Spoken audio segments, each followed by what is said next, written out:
Spellcraft Reincarnation of a Magic Scholar. Chapter 51. Don't even think about it. I grinned, activating the special trick I had prepared beforehand at that very moment. Swoop! The ground melted, shifted, and quaked all at the same time. The sudden movement of the stage caused great astonishment for everyone, especially the target. This offset Legris' stance, entirely ruining his focus. His body wobbled as he fell. Nearing the ground as a result of the imbalance of the earth, he quickly pulled himself together and regained his posture, but by the time he achieved this, the terrible mix of three basic spells, now at the intermediate stage, was already before him. In less than a second, it would hit. What are you going to do now, Sir Legris? My mind rang. That very instant, in the blink of an eye, just as I expected, Legris used his second hand to counter the destructive whirlwind before him. He released a mana wave of superior quality, nullifying the spell. It was most likely a powerful mana disturbance spell, since anti-magic didn't exist. Whoosh! In an instant, my spell slowed down and dissipated after a couple of seconds. Though he succeeded in stopping my spell, as he did with the others before mine, it was clear which one gave him the most trouble. Good grief, this kid! Just what are you?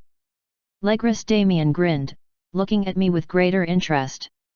I shrugged, asking him how long I had spent on my exam. Well, let's see, he muttered, not sure himself, since he was caught up with the excitement that he forgot to count. However, an exam as important as this was bound to have a timer, so by using a spell, he revealed a giant ticking clock that floated midair. It was large enough for everyone to see, so we all raised our heads to see what it said. This is, he muttered in surprise. Everyone in the room had the very same expression. Absolute astonishment. 2 minutes, 5 seconds, that's amazing, Legris remarked, looking at me with amazement. However, my expression instantly dissuaded him from flattering me with his words. That was because the elapsed time was a disappointment to me. I wanted to be done in exactly 2 minutes. It appears I need more practice, I muttered to myself. There was a need to analyze the combination from scratch and figure out a loophole that I could exploit to quicken the effective use of the spell. I'd say this is plenty impressive, Jared. You cast intermediate magic at such a young age. Legris interrupted my thoughts. He must have sensed my dissatisfaction with the results and attempted to smoothen things. His efforts were in vain, though, since I was never going to settle for less. I just cast 3 basic spells and merged them to give that result. It can't be qualified as intermediate magic, per se. I responded. Legris wanted to argue with my logic, but this wasn't the appropriate place to further discuss such matters since we had a massive audience watching. Did you see that? This is crazy, no, impossible. How can this, is he really an entrant? Many speculations coupled with loud murmurs echoed across the hall as the student who once looked down on me began to stare in amazement and awe. Of course, I couldn't avoid the suspicious gazes of some who simply couldn't accept the results and thought I had used some form of trick to cheat. Those who thought along that line were bound to be brain dead since everyone had already been informed about the strict monitoring of our exams.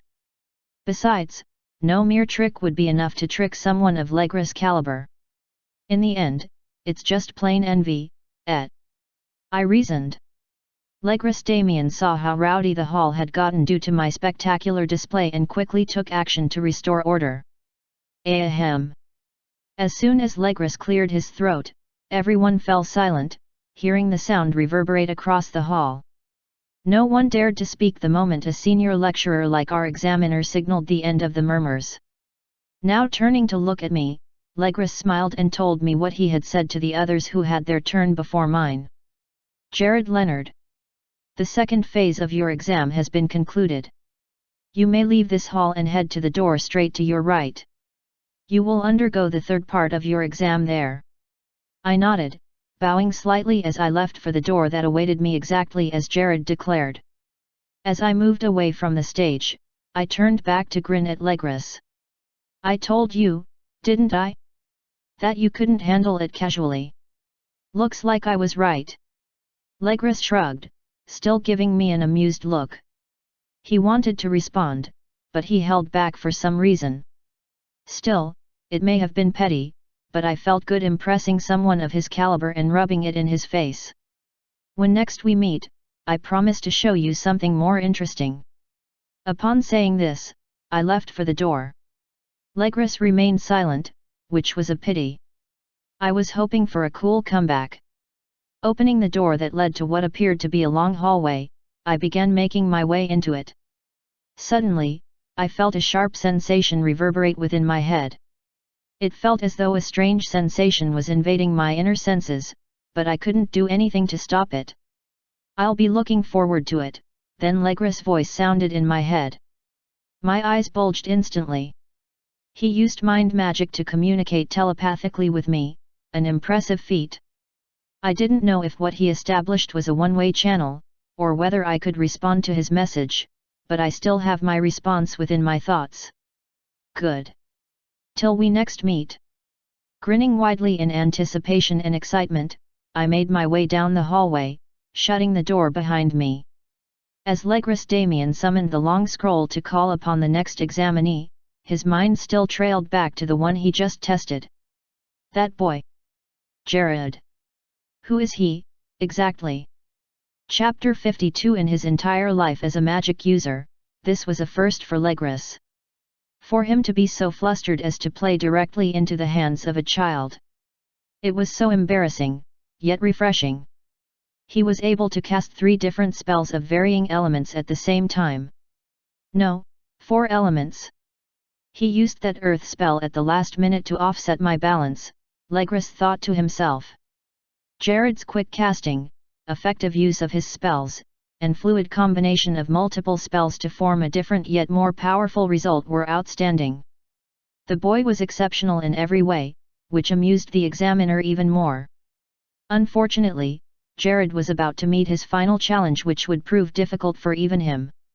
While he had conflicting thoughts concerning the matter, there was nothing Legris could do concerning the examining process. A question of utmost puzzlement rang in his head as he called the next entrant for testing. Why does that kid have a white core grade? The passage I passed through was meant to be dark, but the glowing stones affixed to the ceiling made it very bright. As I walked in absolute silence, only hearing the clacking of my heels while moving in the empty space, I mulled over what I would do in the last stage of the exams. I had passed the first 2 flawlessly, no, exceptionally. However, this last part would prove difficult. The existence of my 2 extra mana cores wouldn't be an issue, since the only detection method available even with modern magic was limited to the primary mana core, which was situated in the stomach region. The other 2, located in my brain and the base of my neck respectively, would not be noticed in the slightest. The problem, however, was that a white mana core, especially one as pure as the one I possessed, meant the magic user was weak and untalented, since they couldn't use higher levels of magic. Tisk. I clicked my tongue in annoyance. No matter what I thought of, none of them would be effective in the coming test. Realizing there was nothing I could do about it, I decided to let the thought go and simply participate in the test. Hopefully, my other results help. I could finally see an opening at the end of the deep tunnel after moving for about a minute.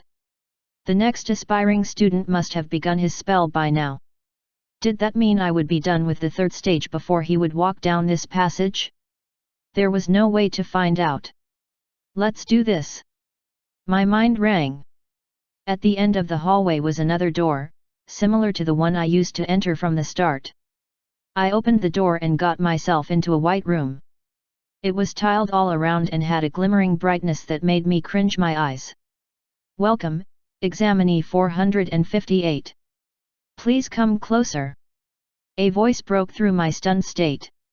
I slowly opened my eyes, getting used to the sudden brightness after traversing the hallway. Taking in the sight around me mode steadily, I was finally able to see everything surrounding me. It was really an empty white space, save for 2 other things present apart from myself. A woman clad in white stood beside a massive black orb. The large ball was nearly as tall as the woman and had a glimmering dark shade to it. Okay, I replied, my voice trailing as I drew closer to her. Upon closer inspection, I analyzed the woman better. She donned a white lab coat and had glasses hinged evenly on her face. Her long dark hair flowed to the back of her neck and the stern expression she gave indicated she was in no mood for any dilly-dallying. Now before her and adjacent to the black orb, I gulped, locking eyes with her jet black ones. "Stand before the orb and place one of your hands on it," she said, holding a book and pen in both hands, most likely to record the results my test would bring.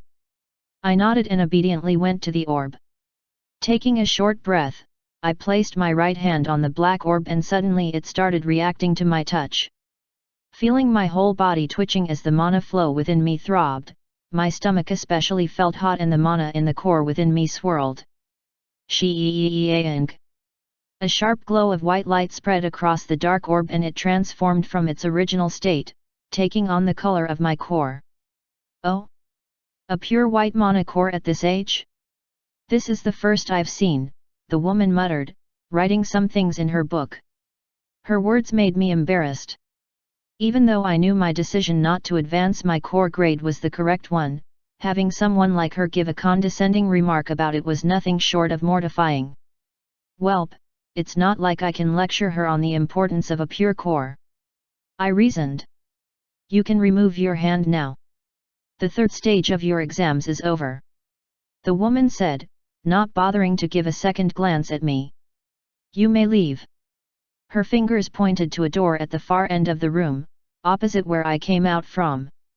She still refused to look at me, most likely due to her disgust for my lack of talent. However, I wasn't done with her. Excuse me. I have a question. The woman raised her head from the book she held and stared at me blankly. What is it? Could you tell me more about how this third test works? Both the first and second stage examiners explained the criterion for the test, you told me nothing. I smiled, giving her a very endearing look. However, I was sure she could sense that beneath my sweet smile was an air of attitude caused by the displeasure I had with her reaction toward me. "Tch, cheeky brat," she whispered under her breath.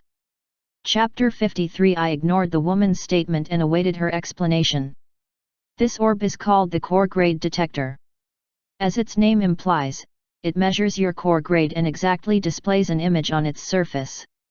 She began after sighing at the pointlessness of exerting energy in explaining something like this to me. This test is meant to reveal the state in which your core grade is.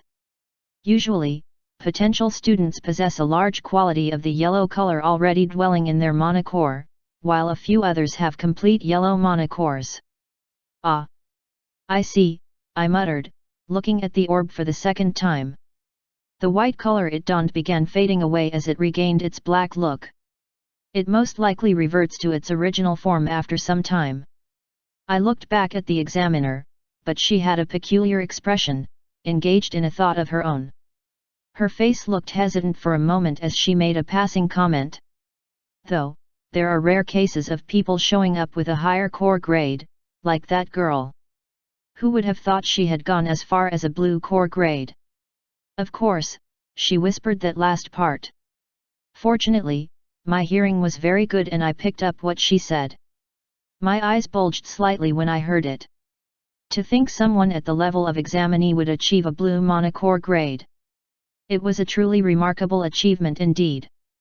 Could it be? She said it was a girl. Then that means, my thoughts trailed. It had to be Maria Helmsworth. She seemed to be the only impressive person who had finished the second stage before me. To think she was this much of a genius. I see. Thank you for informing me. I smiled and bowed slightly. Turning to the exit, I walked gracefully to leave the white room. The woman's gaze returned to her book, not bothering to give me a second glance. I could sense the presence of the next examinee close to the room. It appeared over 3 minutes has passed already. Opening the door in a hurry to leave, I was met with another hallway. What was with these people and hallways? Also, how large was this hall anyway? As soon as I stepped into the hallway, I felt a strange sensation course through my body.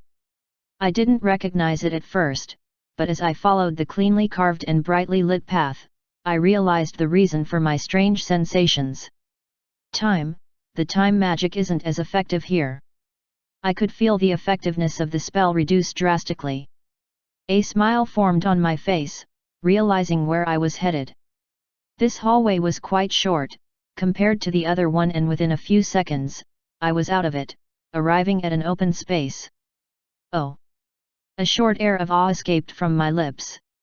My eyes picked up all the glittering lights and the exquisitely designed place. The hallway connected to the rear of an extremely large hall. It was nearly as huge as the symposium. With several thousand chairs arranged in rows and columns, I met a couple hundred people already seated and waiting impatiently. So, this is the waiting area, I whispered, taking a step forward. My eyes darted to the most convenient place to sit, and I eyed a good position on the far end to the left. It appeared not many people were there, save for a boy and girl. The rest were a considerable distance from the pair and were all engaged in discussions. It was another reason why I decided it was best to pick the conveniently free space. It'll be bothersome to engage in conversation at this point, I reasoned. Most of the examinees prattled on the kind of spell they used, their fears of being rejected, the kind of monocore grade they had, etc. I found such talk boorish and irrelevant. I could have chosen to pick one of the seats at the rear, where no student had filled yet, but that would just paint me out to be a weirdo. I needed to blend in, but avoid any conversation that would needlessly wear me out. Looking at the many empty seats to the left uninhabited by many, except two, I made up my mind. I should go there, after all. Gliding through the rows and columns, I made my way to the spot and sat on one of the empty seats, making sure I was a few chairs apart from the other two. That way, we wouldn't need to engage in any form of fruitless discussion. Fortunately, the both of them appeared to be silent, so I doubted they would even bother to. My mind rang as I took a closer inspection at the two people I was seated beside. One of them was Maria Helmsworth. I hadn't seen her face clearly before seating since my mind was more occupied with so many things, but to think I made such a grave error. I suddenly realized why many chose not to sit there. They gave the prodigy her space, and by now, though it was too late, I could sense the numerous gazes of the students converging on the girl. Shit! Why did I choose to sit here? Now, I felt even more uncomfortable than before. In any case, I just had to wait things out and make sure I remained inconspicuous. That will prove difficult, though, my mind trailed. I could already feel them, the gazes of many piercing my small frame. I felt like their glares would consume me. So many bit their lips in jealousy and made whispers, wondering what I was doing under the genius girl's radar. All I wanted was a short moment of silence, yet it appeared even that dream would be shattered. Kriaak! I heard a chair rattle from someone rising from it. My eyes darted to the source and saw the boy who sat beside Maria leave his own seat by her side and draw nearer to me. Oh, damn, I heaved in anxiety. I had selected this seat because I wanted to avoid a conversation, yet he was drawing closer to me with his gaze directly fixed on my seat. What does this guy want? Chapter 54. Hey! The strange boy flatly addressed me. I had intentionally avoided his gaze, but that was difficult to do now that he was standing directly in front of me. Everyone's eyes had shifted from Maria and were now locked on us, I could feel it. The most convenient option for me would be to ignore him and pretend I didn't hear in hopes that he would take the hint and scram. However, that would be rude, and if I did that with the attention of everyone so fixated on us, it would create a terrible impression on not just me but my family. As someone who learned etiquette to the highest degree attainable for my age, I couldn't smear my family's name. Plus, I intend on making friends in this place eventually. It wouldn't be good if I give a bad first impression and come off as snobbish. Hey! I finally responded after a grueling series of internal interrogations. I lifted my eyes to view the boy who addressed me and locked eyes with him. He had a gentle smile plastered on his face, but the lad couldn't fool my eyes. For some reason, the boy was hiding a deep glare underneath his nice demeanor. "Could I ask for your name?" he asked. I was now a little skeptical about telling him my identity, especially since it seemed like he had malicious intentions. However, I had already come this far anyway. "I am Jared Leonard." My flat statement seemed to provoke a surprised reaction from him and even those around me. "From the Duke household of Leonard Alphonse Sereth," he calmly replied. I responded positively. His eyes seemed to ogle my body as if sizing me up. A wider grin appeared on his face, morphing the nice expression on his face into that of a condescending look of disgust. "I see," a voice leaked out of his curled lips. Feeling the air around us change, I decided to quickly change the topic. "What about yours?" The boy seemed a little flustered that I was asking such an obvious question. I felt more piercing gazes and heard gasps emanating from the rest of the students. "What's going on? Am I supposed to know this guy?" My thoughts trailed. "Oh? I see. It's understandable that someone like you may not know who I am," the boy said with a mocking gaze. "My name is Stefan, from the glorious house of Netherlore Zenith." My eyes widened slightly as my memory picked up an image. Slowly, I came to remember his identity. During the exams, he was the only other student that performed adequately well apart from Maria. I wasn't really focused on his appearance since he didn't have any striking features other than the fact that he was handsome. To think he was the one who spoke to me. The fact that the kid was seated beside Maria proved that he was also considered a magic prodigy. After all, no one gave him scathing glares for choosing where he sat. "It seems I have jogged your memory." He smiled, drawing closer to me. I eased my back on my seat to create even more distance between us, but it was no use since he moved even nearer. "I'll make this nice and simple, so listen well," he whispered, intentionally reducing the volume of his tone so only I could clearly hear him. What was he going to say? I had a fair idea. "I'm going to need you to leave this place immediately, you're making me and Maria over there uncomfortable. You understand, don't you?" Just as I thought. He was playing this card. I already assumed that everyone avoided seating anywhere around them due to respect and awe. However, it was also because of fear. They didn't want to cross the most powerful geniuses in the room. This guy, is he really threatening me right now? It was laughable to the point that I leaked a chuckle, despite trying my hardest to contain my amusement. Stefan, as his name was, drew away from me as soon as he saw me chuckle and gave me a deep glare. Apparently, I had just insulted him. "I am being polite right now. Leave, and there will be no issue." He narrowed his eyes at me. Pfft! Is that supposed to be scary? For me, it was no more than a child's tantrum. He couldn't be any older than I was, yet the air he commanded made him think of himself as superior. I turned my head to my right, seeing the girl that sat a couple of seats away from me. Her striking beauty was still something that impressed me. Turning back to Stefan, I asked a simple question. "You say I am disturbing the both of you, correct?" "Yes." His glare deepened as he answered. I smiled and nodded, rising from my seat. The little brat appeared pleased by my actions, not suspecting my next move. Swiftly gliding past him, I moved to my right and approached the goddess everyone seemed to fawn over, Maria. Stefan's eyes bulged, surprised by my audacity. However, before he could come over to me and give his reaction, I leaned closer to the girl and asked her a very simple question. Our faces were close, and I could see the clear sparkles in her eyes. They seemed slightly bigger than usual, perhaps because she was also surprised by my effrontery.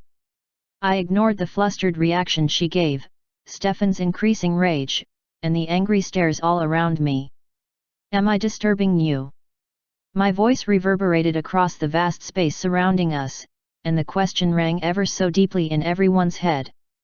It was the ultimate insult to the one who proposed that notion in the first place, and he was already beside me, ready to give me a fist to my face.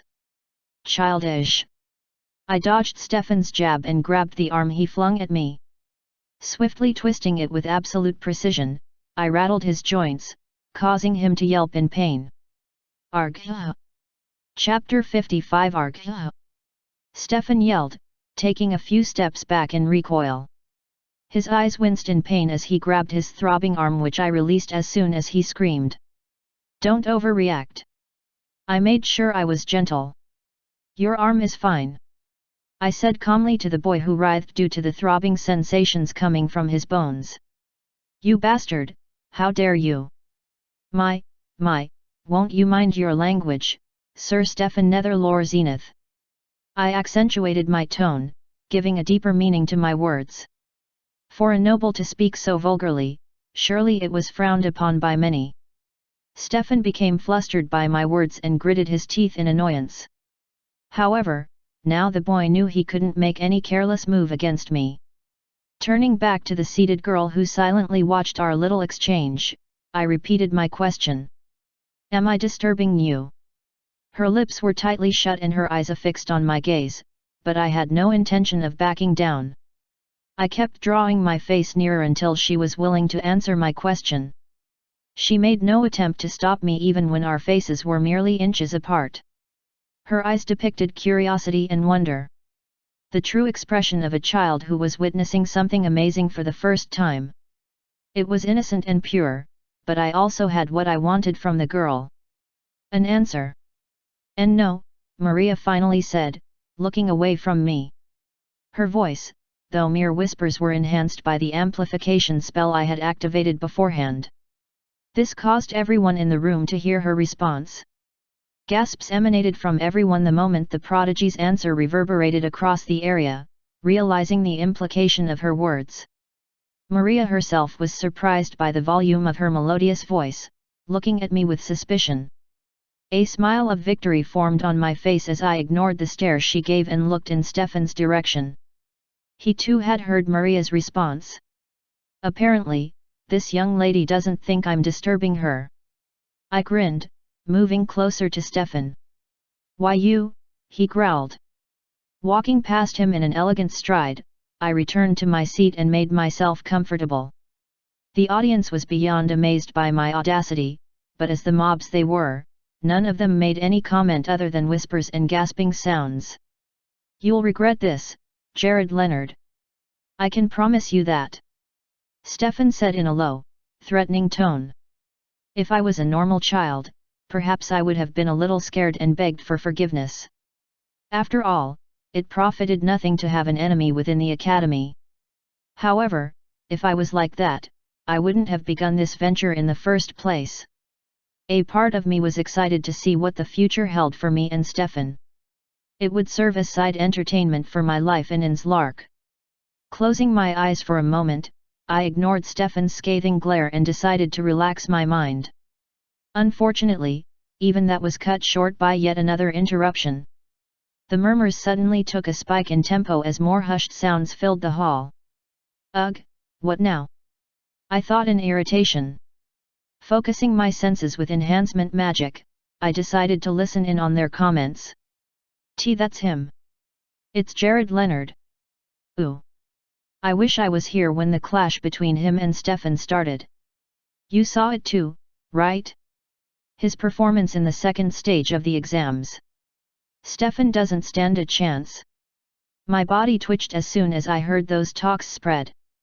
The people who were instigating and spreading the comments were the ones who witnessed my performance in the arena. Isn't it too soon? I mean, not even 10 minutes have passed since I entered this hall, and yet there are so many people talking about me. My thoughts were interrupted by the recollection of the time normalcy in this waiting room. Since time was accelerated for the exams and flowed normally here, more students would be entering the room in minutes. Ah, I see, words escaped my lips as I sighed. It made better sense this way, anyway. It would be unreasonable for everyone in the waiting room to wait for several hours for the others to conclude their exams. This way, only a few hours at most would elapse before we got to conclude the exams for the day. Plus, the results will be released today. That's why there's a waiting room in the first place. We just had to wait it out. More importantly, it seemed the ones who were singing my praise began talking to those who glared at me with annoyance for my audacity in seating close to two geniuses. Public opinion slowly changed as soon as people heard what I had performed. Initially, no one believed it, but with more than a few dozen witnesses saying the same thing, it was impossible to dismiss. He's also a genius. No wonder he sat beside those two. Amazing. It seems we misjudged him. He must be on par with Sir Stefan and Miss Maria.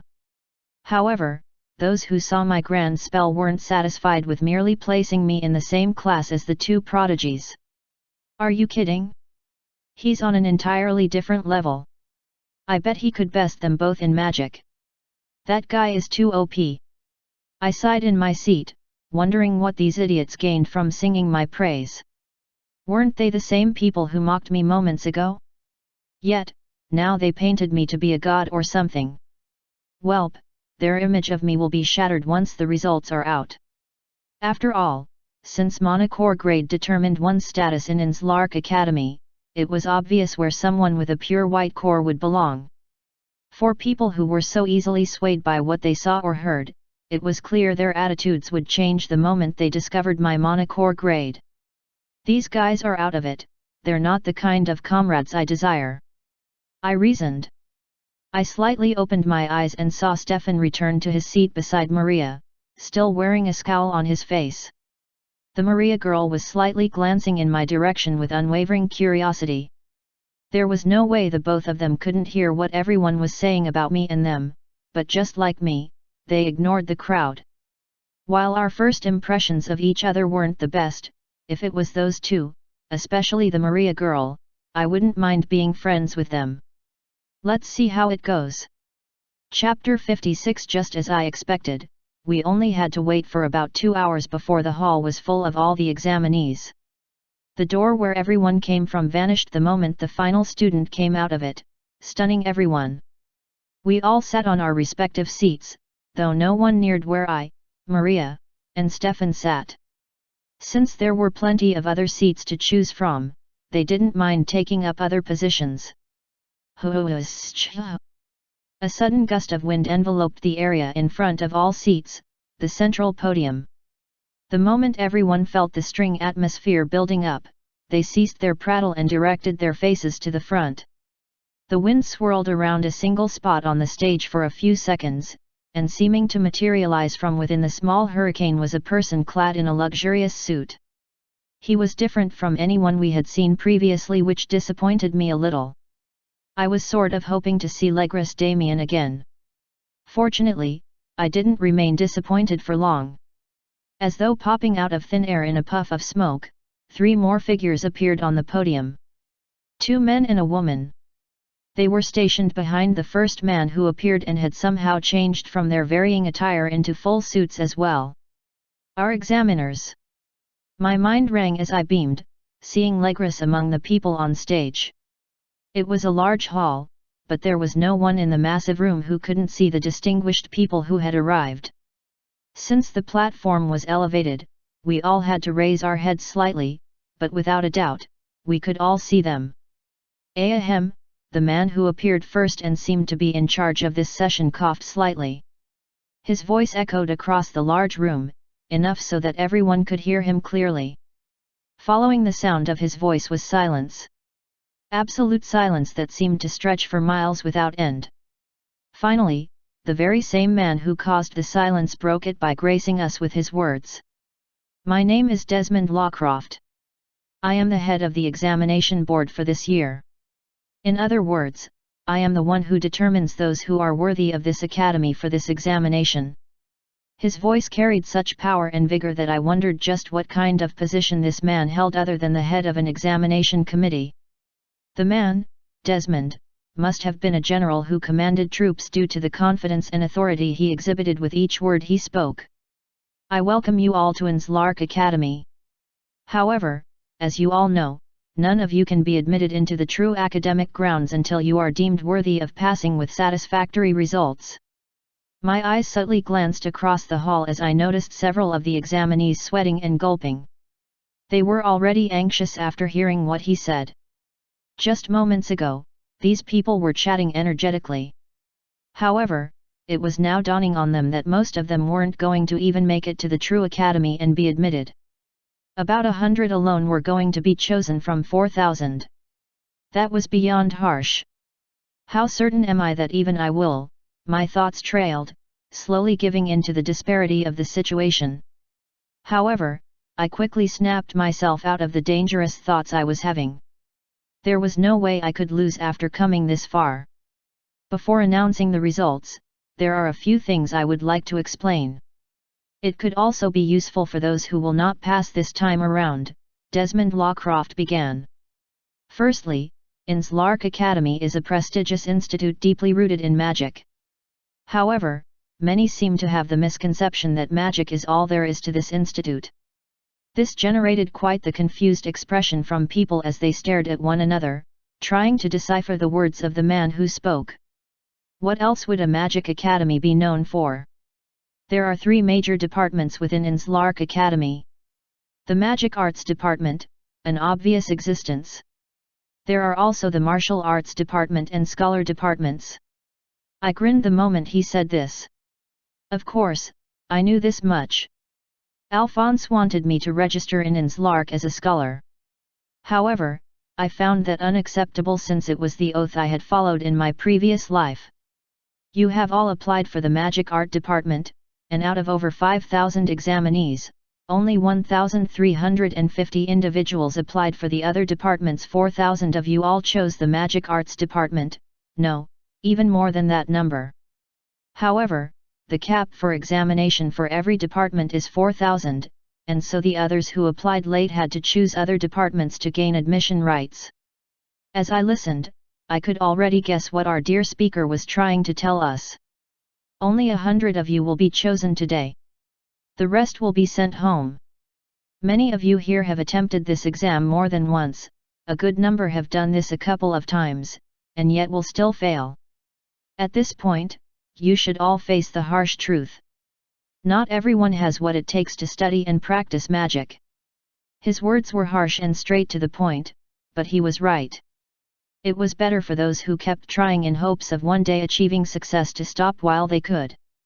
Even if by some miracle they made their way into the academy, the school was another hell on its own where the talentless were left behind and those with superior abilities rose to the top.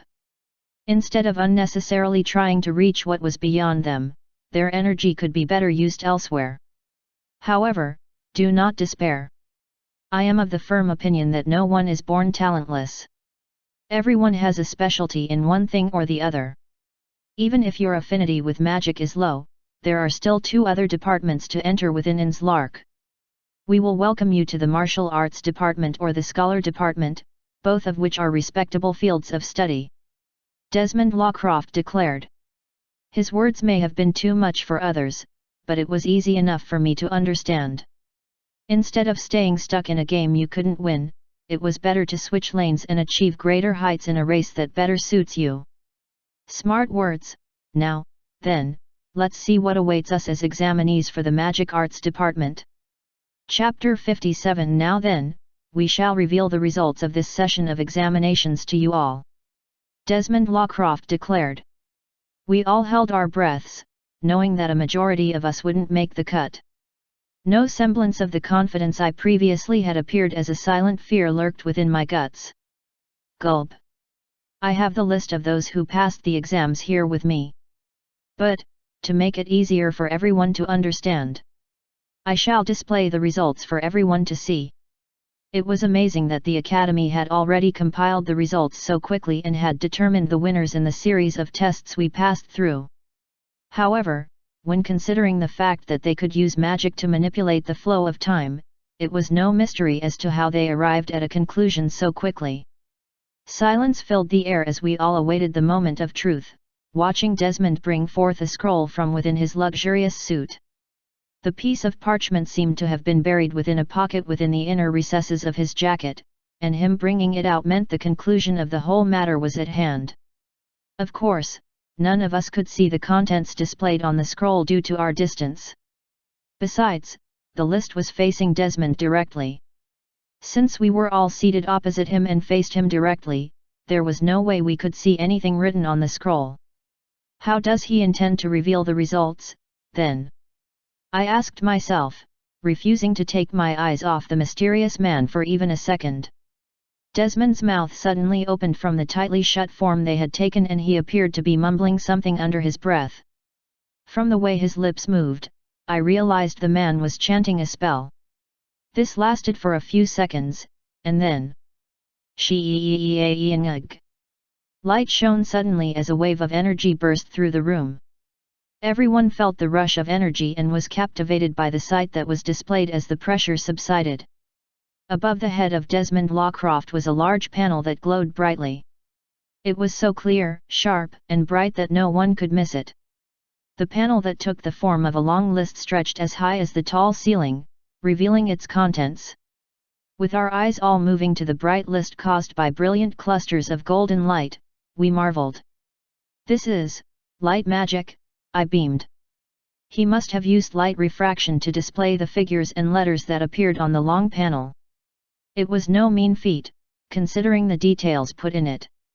Everyone's eyes bulged as they saw the results as well as the meticulous details placed in them.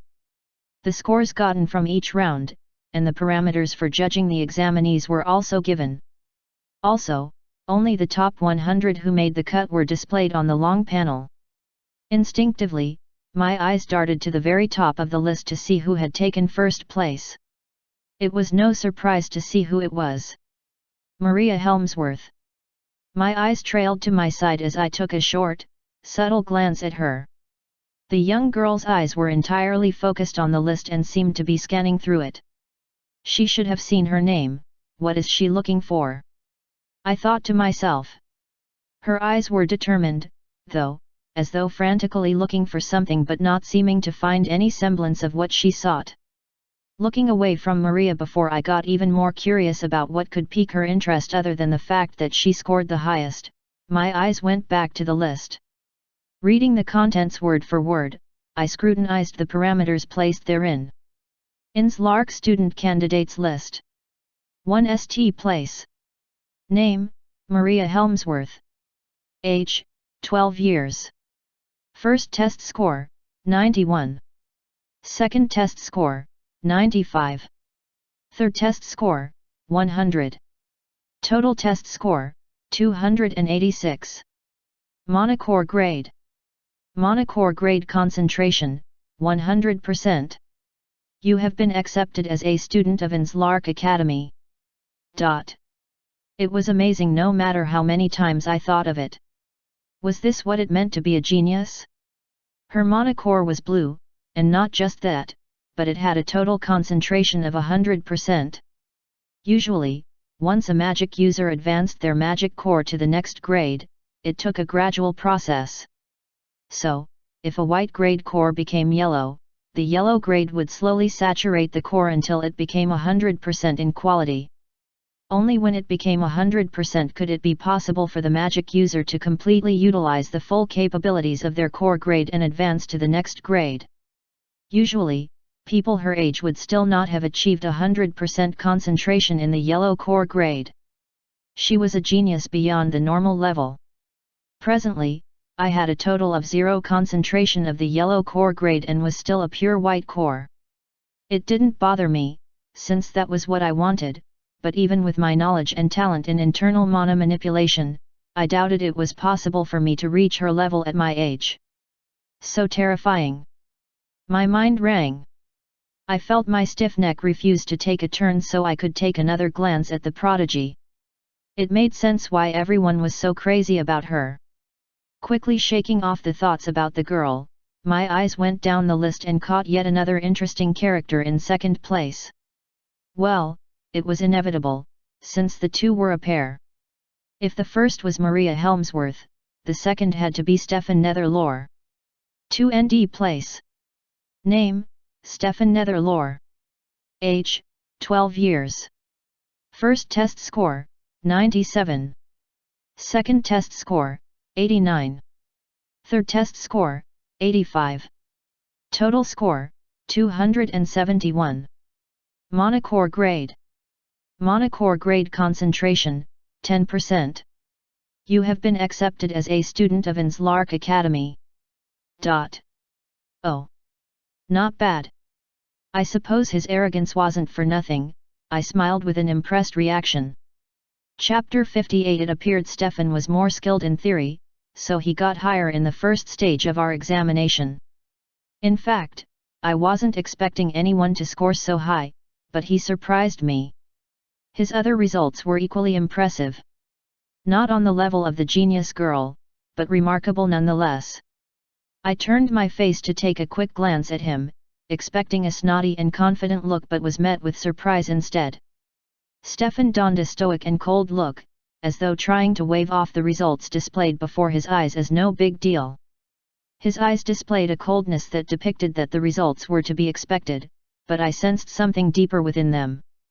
Was it frustration? A little bit of internal anger seemed to swirl within the icy cold shade in his retinas. I see, did he want to get first place? I smiled to myself, finding his conflicting emotion a little funny. Turning back to the screen, I looked at the results of the one who scored third place.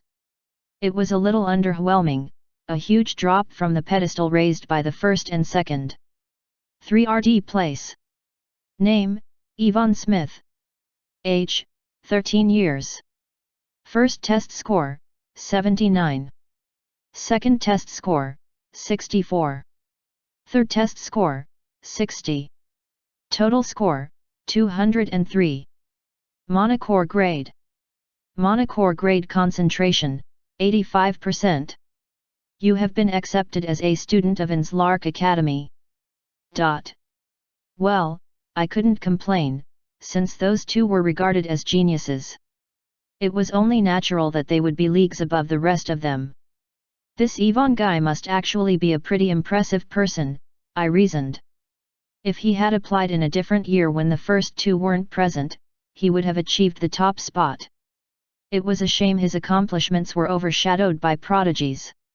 A smile formed on my face as I looked at the fourth place, having a total of 201 points, not too far off from the third. My eyes trailed down and I noticed the sixth position downward, memorizing their names and scores while skimming through them. They weren't too eye-catching, and their numbers were closely tied. It felt pointless even checking, but I did so anyway. It was a good way to get to know my new classmates. After finally making it to down number 99, and then 100, I completely exhausted the list. A wry smile formed on my face. Of all the names and numbers I carefully analyzed, my name wasn't among any. Was it an error? Who knew? I was certain I carefully memorized the name and scores of everyone from the sixth position below after looking at the upper ones. I expected my name to have at least appeared in the lower regions of the list, but there was nothing. My amused, calm smile slowly began fading as my lips twitched. Still, I maintained a calm disposition. It wouldn't do well for me to be so flustered at such a moment. I could hear countless murmurs around me, and the entire hall was in an uproar as many whose dreams were dashed made sobs of anger and frustration. I could easily join them and cry at my failure, but I wasn't so pathetic as to do that. What was going on exactly? Certainly, out of everyone who I scanned, they were all of the yellow core grade, possessing at least 30% concentration. Did I get disqualified because of my pure white core grade? Was it a mistake to refuse to go by the norms and make separate cores instead? Tisk. I clicked my tongue in dissatisfaction. This was truly very unpleasant. Why are you looking so glum? A voice suddenly flashed into my mind. My eyes widened as I recalled the sound coming from my mind. The sensation felt so familiar that I couldn't forget it even if I wanted to, and I could recognize the person speaking from anywhere. Darting straight to the platform that stood above the students, my eyes captured the one who just used mind magic on me. Legris Damien. His face had a calm smile written on it, a surprise to me. I had thought he would be disappointed by my failure to gain something as simple as an admission.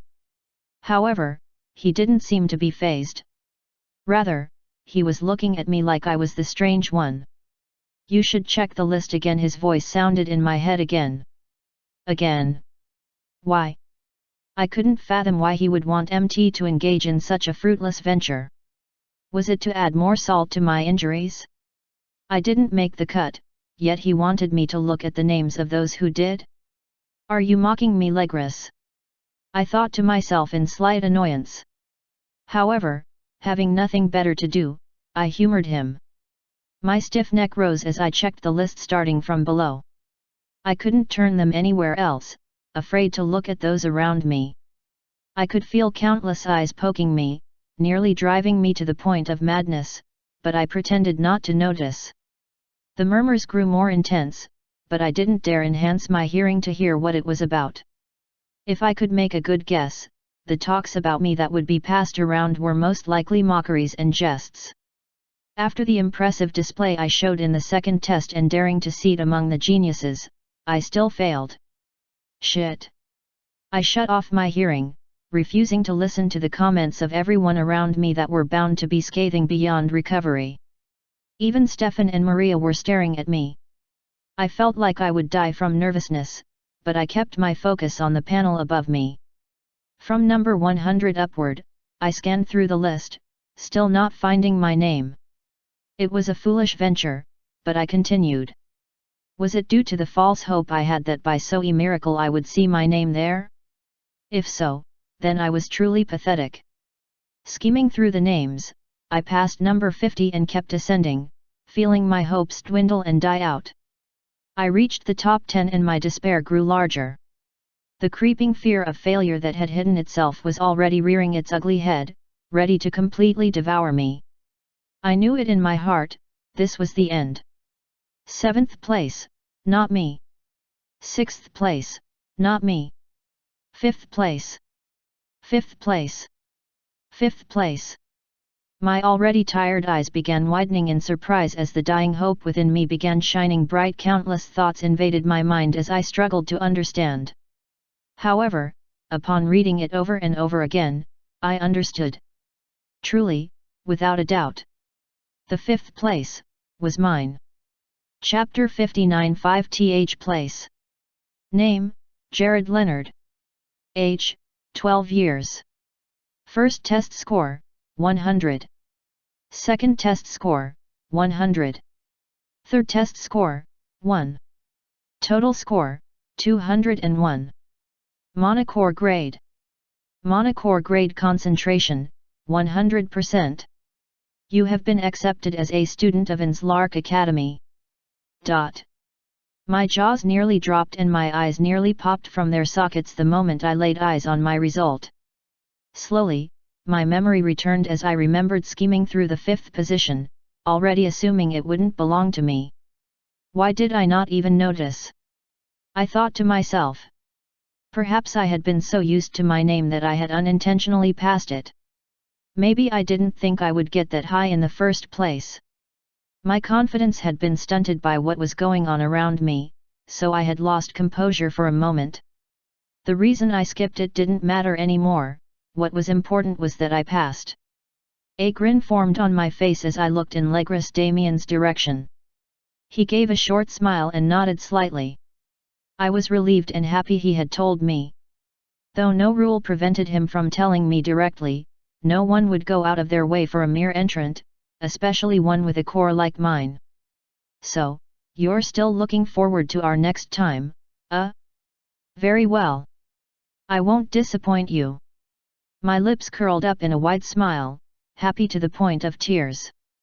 I had finally passed one of the hurdles I could never attain in my past life, officially studying magic, not as a scholar, but as a magic user.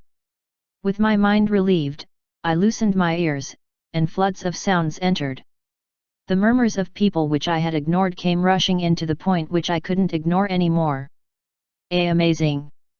He got perfect scores on both first and second tests. I told you, you guys weren't there when he performed his spell. That guy is a beast. But what's with his mana core? Why is it still white? You think there was an error in grading him? Inslark wouldn't make such a silly mistake. I don't understand. How could he? Don't tell me. Yeah, I think so. He probably cheated. Maybe he's with a magic artifact that allowed him to pass the test or something. There's no way a white core grade could achieve what he did. So, in the end, he was no big deal. That's too bad. Let's just avoid him. I sighed as I heard the public opinion of me drift from favorable to the opposite. Were these people stupid? This was the most prestigious institute for learning magic, yet these fools had the notion that I somehow cheated. Were they so desperate to refute the achievement of someone with a white core grade? Their minds just couldn't accept it, so they went for another impossible answer instead. In any case, I didn't care anymore. As long as I had gotten in, that was all that mattered at this point. Hey, Jared Leonard. I heard a voice coming from beside me. Recognizing the voice clearly as well as the rude tone that the owner used, I rolled my eyes as I slightly tilted my face toward Stefan's location. His face once again surprised me. He didn't have the usual haughty expression as before. Instead, a deeper glint of frustration was evident in his eyes. Those eyes told me one simple fact: he was angry. How did you do it? His voice had a slight hint of emotion attached to it. Was he curious about how I was able to get so high in the test while having a white mana core grade? Well, what can I? I'm not joking around right now. Stefan snapped. It was only for a moment, but his arms twitched as he formed a fist. The boy was really beating himself up internally. He had lost overall to Maria, but he was still on top in the first test. That had provided him with enough comfort to accept his second place. However, not only had I gotten a perfect score in the first stage, but I also managed to trump the girl who surpassed him in the second test. In essence, I just proved myself to be better than them in their specialties. That was a slap on their faces. It's a family secret, I smiled amusedly at the young boy. Stefan fidgeted the moment he heard those words and glared at me slightly. Surely, he hadn't forgotten the implied insult he gave me once he realized I was from the Leonard family. Even though my household was a prominent noble family, in the realm of magic we were laughed at. I intended to change that. Seated beside him was Maria. She glanced at me with her clear blue eyes, a contrast to the deep and cloudy ones Stefan possessed. Her expression was blank, rather, it was stiff. It appeared like she wanted to say something to me, but refrained from doing so. Even though I wasn't even ranked first, second, or even third, why was it that all eyes were on me instead of others? I suppose it was a given for Maria and the others since they must have been well known as prodigies and youngsters with potential, unlike me. I was a dark horse, the wild card that appeared out of nowhere and shook the expectations of everyone present. A white core grade magic user scoring a perfect score on the first two tests, cut short only by the score of his core itself, this was bound to bring quite a deal of attention. However, I wasn't averse to that. In fact, I welcomed it. What sort of fool would have potential and power but keep it to himself? To truly become great and achieve incredible feats, I needed equally powerful and talented allies. However, no powerful ally would appreciate joining forces with a weakling. Even I wouldn't. To attract the strong, I must become strong as well. Or, at least, appear to be. Chapter 60. Now that you have all seen your results, we shall now finalize this event. Desmond Lawcroft said with a booming voice, interrupting the many sounds that permeated the hall. As for Raze who aren't among the 100, several doors are appearing to your right and left. Please take any of those doors and leave this hall immediately. Ouch! Was what I thought as soon as Desmond uttered those words. These people were still recoiling from the shock of failing in their hopes and dreams, yet no condolences were made, not even a few moments given for the rejects to pull themselves together. In unadulterated words, this man was telling them to get the heck out. I heard chairs shifting and people rising from their positions obediently. Murmurs and whispers of saddened people became the new anthem in the large hall as they all went toward the several doors that suddenly appeared just like Damien said. There were about 8 to the right and 8 to the left. This sped up the process of leaving the hall for this who had passed. As I watched on, I couldn't help but feel for them slightly. I had a similar experience when my dreams were dashed the moment it was revealed that I could never use magic. Unfortunately, not everyone could reincarnate like me. Or could they? I had no idea. In a few minutes, the 3,900 failures left the hall, not wanting to delay for even a second and expand their shame. As soon as the last one left, the doors vanished and those who passed, i.e. me and 99 others, were left on the sparse seats that seemed so many now that a majority of us had left. The hall appeared way larger than it was before since we were the only ones occupying it. I felt uncomfortable and wanted Damien, or whoever would do it, to show us into Inslark and have things over with, but no one did such a thing. After waiting for a few seconds, I realized it, the evaluations weren't over yet. Looking at the expression of those around me, it appeared I wasn't the only one who thought that. A wave of unease filled the hall. Relax, everyone. You have all passed the exams and are eligible to be students of Inslark Academy. That much is guaranteed. The moment Damien said this, the unease lessened, but didn't vanish entirely. And that's simply because he wasn't done yet. Despite you all passing, the procedure of this academy is still at play.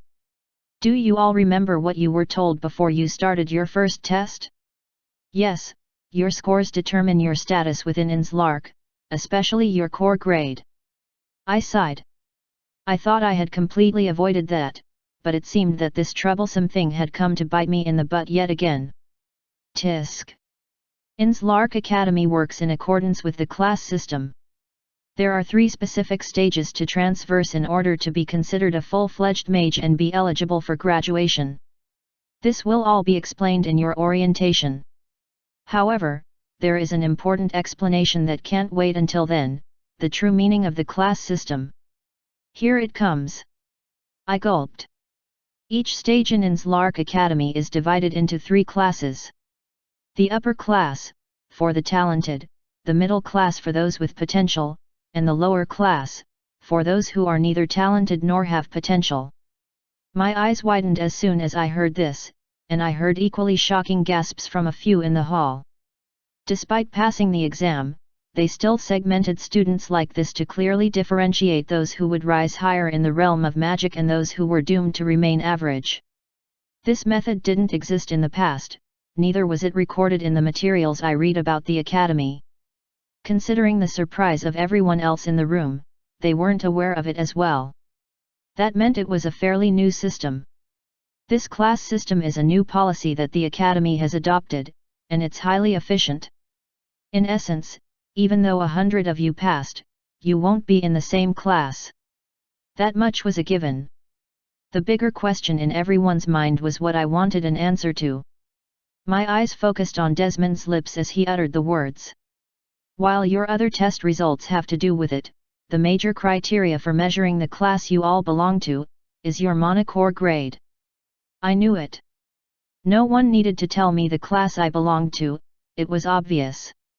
No matter what glamorous score I obtained on the first and second tests, it was inconsequential. After all, my score for the monocore grade test was a mere 1. Your classes will be announced during your orientation tomorrow. For now, you will be taken into the main academy and shown into your dorms. You will do well to relax while you can. As Damien told us a few other things, such as the provision of our daily necessities such as clothes, food, and other staple items, he rounded up by congratulating us on passing. His eyes were mainly focused on Stefan and Maria, though.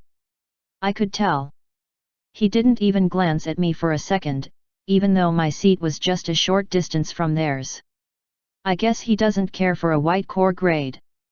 As soon as he was done addressing us, he vanished into thin air, using the same whirlwind spell he used earlier. I observed the spell closely and figured out its workings. A small smile appeared on my face. Soon, I would also be able to perform such magic. That feeling alone was enough to banish the unease and disappointment I had concerning the class system the Academy had adopted.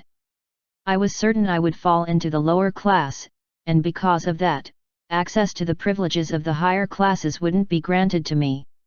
It was such a shame indeed. But, I didn't give in to despair for a second. After all, it didn't matter what the Academy did to pull me down in the end. Sooner or later, they won't be able to ignore me. Once that time arrived, the Academy would have no choice but to promote me to the level I deserved. I just had to be patient. Chapter 61 Legris vanished into thin air shortly after Desmond Lawcroft left. The remaining 2 staff who had judged us in both first and third tests remained, though. Apparently, they were in charge of assigning us our dorms. "Girls, come over here," the woman said. I smiled at her, remembering our little conversation. Her head bobbed and turned to my location. For a moment, our eyes met and a small smile appeared on her face for reasons unknown to me. She looked away sharply and began coordinating the girls who were heading toward her. The man, as expected, called the boys to his side.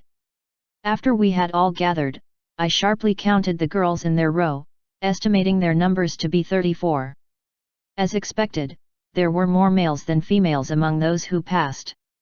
The man, who introduced himself as Klaus Tallman, guided us through a door and we obediently followed. From the corner of my eyes, I saw the girls being guided through another door, so I assumed we would be staying in separate dorms. The area the door led to shone so brilliantly that I couldn't see a thing while drawing closer to it. I sensed mana surging from the severely bright sight, so I assumed it was some sort of teleportation magic that transferred us to our dorms. I wasn't wrong. As we all entered the door and passed through the light, we vanished from the usual plane we existed. Once it was my turn, I felt my body feel lighter than a feather, as though I was being carried somewhere beyond my control. These feelings only lasted for a few moments, though, as before I knew it, I was somewhere entirely different. Opening my eyes, I was met with a wonderful new sight that sent shivers of excitement down my spine. From all around me, I could hear wows of awe. Everyone was amazed by the sight unfolding before us. The skies were so clear, that you could see the blues that were already turning orange due to the evening sun setting. The fresh wind that blew on my face made me remember my home, and the lush gardens that surrounded everywhere were equally pleasant. It seemed we appeared on grassy plains, surrounded by beautiful flowers and the likes, and from a short length, probably a little over 100 meters, we could see the rest of the academy.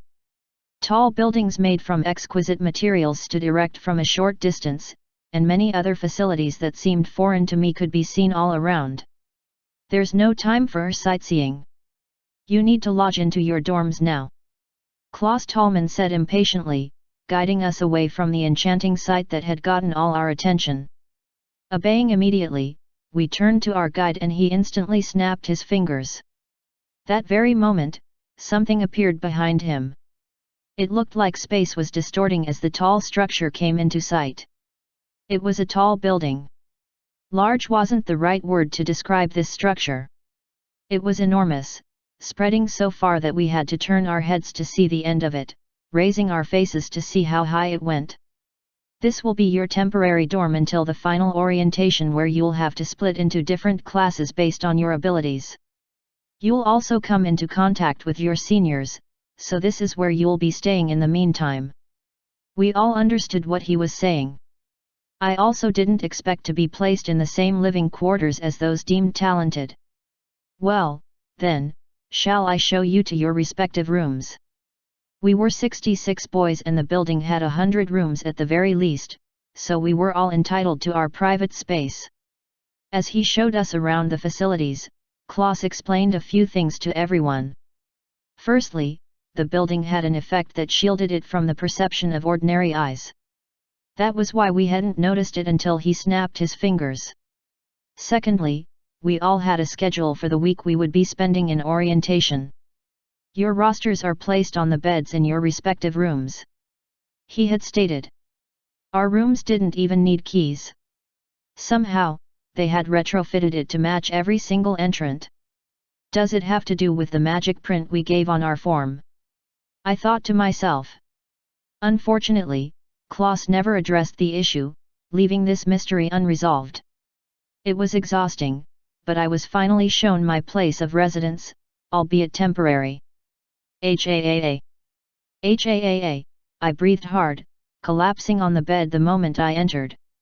My entire body melted on the soft surface of the mattress and I could feel the exhaustion that I had been ignoring build up and begin evaporating. I've never exerted myself like this before, I mumbled. Of course, I didn't mean this concerning magic. It was more like mental and emotional exhaustion. Being around so many people, comporting myself in a way befitting someone of my status, as well as avoiding the several gazes of people around. It was truly a tough task. Fortunately, they all avoided me and didn't say a single word as we all trailed behind Klaus. My eyes caught Stefan giving me curious and competitive stares and I could tell that the brat wanted to talk to me, but he restrained himself. Well, it's a good thing he didn't. I've had enough interaction for today, My thoughts trailed. My social battery had hit rock bottom and I seriously needed a recharge. After closing my eyes for a few seconds to relax, I opened them and glanced around my room for the first time. It was plain, but neatly designed. Having only the most basic of furniture such as a study table and desk, a wardrobe, the bed I slept on, and a counter by my side. The bathroom door was situated toward my far right and I guessed all basic necessities had already been provided for. That's good, I heaved in relief. The academy had certainly gone through such great lengths to welcome us, but after this first week, not everyone would share the same treatment. I had no idea where I would be going after this, but I could only brace myself for the worst. Enough thinking for now. Let's enjoy this while it lasts. Chapter 62 1 week of orientation was given by Enslark Academy to make the new students properly integrated into the school system. After this 1 week was over, the new entrants would be indoctrinated into the school system and the academic system would commence in full force. Of course, there were other reasons the orientation took 1 week, and that had to do with the new students. Having instructors assigned to them for each day, they would engage in various activities such as exploring the school grounds, learning basic school rules, visiting facilities, etc. In all honesty, the items on the schedules were quite a lot, but not too much to handle.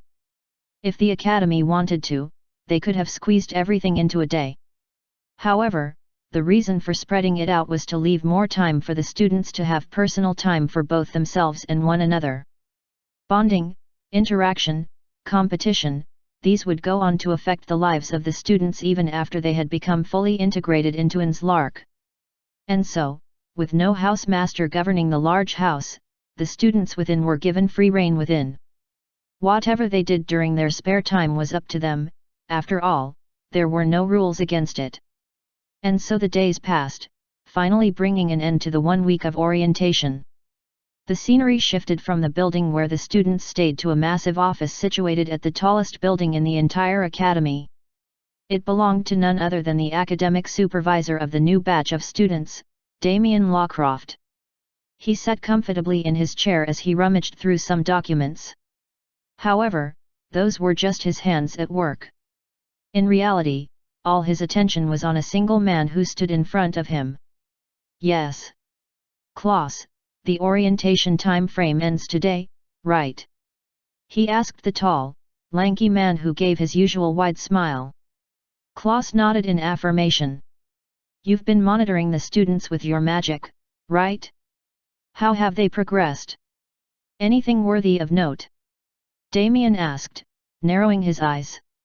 Though he asked generally, he was actually truly concerned about a certain individual from the boys' form which Klaus monitored. After his just concluded conversation with Freya Leonhardt, the woman in charge of monitoring the girls' dorm. After she gave her report, he was a little disappointed that no real incident occurred among the girls. It was most likely due to the overwhelming presence of Maria Helmsworth. Usually, when people in competition were placed in a confined space with seemingly no supervision, it was only natural for some form of conflict to arise. However, the case would be different if an insurmountable existence existed in the very same confined space. This existence would deter any form of conflict. Usually, this would be the supervisors or staff of Enslark, but they had been intentionally removed from the premises to give the students freedom to do whatever they liked. However, this time, a single student took on the role of that existence. Maria Helmsworth. The girls had no incident occurring in their end, but I suppose in the end they are just girls. What about the boys? Any incident worth mentioning? Damien asked once again, sensing a form of hesitation form on the face of the man who was reporting to him. Well, it was almost that way for the boys as well. While there was obviously deep tension in the air, no one acted on their emotions or behaved irrationally. Klaus began. Damien's eyes instantly fell in disappointment. He had expected more, but it appeared this year's students had no balls or knack for entertainment. In a way, it could be considered that they were sensible enough to consider comporting themselves and not cause any trouble. But, it would be a problem if they were just weak-hearted and didn't want any trouble at all. What sort of mage would such a student turn out to be? But, just yesterday that all changed by an incident that caused quite the scene in the forum. Klaus completed his statement. The moment he heard this, Damien's eyes flipped as his relaxed body jumped in excitement. Oh? That's interesting. What happened? Well, it started as a little argument and it turned into a form of magic duel. Klaus spoke with slight discomfort. He wasn't too certain if he should go on, but upon meeting the excited eyes of Damien, he realized that it was foolish to consider scheming through the details. His superior wanted details, and so he had to do what was expected of him. A magic duel, eh? Let me guess. Damien filled in the silence with his words. He knew boys were more hot-blooded, so his expectations had paid off and an incident had indeed occurred. He also had a hunch on who the fighters had to be. The ones with inferior abilities were most likely going to shrink away from any form of trouble. However, those with considerable strength wouldn't run from a challenge. The fighters were Stefan Netherlore and Yvonne Smith. Correct. Damien added. Those two were the ones with the highest potential on the boys' side, scoring second and third positions respectively. While he knew they were both dignified, the two were still kids. Plus, they had huge egos from being praised as geniuses since they were young. Not only that, but they both failed to achieve the top spot and lost to Maria, a girl. No doubt their frustration was building up, ready to be unleashed by a slight provocation. Those two had every reason to duke it out. The expression Klaus gave to Damien's assertion, though, showed that he was wrong. Well, the latter was one of the parties engaged in combat, but for the second party, Klaus said, hesitating once again. He really didn't like the idea of doing something as troublesome as this. Still, he brought himself to complete his sentence. It was Jared Leonard, the one who got 5th place in the examinations. This statement sent silence into the room. Klaus was right. Judging from the air that had changed around him, Damien was certainly not pleased about what he heard.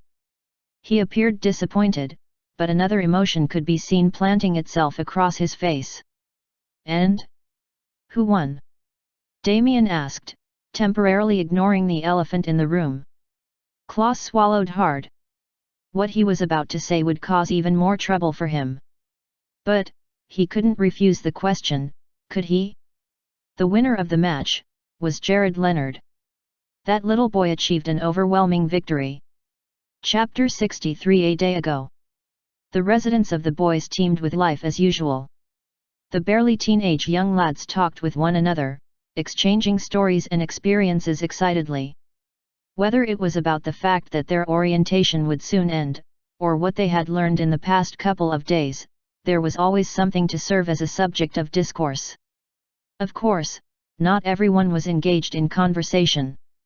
Two especially were left out of the talks. One chose not to even bother interacting with the rest of the boys. Perhaps as a feeling of superiority, he intentionally isolated himself from others, preferring to read the books he had borrowed from the library. As for the other, he was simply left out of the conversations. No one bothered involving him, neither did they acknowledge his existence. This boy also passed his time by either reading the books he got from the library or the one his tutor had given him as a gift. Yab. The boy was me. It had been a short couple of days since we arrived, and I had not made a single friend. Everyone ignored me. I caught the gazes of some who seemed like they were interested in talking to me, but they never made any effort to try. In such a place where collectivity was the best course of action, no one wanted to defy the norm and break the unspoken rule of my ostracization. The fear that they would be abandoned by others and also he cast out coursed through everyone and they all pretended I didn't exist. Well, I don't really mind, I mumbled. Inslark gave us a lot of free time and only took up a few hours per day for our orientation. It felt strange to me since I was certain that we didn't need a week to complete this course. There's most likely another objective to this phase, I reasoned. I doubted it was the same as the other tests we had, but at the same time, wondered what the higher UPS were up to. After exploring every nook and cranny of the apartment, apart from the rooms of everyone else, of course, I found well-hidden magic tools all around. Of course, I took great caution not to get caught snooping, even in my room. Acting natural, I diligently uncovered the positions of these objects while others were having the time of their lives. I knew it. They're watching us. Well, there was nothing I could do even if they were, so I decided to keep to myself and avoid trouble. Unfortunately, trouble came looking for me. And that trouble came from a particular someone. Spending my free time as usual, I read Alphonse's book and cross-referenced it with a few materials I was allowed to borrow from the library. Even though the Academy provided for all our material needs and we weren't permitted to bring foreign objects, special exceptions could be requested. I was able to retain my book, ring, and necklace, all mementos from those very important to me. It was an interesting study, one that never seemed to end. However, after several hours of immersing myself in knowledge, I began to feel hungry. I initially ignored it, but there's only so much one can take. Once I reached my limit, I decided to satiate my hunger and left my room. Treading the sturdy flight of stairs, I descended slowly and carefully, already feeling tired from not having too much energy left. Why did I push myself? I groaned internally with regret. Upon reaching the ground floor, which took the form of a lounge, I proceeded to my left side where my meal was supposed to have been placed. Out meals were brought at intervals, morning, afternoon, and night. They were properly packaged and special personnel brought them promptly. Since the food brought was according to our exact number, we all had our allocated portions without any need to worry about leftovers or deficits. I muttered in surprise upon getting to the large table where all the food would have been kept. Nothing was there. Oi, oi, oi. You're kidding, right? My mind rang. This was no laughing matter. I was hungry to the point of collapsing. I needed that meal. An expression of disbelief showed clearly on my face as I stood, frozen. However, as I was still trying to figure out what had occurred, I heard tiny laughs and snickers from behind. Kikik. Pfft. Hi hi hi. Since my senses were always been sharpened by magic, I was able to pick up their unpleasant noises of amusement. Are they laughing at me? An unpleasant feeling enveloped me the moment I considered a very plausible answer. A small smile appeared on my face as I made a wild guess concerning what had happened to my food. Turning away from the table, I approached the group that sat in the lounge area. It was the usual squad that dominated the boys' dorm. Since Stefan wanted nothing to do with anyone and simply locked himself in his room, only coming out for compulsory activities or meals, he wasn't the ringleader of the boys. No, that title belonged to the one who scored third in our exams. Yvonne Smith. I made sure to keep a poker face as I approached the group, who slowly stopped laughing once they noticed my advance. "Good afternoon, or rather, evening, gentlemen," I greeted, a basic form of courtesy. "Hey, Ivan, did you hear about the guardian spirit of the library?" Jerry, one of Ivan's mobs, quickly brought up an irrelevant topic the moment I greeted them. This displeased me, but I kept my cool. I wasn't so childish that I would give such an obvious excuse for a snub any reaction. "Do any of you?" "Oh? I think I heard something about that." Ivan interrupted me with an energetic response, intentionally smothering my words with his. "Ah, I see, so it's them after all." My thoughts rang. I was so hungry that my belly bellowed at me. It was evening already, and I hadn't had anything but an early breakfast. Due to how tired I was, there was an option of simply giving up my lunch and waiting for dinner. This way, I could avoid any conflict. However, even in my state of weakness, there was no way I was going to let this go now. These brats! I should do something. Chapter 64. I'm trying to. What do you think it looks like, the spirit? Yet another interruption came my way. At this point, I could safely assume that they were trying to thwart my efforts at communication, and most likely had something to do with my missing food, since they were laughing just moments ago. "These young uns," I smiled, deciding to try something I hadn't done in a while. A low hum suddenly filled that air as it became thick and heavy. The idiots who were trying to ignore me by engaging in idle chatter suddenly felt the change around them, and instantly their expressions changed. "Kug. Urk. Gurk." Their pointless talks ceased, and no longer did any of them have amused expressions on their faces. Choked by the pure brunt of something they could lay eyes on, these boys writhed, looking in confusion. My grin widened further. How does it feel, to be under my mana pressure? Urk, what is this? Ivan, the ringleader, muttered under strained breaths. He seemed to be the only one who could handle it to a degree, a feat that was adequate for someone who scored third. It wasn't like I was being serious either. If I was, these boys would have lost consciousness long ago, or worse. There's no need to go that far. I've achieved what I wanted. The boys all turned to me with both surprise and pain, their glares showing suspicion. No one else could be responsible for their sudden discomfort, after all. Some made attempts to open their lips, but I increased the pressure, causing the fools to shut them instantly. "Now that I have your attention, I'd like to ask you a single question," I spoke, followed by a sigh. My smile vanished as I moved closer to the group of about 9 boys, Ivan's inner circle. Pointing my fingers toward where my food ought to have been, I gave my question. "My food on that table, what happened to it?" The pressure caused them to give their guilt away. Sweat formed on their faces and I could hear strained breaths. However, none of them confessed. Ah, the pressure must have been too much, I suddenly realized, deciding to retract it entirely. The intimidating air vanished, replaced by the usual calm of the room. However, unease was still amid the lounge. "Answer me, please." I broke the silence courteously. The eyes of everyone turned to Ivan, their leader. He had the final say on their response, and no one wanted to go out of line to speak. In the case that they said what they weren't supposed to, it would spell doom for them. What are you talking about?" He found himself stuttering as he spoke. The effects of my pressure hadn't fully left his body. "Why are you asking us? What's out business with you?"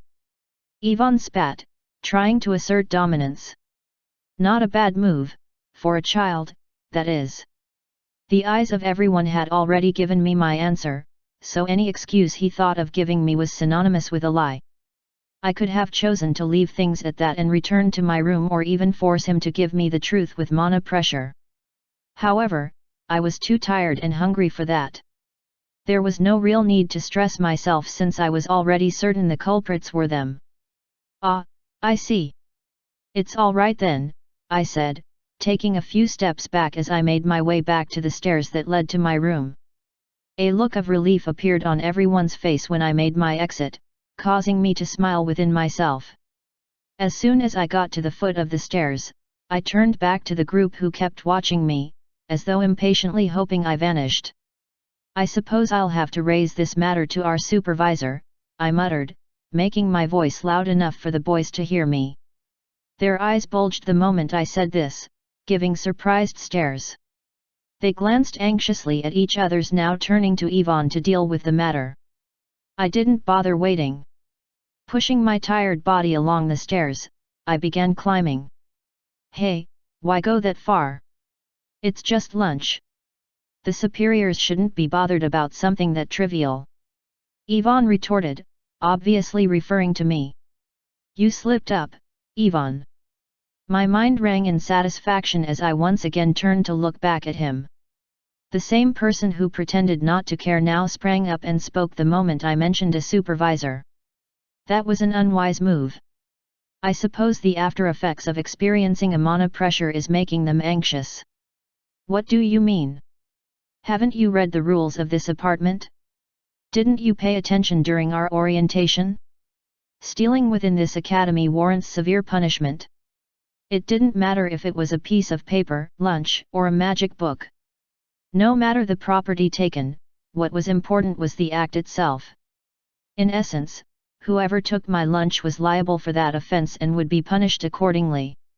I don't remember giving anyone permission to take my lunch, and the academy isn't sloppy enough to give us food with one person short. That means someone took my food. I continued. The boys looked more uneasy while sweating profusely. It was as though they were confessing their guilt by conduct alone. It's a shame you guys didn't see the culprit. I'm certain our supervisor should be able to find the perpetrator. We wouldn't want anyone else to fall victim, now would we? I smiled weakly. I had said enough. There was no need to directly interfere with these guys. With the staff of the academy watching, there was no telling if an act of violence would be to my demerit. On the plus side, since the supervisors could monitor us, it meant they had also seen the incident take place. I don't need to bother lifting a finger, the authorities will deal with this. That will be their punishment. I sighed, still feeling the tight twist in my stomach. I felt so hungry, so tired. Once I got to my room, I was most likely going to lie down and wait for dinner. Hold on. Ivan's voice abruptly cut into my thoughts, but I ignored him.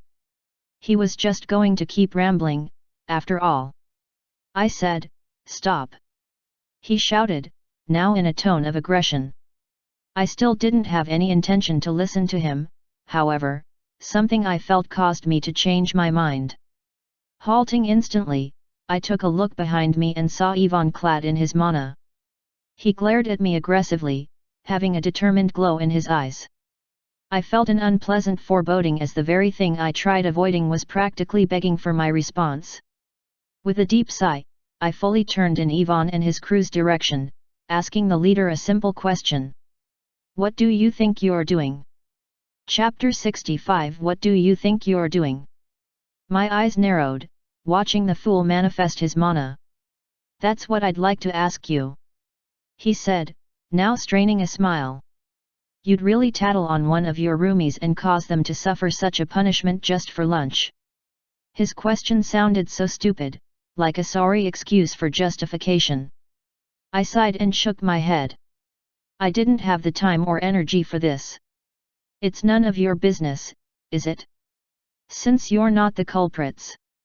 Besides, didn't you guys say you didn't care? I made to turn away, but Yvonne raised his hand and pointed it at me, glaring at me in a threatening manner. Oi! I'm trying to be polite here. It's not nice to tattle on our fellow Kursemats. Fellow Kursemats, eh? That's quite a funny way to describe a bunch of people who totally alienated me. I would have loved to ignore Yvonne and just return to my room, but the boy drew closer to me, donning a threatening look. It appeared he wasn't going to let me return in peace as long as I intended to take the issue to the authorities. You should just let this one go, don't you think so?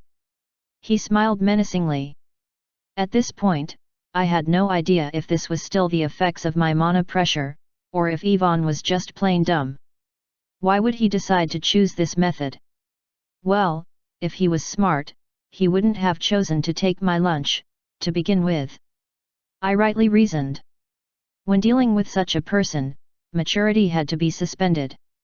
I had to handle him as I would a child and rightly discipline him myself.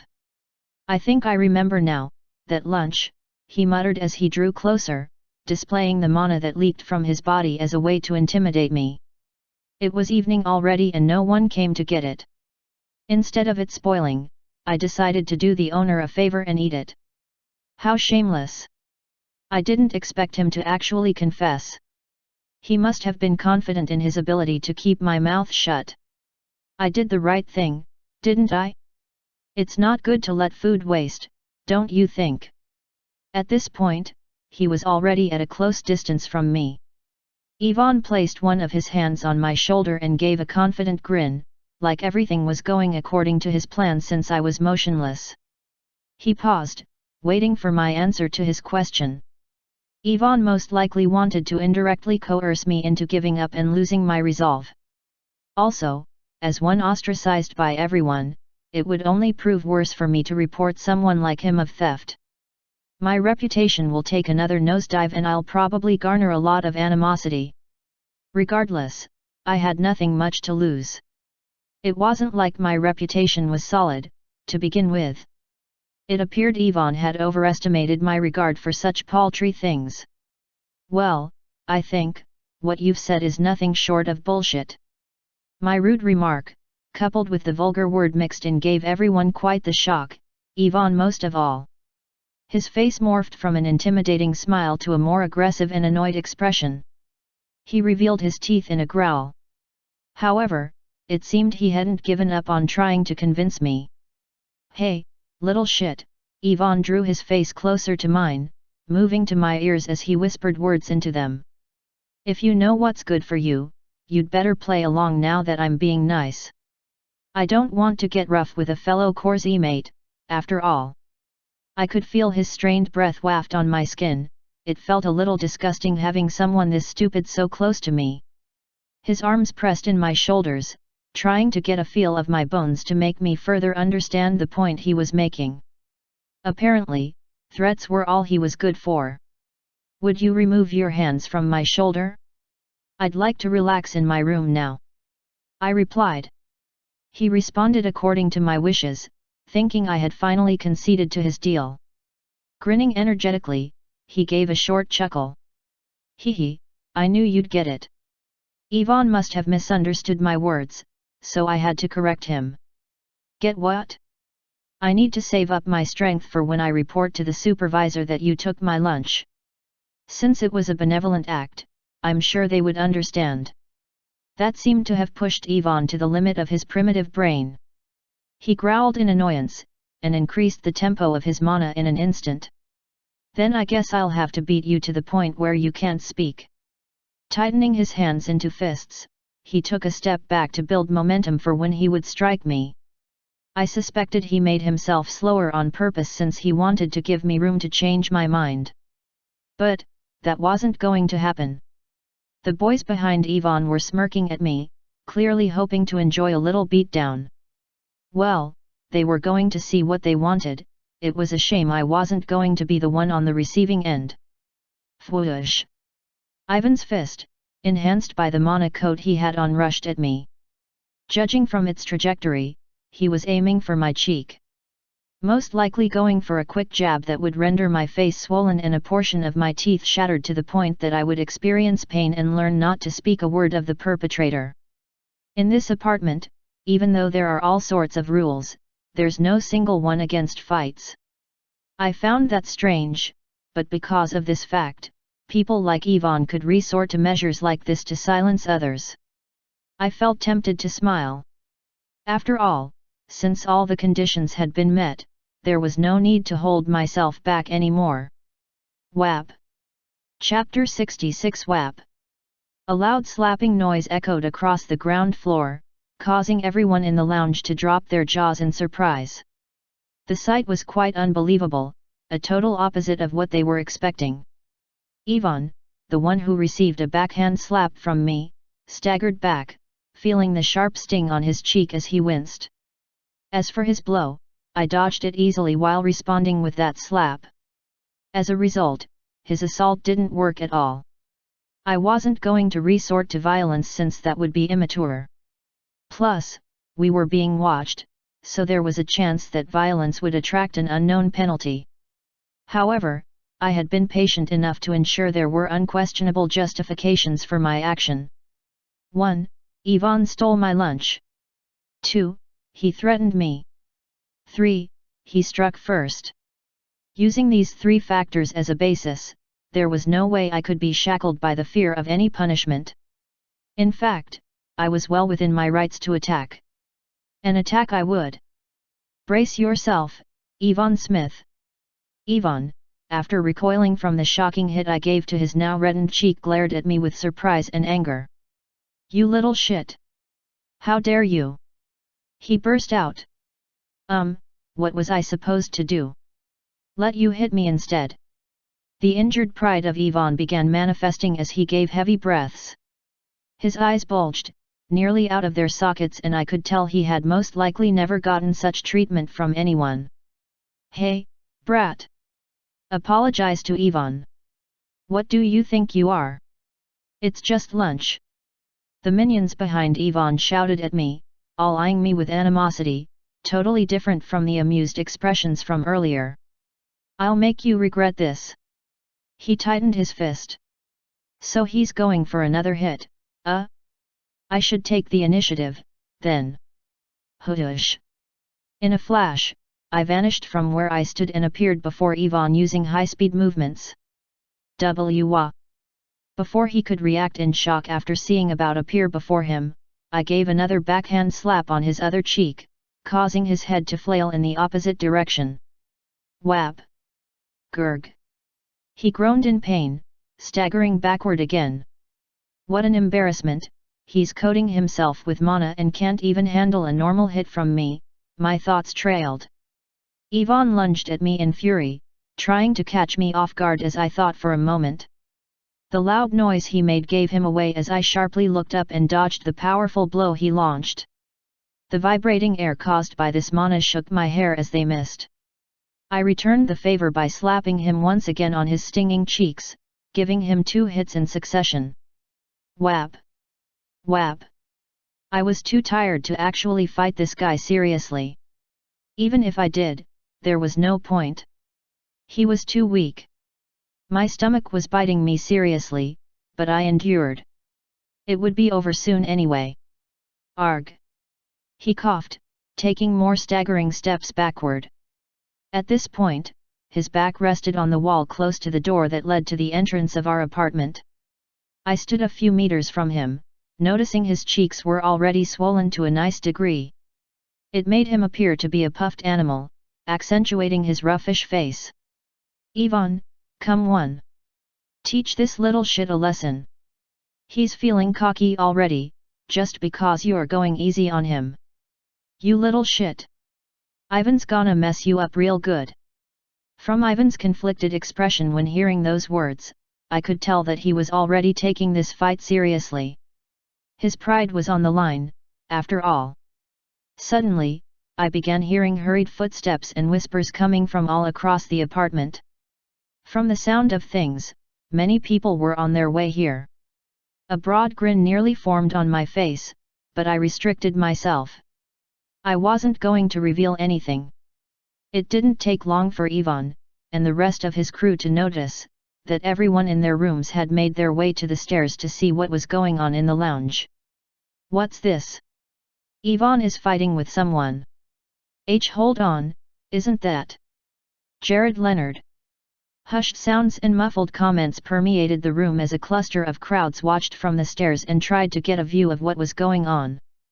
Since I was directly backing the stairs, none of them could really see my face, just my view from behind. As for Ivan, he had a swollen face and had already covered his body with mana. Things weren't looking good for him. Oi, oi, is Ivan actually going so far against Jared? He's even using mana. Isn't that against the rules of this place? What? No. Didn't you check the regulations? There's no mention of fights. That means, we'll actually get to see something interesting. Who do you think will win? Ivan, of course. The guy is a beast. Didn't you see Jared's performance in the second test though? Pfft, please. That must have been cheating. He's only a white core. Ivan is close to the peak of yellow core. They kept talking and arguing among themselves, unconsciously increasing the tempo of their voices. Look what you've caused, Ivan. All I wanted was my lunch. I sighed, giving him a tired expression. He growled at me, giving a more menacing look. The boy was well aware that he was to blame for all of this, but he had come too far to turn back now. You. I'll teach you a lesson. You shouldn't have defied me. Raising his hand, he loosened his fist. I was surprised since I expected more pointless swings and jabs from the moron. He chanted. Instantly, flames began appearing in his hand. The bright amber light sparked and burst forth, birthing a dancing ball of flames on his hand, as large as a person's head. Everyone gasped in surprise. Even I had to take a step back in surprise. He's going to use magic. Really? He, his voice took a deep, darker undertone. The expression he gave showed a hint of danger, and I could tell he had reached a point where he saw me as simply an enemy that needed to be eliminated. You've brought this upon yourself, Jared. The flames flickered and seemed to grow bigger in size as he began advancing toward me. Now burn. Burn. Ivan Smith declared, flames in hand, clearly ready to launch it at me with full force. What the heck? I hadn't counted on things escalating to this extent. I had overestimated Ivan's intelligence since I thought he would have thought things through. Violence isn't prohibited, but the destruction of property is. Judging by the intensity of the flames, even if I evaded it, it would destroy furniture and perhaps other things. While it would be considered Ivan's attack, we would both be penalized since our fight caused it. Damn! I don't intend on being penalized this early. My stomach bit me, allowing me to remember the pain within me caused by lack of nutrition. This caused me to win CE. Coupled with my already worried expression, I was certain I looked really pathetic. Looking scared already, eh? Well, it's too late now. Ivan grinned, bringing the flames closer. I realized that he wanted to show off his power in front of everyone at this point. If he played his card right, people would view him as one who could easily bring anyone into subjection if they defied him. This would increase his reputation and give him a better standing among students. Unfortunately, I had no intention of being his stepping stone. It feels like a waste to use this on someone like you, but... As Ivan approached with his sparking flames, the brilliant burst of fire suddenly began flickering and in a second, died out entirely. Yet. Everyone's eyes widened as the flickering light went out, wondering what the heck happened. Still, none were as shocked as Ivan, who looked at his palm and found nothing but sizzling smoke. What the? I heard him whisper. What's wrong? Weren't you going to burn me up? I smiled, enduring the pangs of hunger within me. He frowned, feeling the weight of public opinion begin to shift from his side. Gritting his teeth, he attempted his spell again and a burst of fireball appeared, causing the smile had previously to return. Oh? Maybe he deactivated that other spell on purpose. Yet, is a middle-tier basic spell, after all. There's no way Ivan would flop it. He must be getting serious now. I smiled, hearing the fickle audience switch sides again. Ivan was pleased by the support of the crowd and took a bold step forward in response. However, just as he moved, his flames went out once again. Wah! His eyes widened, hearing the sizzling of dying flames in his palm. Having experienced this twice in a row, the thought had registered in everyone's mind that this was no fluke. And, just as expected, whispers began spreading. What's going on? Ivan can't chant a fireball spell. No way. You saw what he used in the second round. Then, do you think it's Jared that's causing his spell to fail? No way, is a high-class spell. I'm so confused right now. My grin grew a bit wider as I saw Ivan getting crushed by the barely audible sounds coming from the audience.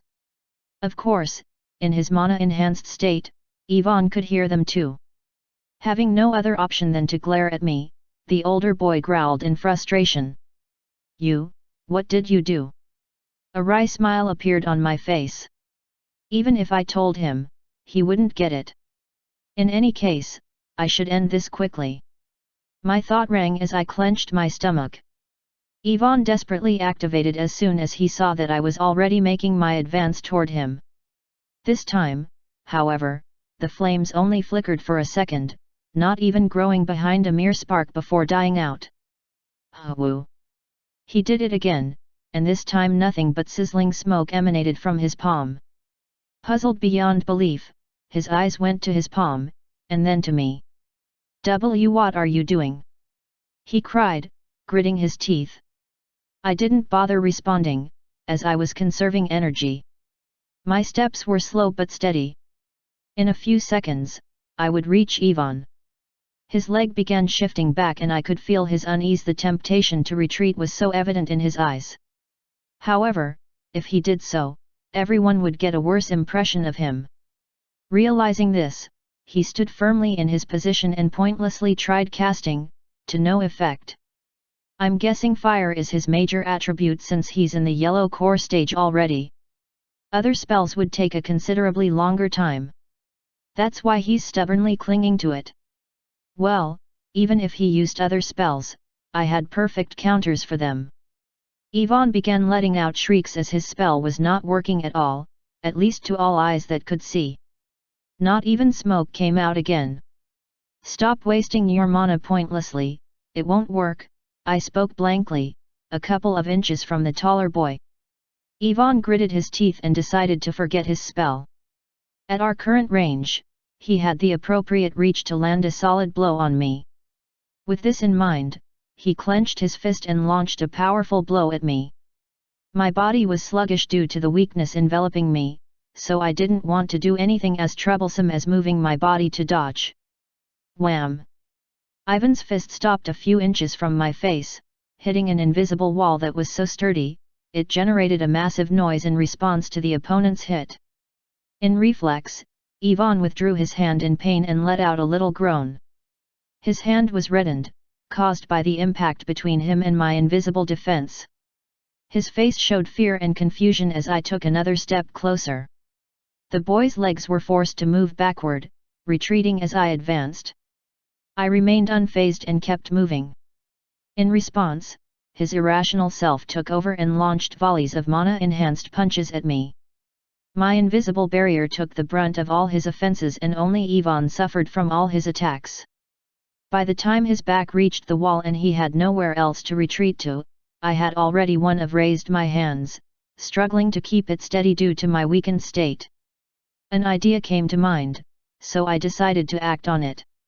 Using it should be enough, with this, it's my win. Chapter 68. Pointing my index finger at a frightened Ivan, I moved my lips and let out little whispers. My words manifested and took the form of a spell. Invisible waves flew from my pointer and were sent to Ivan in a fraction of a moment. Guark-K! The target yelled out in pain, sending loud noise reverberating across the lounge, even the stairs. People felt his pain from a distance, but I couldn't care less. After a few seconds of screaming out, afflicted by something no one could see, Ivan collapsed. Thud. I made way for his body to fall to the ground, completely powerless to break the fall. Everyone could see from where they stood. Ivan had fallen unconscious. After the little mishap, I gave a sharp glare to Ivan's minions and went to my room. Those who occupied the stairs instantly parted ways and gave me more than enough room to transverse. My eyes darted to Stefan. Apparently, he had been watching my fight with Ivan. Just as before, it seemed like he wanted to say something, but was hesitant about it. Just be quiet, Stefan. I'm not in the mood. My mind snapped. Walking past him, I went to my room and shut the door tightly. The moment I felt the familiar ambience of known territory and knew no one was watching except for those monitoring us, I fell to my bed and gave in to my weakness. Sleep couldn't come, since I was so hungry. However, I was allowed to enter a drowsy state. My thoughts trailed to the just concluded fight with Ivan, and all I had done in such an irrelevant clash. Firstly, from the moment Ivan decided to assault me, I activated sound amplification magic, making sure our commotion attracted a crowd. This was the major reason all the students came to witness our fight, even though they would have just been occupied with whatever activities they had planned for the day. Since my body was constantly strengthened thanks to my multiple cores and a well-established system within me, I could easily react to Ivan in my hungry state. I could also injure him considerably, even though I was nowhere near being serious. And then, the forceful deactivation of his spell was also caused by him. Of course, I couldn't directly stop with the spell since it was an advanced spell. But, I didn't need to go that far. Fire runs on oxygen to remain active. Even though Ivan's mana summoned flames, it ate at the oxygen around in order to maintain its stable state. Using Spellcraft, I merged my mana with the surroundings and deprived his palm region of any oxygen. This caused his spell to malfunction partway through and fail. Of course, the more he tried to activate it, the less it would even work at all. That was why it reached a point where the flames didn't appear at all. He then proceeded to use melee attacks once again, forgetting I was superior in combat. However, my body wasn't in the best state, so I simply used Spellcraft to harden the surface tension of the air, coagulating space particles with my mana. This caused the invisible shields to protect me. I didn't have enough focus and energy to completely shield my entire body, so I used my eyes to trail his movements, predicting where he would strike. This allowed me to create little shields only in those areas. As for the last spell I used to render him unconscious, it was also due to the aid of Spellcraft. Using oscillating waves at low frequencies, I sent them in varying proportions to his ear regions. Some people weren't aware of this, but the ears are responsible for balance in any human body. Picking up sounds in form of waves makes the ear maintain a state of equilibrium. By distorting the waves and sending various types in uneven proportions, I caused a forced state of imbalance in Ivan. The forced and sudden perception of both high and low frequencies rapidly registering in his nerves caused him to experience artificial pain, sending him into a state of unconsciousness. Of course, it was all hallucinatory. His physical self remains unharmed. Well, he did fall, so that was already enough damage on his body. I sighed in silence, feeling a little frustrated. Using so much effort for such small fry was stupid of me. However, if I had just relied on brute force, I may have destroyed the property of the academy. I had no choice. Of course, that wasn't true, but I took solace in that excuse. Knock. Knock.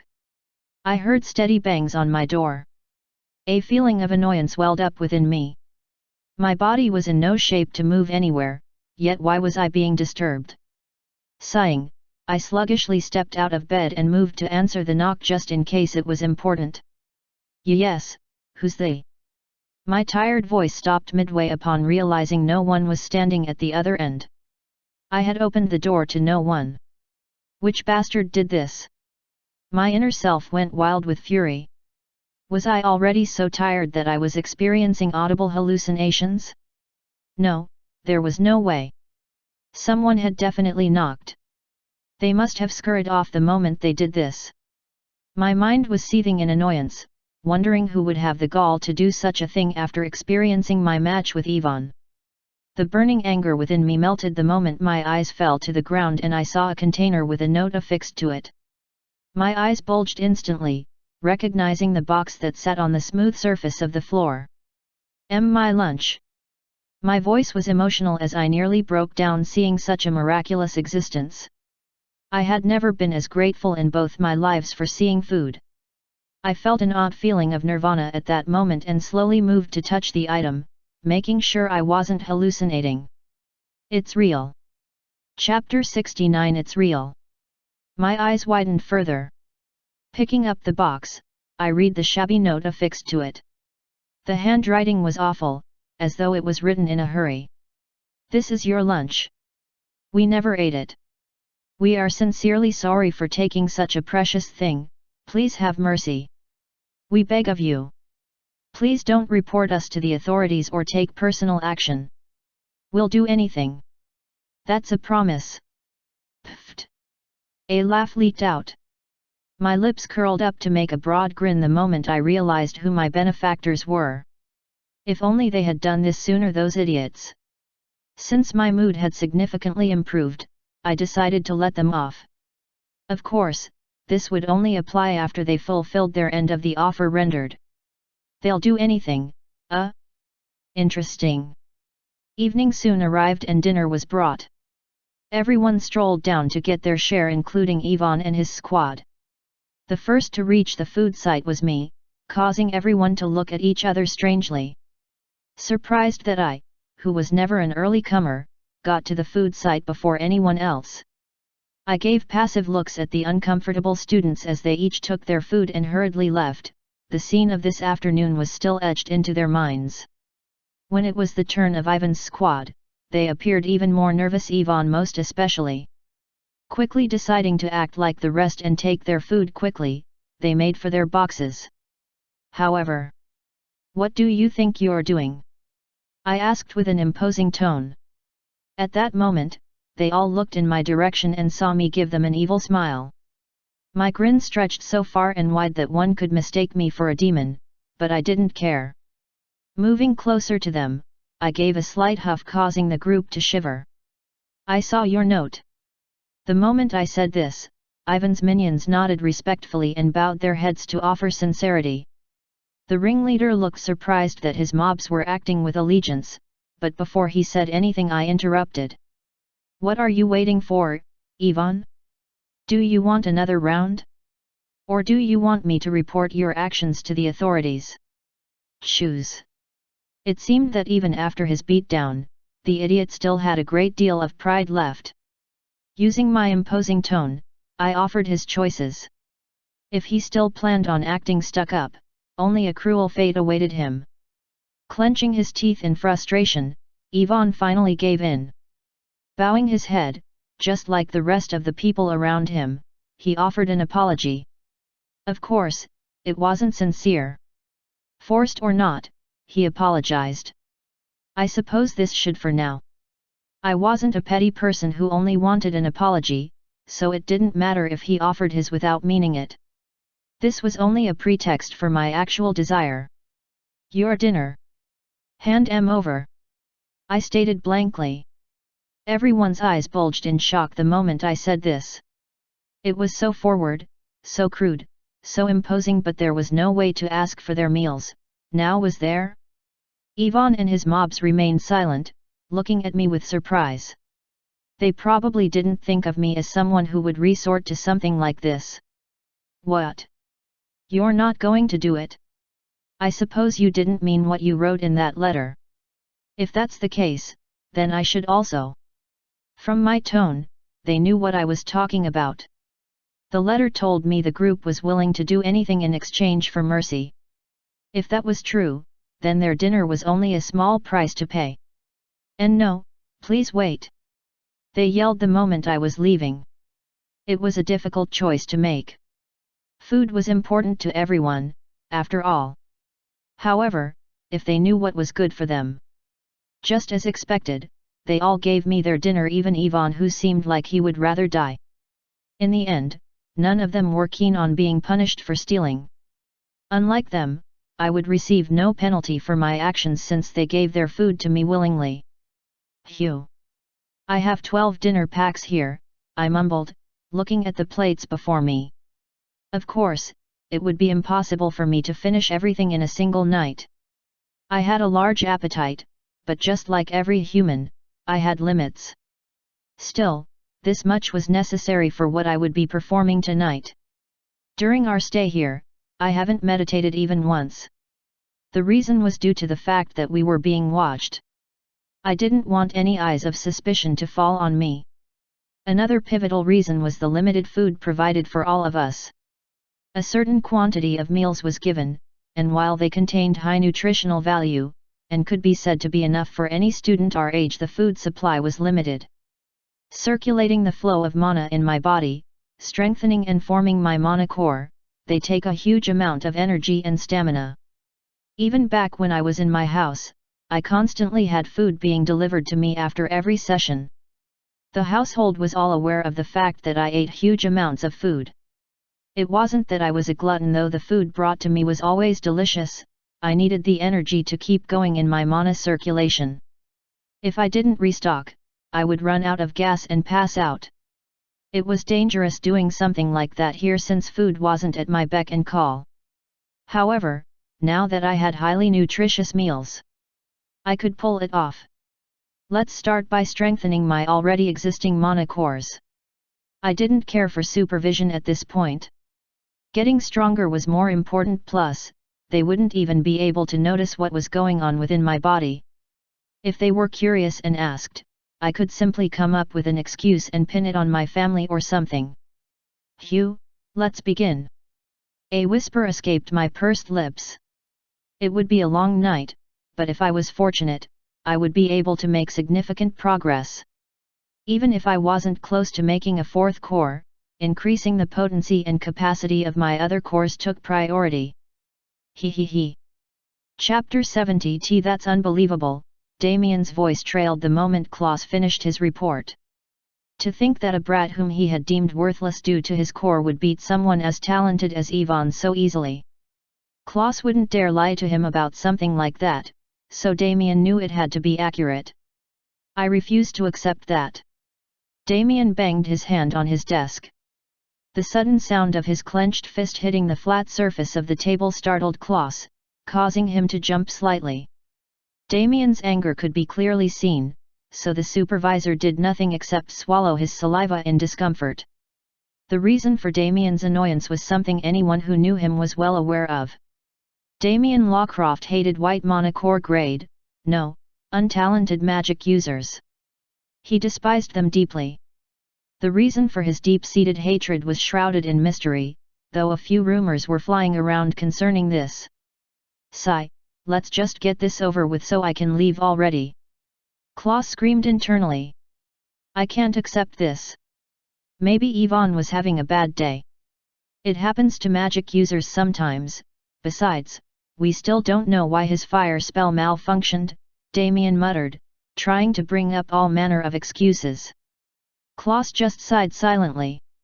His superior didn't want to accept the fact that Yvonne lost due to his inferiority in ability compared to Jared. Even if he managed to dismiss the results of the duel, if it could be called that, it didn't change the fact that Jared's perfect score in the first two parts of his exam was beyond amazing. If not for the newly adopted third part of the exam, he would have easily scored the top spot. Still, Klaus knew better than to say this to Damien, who was seething in annoyance, too drowned in his prejudice to think rationally. Well, it doesn't matter in the end. Even if he managed to best Yvonne, there's no hope for him now, after all. Klaus knew quite well what his superior meant by the words he spoke in a low undertone. The placements of everyone had already been decided, and Jared belonged to the lower class. Not only would their education be of poorer quality compared to the rest, but they would also be shown the least preference when it came to issues of pertinence in the academy.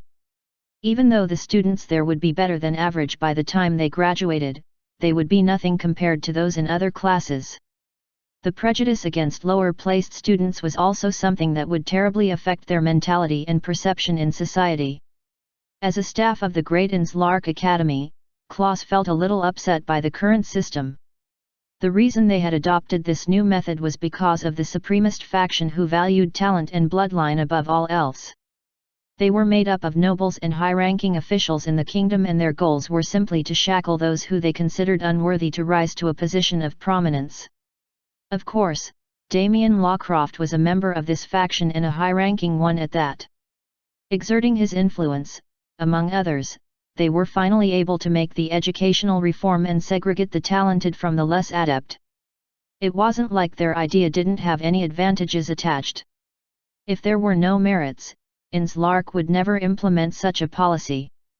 However, the rationale behind such a plan was the discrimination against the less talented that alone made the cause contaminated. Whatever. I should just mind my business. Klaus heaved another heavy sigh. He did have a fleeting thought as Damien began addressing him once more, making sure the preparations were made for the students who would be making it to the upper class. Jared Leonard seems like such a promising individual, if only things were different. As expected, we were all called out of the apartment after having breakfast. Since it was our last day in the place, everyone was already prepared for what came next. We'll be moving you to the main auditorium now. The rest of the students would have gathered there already. Klaus Tallman spoke to us. As the supervisor in charge of our male group, he had personally come to gather us for the assembly. I haven't seen him since the first day. My thoughts trailed, recollecting that several other staff took charge on their respective days. According to what Klaus was saying, the true academic session began today and we were all together at the central auditorium. Even though we had been given a tour of the school grounds and knew our way there, it only made sense that he would escort us personally. I suppose this will be the last time I will be receiving such treatment. The lower class awaited me, after all. Flowing Klaus like obedient labs, our group of boys trailed behind. Before long, we met up with the female students. They were, of course, being led by their female supervisor. I wasn't aware of her name, but it was only a matter of time. Though most of the girls had eyes on a few boys like Yvonne Smith or Stefan Netherlore, I felt a particular gaze on me. My eyes rolled as I could already guess who it was. I'm not going to look. No matter how hard Maria Helmsworth stared, I decided not to pay her any attention. Focusing on the path before us, my mind trailed to my session the previous night. The food I received from Yvonne and his group was barely enough to sustain me throughout the night. I was so hungry once breakfast arrived that I devoured my meal on the spot. I saw the students look at me with curious glances as I ate, especially Ivan's crew who were surprised that I could eat with such gumption after having a feast to myself the previous night. They weren't aware of the pains I went through, though. And it was all worth it. Even though I was merely a white monocore grade, the amount of energy stored in my individual cores was equivalent, if not superior to any of the students around. Well, exceptions like Maria and Stefan, maybe Yvonne existed. Still, to think I had 3 monocores with equal proportion to a yellow core grade, individually. I've become quite strong. Still, it wasn't enough. We were now heading into the Lion's Den. The grand assembly where all Inslark students were gathered. I would be meeting my seniors there, plus we would all be divided into categories. While my fate was drawing the short end of the stick, I had no intention of remaining at the bottom. Bring it on. I'll show you what happens when you underestimate me. Chapter 71. We all saw the grand hall from afar before venturing within. It was a tall and wide building, comparable to the Colosseum we had our tests. Though, I had to admit that this was smaller. Its elegance made it superior to the one we had seen previously, though. Brimming brightly in the sun stood the castle-like Inslark Academy Grand Hall where the General Assembly would be held. Hurrying in our footsteps, we made it to the hall's entrance. It was designed as a 2-door entrance, and upon arriving, Klaus and the other woman whose name I finally found out to be Isabel, opened both sides of the door and granted us entry. Whoa! Escaped from the mouths of many. I maintained my poker face, but being honest, excitement welled up within me as well. Ah, nicey! My mind rang. The hall had a very large interior. Designed elegantly, the shiny white paint that covered the surface of everything made the large place look brighter than it actually was. Several chandeliers hung on the ceiling, and from both sides of the walls we walked past flags of multiple colors were spread. I recognized the insignia of some of them. The royal family, Inslark's original, the Magic Society, predecessors of Inslark who revolutionized the world, some of which I knew personally. There were a few flags I didn't recognize, most likely due to my incomplete knowledge of the modern world of magic. My eyes finally caught something close to the end of the line of flags. It felt oddly familiar and resonated with me for a second. Finally, my eyes bulged when my recollection caught up to me. This is. Looking at the elegantly sewn flag that had the designs of a pair of goggles, books, and a pen, I instantly knew. The logo belonged to me. Ah, I see, so those bastards really did as they said they would, I smirked smugly. Before I died, the head of Inslark was beside me among the king and other notable members of society. The younger man, considering my age back then, had told me that he would immortalize me by making sure my flag was among the legends in Inslark's history. Looking at it now, this feels weird. I didn't have the time to revel in the past, though, since we were on a move. My eyes finally descended and I noticed the hall was already nearly full. 8 rows were arranged in an orderly fashion, and standing in their designated positions were the students. Looks like we're late, I mused. The students all had uniforms on them, though of different colors. We already learned about it in our orientation. First years wore white-colored uniforms. Blue was designated for the second years while red was given to third years. All uniforms were exquisitely sewn, having no flaws whatsoever. Since nobles and the highest members of society had children here, it was to be expected. Of course, we all had our uniforms on. It was given to us on the first day and hung in all our wardrobes. The uniform remained there just for this moment. Yes, I was donning my pure white uniform, as though expressing the core I possessed. It was pretty cool since golden threads were laced around it to form designs. I had a cool blazer on, with a waistcoat to cover the pure white shirt underneath. The golden designs on my uniform made it look beautiful, extending to many areas and lines. Even the tie worn around my collar had golden designs on it. I had a school badge on the left breast pocket of my blazer, showing the same insignia as the Inslark logo on one of the flags. The other uniforms had golden designs on them too, similar to one another. The only change in uniforms was the color, I supposed. Now navigating our way around the hall, some of the eyes of our seniors glanced back while others didn't seem interested. Of the 8 rows lined up in an orderly fashion, counting from the left side, 3 had red-colored uniforms. They were followed by 3 with blue-colored uniforms. Looking to the far right, I saw the last 2 straight lines. They were dressed in white, the same as ours. So that must be them. My thoughts trailed and a slight smile formed on my face. We were already informed of the 3 major departments in Inslark Academy. There were 3 courses one could offer at this institute. Magic Arts, Martial Arts, Scholar Innovative Arts.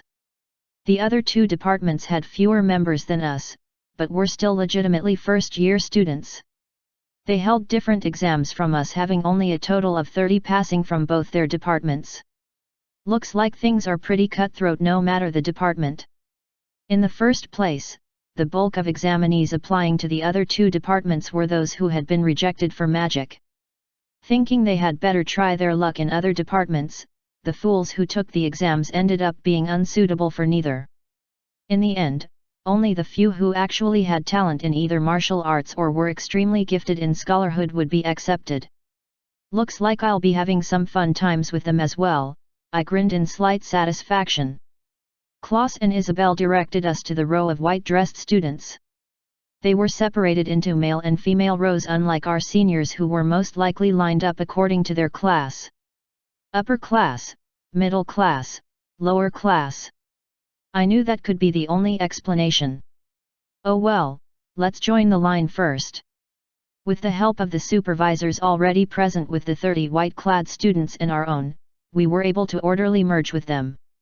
Our numbers were a total of 130. We had a total of 89 boys and 41 girls, a pretty funny contrast, in my opinion. Suddenly, the hall that was brimming with life and energy died down. In a flash everyone stood, motionless. Their faces were all directed to the elevated stage in front of us. Someone was entering the stage, or rather, appearing before all of us. I recognized the man well. He was Chapter 72. I welcome all the students gathered here. The voice that boomed out caused all the young-looking people who stood in orderly lines to straighten up their postures and don serious expressions. Now was no time for laughs or any sign of ease. The academic supervisor, and a senior lecturer himself, Damien Lawcroft, was standing right before them. On an elevated platform that looked like a wide stage, the man stood upright, having a slightly dissatisfied look on his face. Looking around the students, his eyes scanned them at what seemed like lightning-fast speed. There were a total of 8 lines, all stretching backward. The first 6 lines were in accordance with the class system. They belonged to the members of the senior stages 2 and 3. As for the new entrants, they had 2 lines for boys and girls. Looking green and more nervous than the others, the first years gulped and shuddered in the presence of the overwhelming presence the man before them carried, with a few exceptions, of course. Damien smiled softly as he saw those who maintained their cool in the senior classes, down to the new entrants. The strong-willed ones who would be the future of the Magic Society. Those in the high class all had a confident air around them compared to others. Even among the new entrants, mixed amid those who jittered their teeth and looked around the hall to distract themselves from the unease felt down to their bones, those who weren't fazed were present. Stefan Netherlore, Maria Helmsworth, Yvonne Smith, Trevor Keisel. Damien Lawcroft's thoughts trailed as he was noticing the writing buds among the students. They were exemplary, all donning an exuberance that depicted the very essence of upper-class members of Enslark Academy. His eyes suddenly came to a halt when he saw another student who gave off the same atmosphere as the others he had seen. No, his was far more intense. It was as though he was the very essence of confidence. No sign of hesitation, and a pure brilliant smile that made the others look like pretending fools in comparison. Jared Leonard. Damien looked uncomfortable seeing me. One could guess the reason why. He must have been informed of my clash with Yvonne. After all, we were being monitored. Even Klaus treated me differently while on our way to the hall, looking at me more than a dozen times. It was a good thing, though. It meant I was already gaining a reputation that would inadvertently lead to my greatness. His scowl deepened once our eyes came into contact, and I could tell he was upset at me. Of course, I knew of the whole faction governing this school. It wasn't explicit information, but by deducing the facts I had gathered so far it made perfect sense. During the orientation, I made sure to learn as much as I could about Enslark. It was an interesting place, but the procedures of teaching in the past compared to the present had a dissonance. Investigating further into it, I realized that there were 2 warring factions. I didn't know the details, but apparently one side was the one who brought about this new method of learning called the class system. Damien was a member of the board, as well as the new academic supervisor. Certainly, he was all for this idea. That meant he despised the fact that I was able to gain so much merit in my exams despite being a white core grade, even beating Yvonne up. Still, he was an inevitable ladder I had to cross. Don't worry, Damien. I won't cause you any trouble if you stay out of my way. I somehow doubted that, though.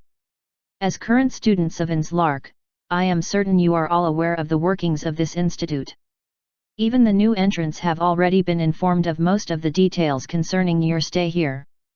Damien Lawcroft began. I will be skimming through the most important ones. He spoke concerning the duration of our education at Enslark Academy.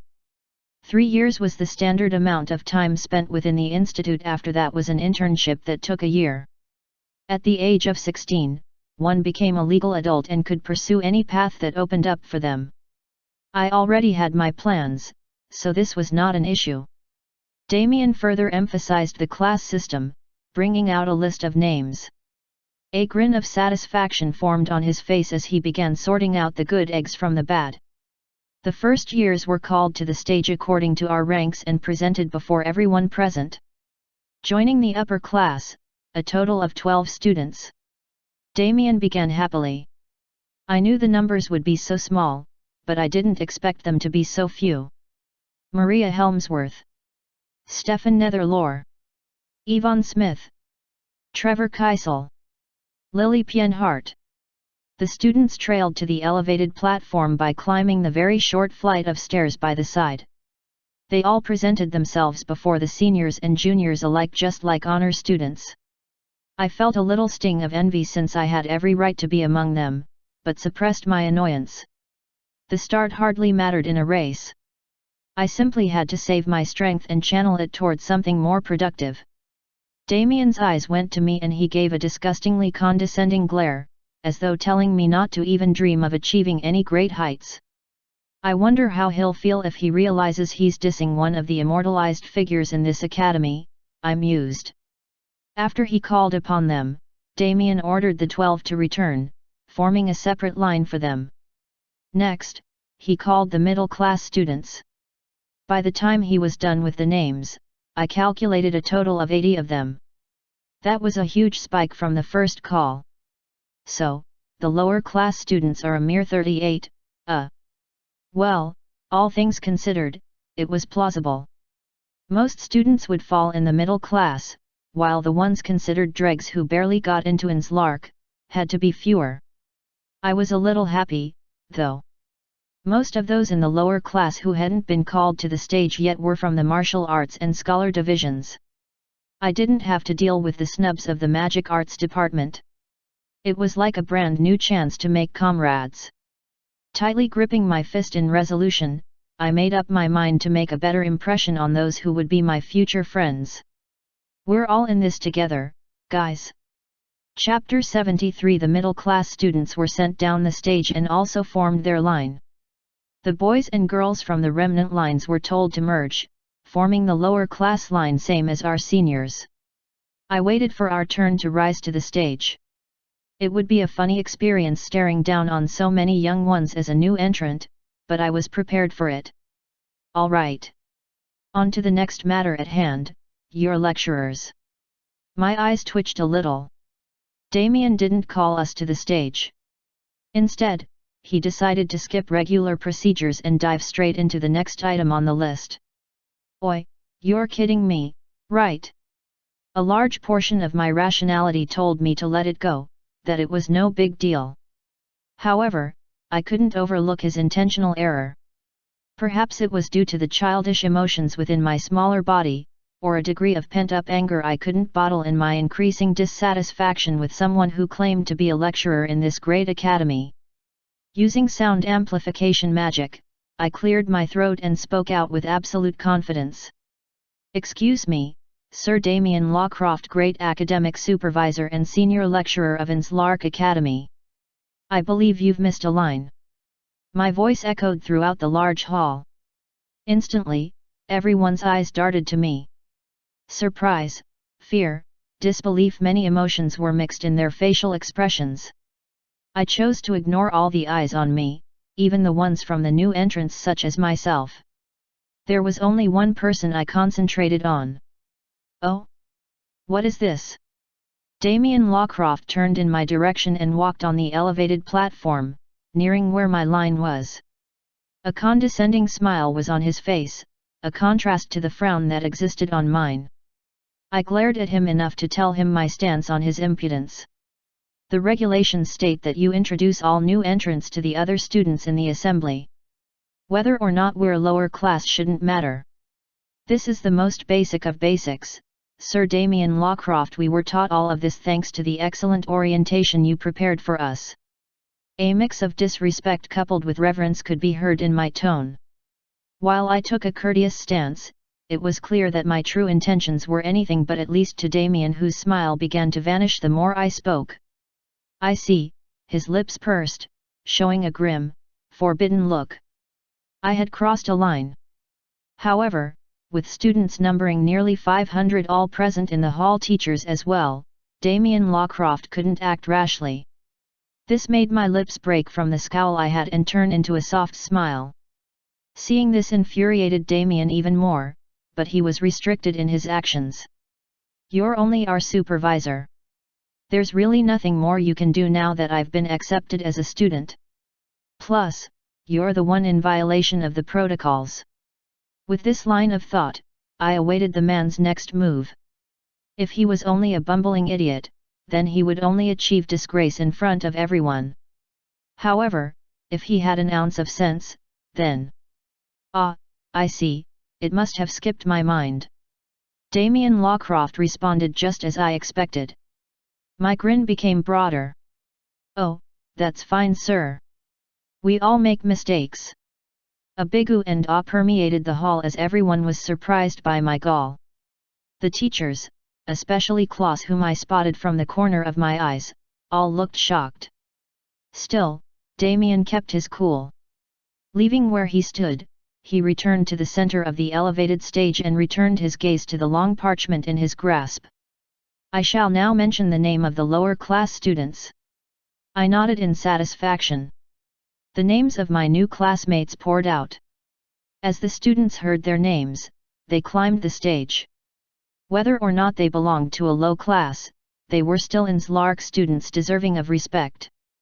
Every single one of them topped the thousands who failed.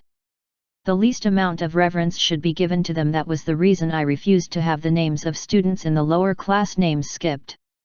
Jared Leonard. Hearing my name, I jumped a little in surprise. It still felt strange, but what of it?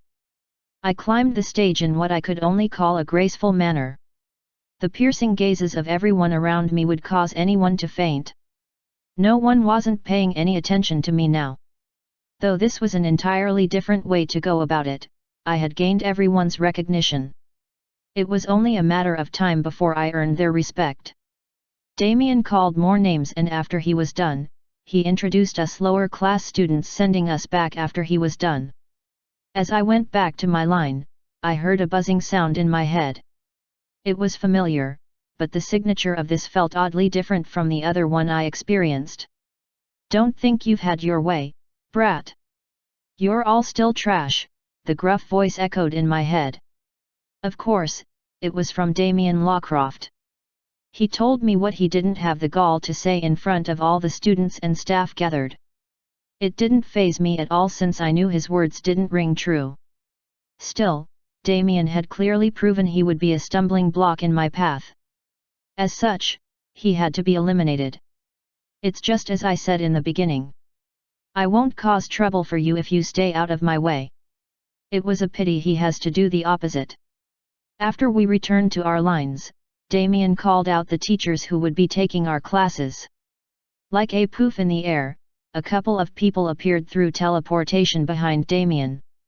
It happened so fast that everyone was stunned, even the seniors. These would be our lecturers. I saw 9 smartly dressed individuals. They looked formal and exquisite in their unique attires. Among them was legless Damien. His eyes darted to me for a second and winked. I laughed a little at his gesture. The man hadn't changed a bit. Chapter 74. As you all know, each class is assigned a lecturer to teach them. Some additional teachers will be specialized in particular courses and electives, but the general courses will be taught by your assigned lecturers. We all paid rapt attention as Damien addressed us. I was especially concerned with the 9 lecturers who weren't exactly lined up in perfect order. For example, Legris was stationed close to our lower class on the elevated platform, but that didn't mean he would be teaching us. He's a senior lecturer, after all. I will now introduce your lecturers to you. Mentioning their names starting from all the upper classes, Damien began allocating the lecturers. As expected, Legris was assigned to the upper class of the second years. All lecturers assigned to high-end classes had to be very high in rank. After he was done with the most important students, the middle-class lectures were allocated. I waited in patience. After he was done, only 3 lecturers were left. One of the 3 would be our teachers. None of them looked especially impressive. As one would expect from the least qualified lecturers, they were nothing compared to the others dress-wise and the aura they emitted. However, my eyes darted to one of the three who appeared to be the least conspicuous. He had an air of nonchalance about him, and out of everyone else, he dressed the simplest. Having a plain shirt that wasn't tucked in at all, along with black pants with golden threads forming a straight horizontal line, his shoes were average. His tie looks nice, though, I thought to myself, admiring the nice logo it had at the center. Unfortunately, his tie was loosened around his collar, making him look rougher than normal. His buttons didn't even reach the top, stopping 2 steps short. His sleeves were even folded up, displaying a good portion of his arms. They were firm and evenly toned. If anyone saw him, they would instantly wish he wouldn't be chosen as their lecturer. No, they would even wonder why he would be considered a lecturer in the first place. Even students were dressed better than he was. However, I wasn't like the others. There was no way I could make a pedestrian judgment based only on appearance. He stood out too much, which made my curiosity piqued. Furrowing my eyes a little, I ignored the others and focused on this man alone. I saw his bored eyes slowly turn in my direction the moment I tried prying into him. This shocked me for a moment, but I refused to lose composure. A smile formed on the man's face as he took his eyes off me, practically forgetting what I was about to do. Phew, I knew it. He's not normal. Damien called out the names of the lecturers allocated to the lower classes, and to my classmates' dismay, the very ruffian who was nothing like a lecturer was chosen to teach us. I heard grumbles and dissatisfied sounds coming from everyone, but amid everyone's annoyance by the choice, I felt strangely satisfied. Something about the man called Naren Khalid made me grin in excitement. There's no way I want an average teacher. This unique guy, he's perfect for our class. I saw Damien frown from the corner of my eye. He had donned a satisfied grin moments ago, but after seeing that I was happy with his choice for my class, that fulfillment in his face turned sour. Professor Naren Khalid moved closer to our class line, as the other lecturers had done for their various classes, bringing the both of us closer in distance. As though by coincidence, our eyes met and I was met with yet another amused smile from the man. With a smile on my face as well, I didn't look away. Let's get along well, teach. We were dismissed after the assembly was over. Classes started that very day, so we had to leave for our various lecture halls. According to the Academy's class system, the upper class made up of all years had their territory. The same applied to middle and lower classes. The dorms were also separated that way. That means I'll be living among lower class seniors. Interesting. We already knew our dorms, and our dorm numbers had been given to us. Just as in the previous apartment, we didn't need keys to open them. A magic signature would have to do. However, going to our various dorms would have to wait. At the moment, we needed to attend our first lecture. There were multiple exits in the hall, so each class took one of each and exited the wide building, making way to their classrooms. This should be fun, I whispered. 30 minutes later.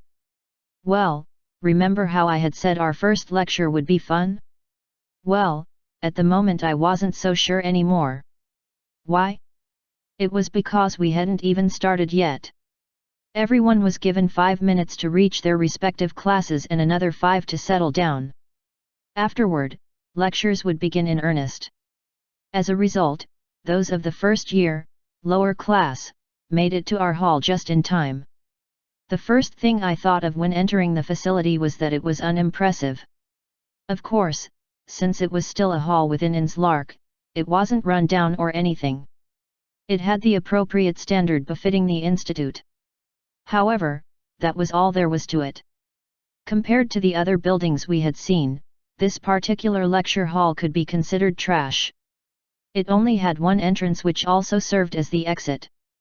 The interior was not decorated, having a plain brown color of wood that was used to furnish the place. The wood was in good condition, but still. It was a spacious hall, though. There were more than enough seats for all the students gathered, a total of 50 seats. Since our numbers were only 38, there was no problem. Still, I couldn't help but compare this hall to my mental imagery of the other halls the higher-placed students would be using. I grudgingly accepted my current predicament and settled at the very front of the class. I'm no slacker. However, even after our lecture was supposed to have started, no lecturer showed up. It had been 20 minutes since we were supposed to begin class. Nothing came forth. Is this really how I'll begin my first day in school? Chapter 75 Bam! The only door leading to and out of the classroom was flung open as someone ventured in. The sudden sound startled everyone who had already given up on anyone showing up and were already engaged in conversation. From the corner of their surprised eyes, they saw the one who entered the classroom. He had the usual causal air around him and his outfit was as radical as always. Walking in with a nonchalant stride, he walked to the center of the classroom stage where a lectern was erected. A smile formed on my face as I followed the man's movements, as though my eagerness had been quelled. Where have you been? I've been waiting forever, Naren Khalid. While others were engaged in conversation except for a few, I was bored out of my mind. It wasn't my policy to sit around doing nothing, but that was all I did for over 20 minutes. Next time, I'll just bring a book along with me to class. The students slowly ceased their talks and those who were standing subtly returned to their seats. Despite the man's appearance and tardiness, he was still a lecturer. No student dared to show defiance before him. I apologize for being late. Naren began. This came as a surprise to many since lecturers weren't known for their polite nature, especially one that looked rough like him. I was called by the academic supervisor as well as a few others concerning my outfit today, his voice trailed. This nearly drove a laugh out of me. All things considered, he was dressed inappropriately for a lecturer. He must have received some chewing out by his superiors. Now then, let's begin. His voice sparked and the air of unease seemed to drift away the moment a wide grin appeared on the man's face. To everyone's surprise, as I noticed by looking around, the lecturer we had wasn't all bad. Not only had he apologized to us, but he also donned a bright and friendly smile to begin our time together. All right, let's get the troublesome stuff out of the way first. You should all introduce yourselves. He pointed to the back of the class, establishing the order for speaking. From the far right at the rear to the left at the forefront. Naren also mentioned what he expected us to say. Name. Age. Department. Reason for studying at Lark. There were no objections, so all 38 of us decided to speak. One after the other, I heard the students introduce themselves. None of them were of any particular interest to me. After all, the ones who sat at the back were mostly the ones I knew from the magic entrance. They weren't really impressive, plus their personalities were trash. As the introductions went on, I saw someone I became interested in. My name is Annabelle Frederick. I'm 12, and, I'm in the Scholar Department. My reason for coming to this academy is, well... The few scholars who had already introduced themselves all said the same things. The Grand Scholar, Lewis Griffith, is an inspiration. I would like to walk down the path of a scholar because of how awesome it is. Knowledge is amazing. It's only natural I want to further my knowledge. A scholar understands the fundamentals and theories behind anything. Knowledge is power, and so I believe being a scholar is the best option for me. All of them were bullshit. How stupid. My mind rang the moment I heard their paltry excuse for a reason. In the first place, most of these hypocrites would have become magic users if they could. It was due to their lack of aptitude that they resorted to the next best option. Also, the common assumption of knowledge is power was all rubbish. Rather than having knowledge, the raw ability to pummel any opponent was what would truly be regarded as power. Besides, only fools were of the opinion that top magic users didn't have knowledge. To operate magic properly, knowledge was required. In essence, magic users had both knowledge and power. Scholars were nowhere near being the best in terms of departments. The last one who said that being a scholar was the best option for him nearly cracked him up.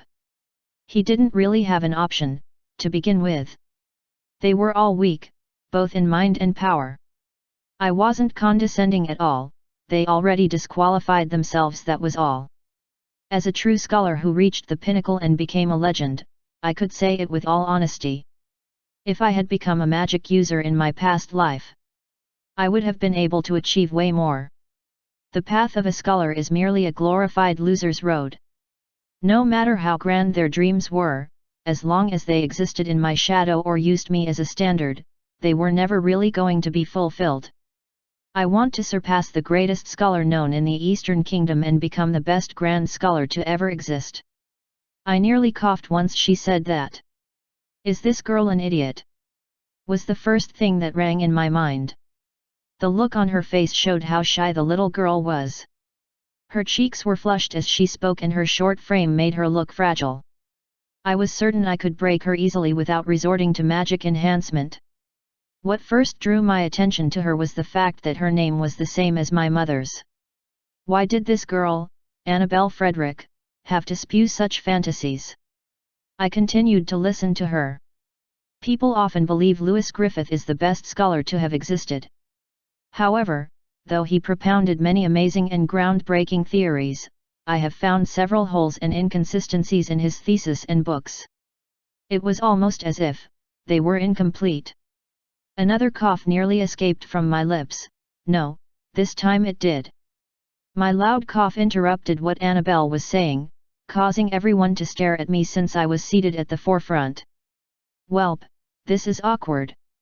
Chapter 76. Annabelle Frederick made a statement that caused me to lose composure and cough loudly, nearly choking on my saliva. It was as if his treatises were incomplete. How did she know? Despite my huge achievements in the realm of magic theories and evolution, I never revealed all I had learned to the people of the time. Hiding some of my most valued documents, I had hoped someone would find them eventually. Also, if they didn't, I thought those who learned from me would build upon what I had already established and arrived at the truth sooner or later. That way, I wouldn't be giving them all the answers on a platter.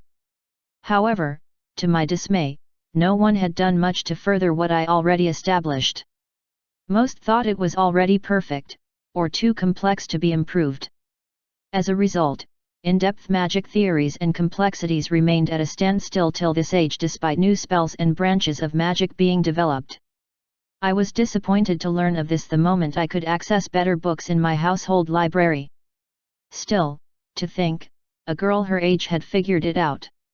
It was too shocking that I had to let out a cough. Welp, this is awkward, my thoughts trailed. The girl's eyes darted toward me. It was crystal blue, a sharp contrast to the yellow hair she had. She furrowed her brow and made a slight frown. She must think I was making fun of her or something. Her frown didn't fade as she turned away, returning her gaze to our lecturer. That is all I have to say. Sitting down in a hurry, she remained in a terrible mood, one I had to guess was my fault. Oof, what have I done? Of course, I noticed it wasn't just me that reacted to her words. Most people around gave amused looks and even stifled their chuckles and sneers at her. In a way, all she had said brought only ridicule to her person. Her image was already ruined on the first day. It felt wrong to me, especially considering how the girl looked like a child due to her small stature. We were all budding teenagers, but she still had the features of a 10-year-old. Well, what did you expect when you just went and spewed such a grand dream in front of everyone? I softly smiled, looking at her lonely gait. Still, my impression of her had changed. The fact that she mentioned the incompleteness of my legacy, made her worthy to be called a scholar indeed. How interesting. It appears I've found a good one already. The introductions went on without any incident. As Naren had stated earlier, we had no right to criticize anyone's introductions by verbally or physically assaulting them. However, mere chuckles and snickers didn't count, so many made fun of others using suppressed laughter and condescending facial reactions. My name is Edward Carl Leon. I'm 13 years old, Department of Martial Arts. I only have one goal, and that is to further the mastery of my blade. I will sharpen my sword and perfect my skills until sword arts are recognized throughout the Empire, no, all around the world, once again. This introduction also struck a chord within me. I looked at the one who made such a grand statement. It was a boy having brown hair with equally brown eyes. His appearance looked mature for his age, and even with his uniform covering his body, I could tell that he had a finely toned figure.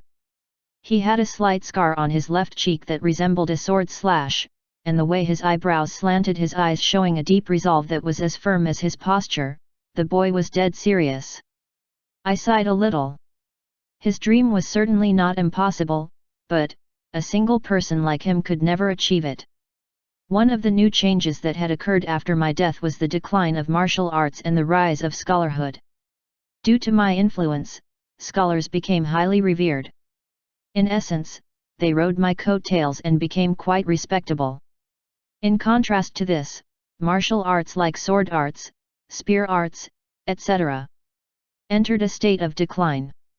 This was because magic had evolved to a high level that no one was really interested in dedicating years and efforts to strengthening the body, sharpening the senses, and relying on one's strength to grow powerful. Just as I had thought when I was younger, magic could cause miracles to occur with a single spell.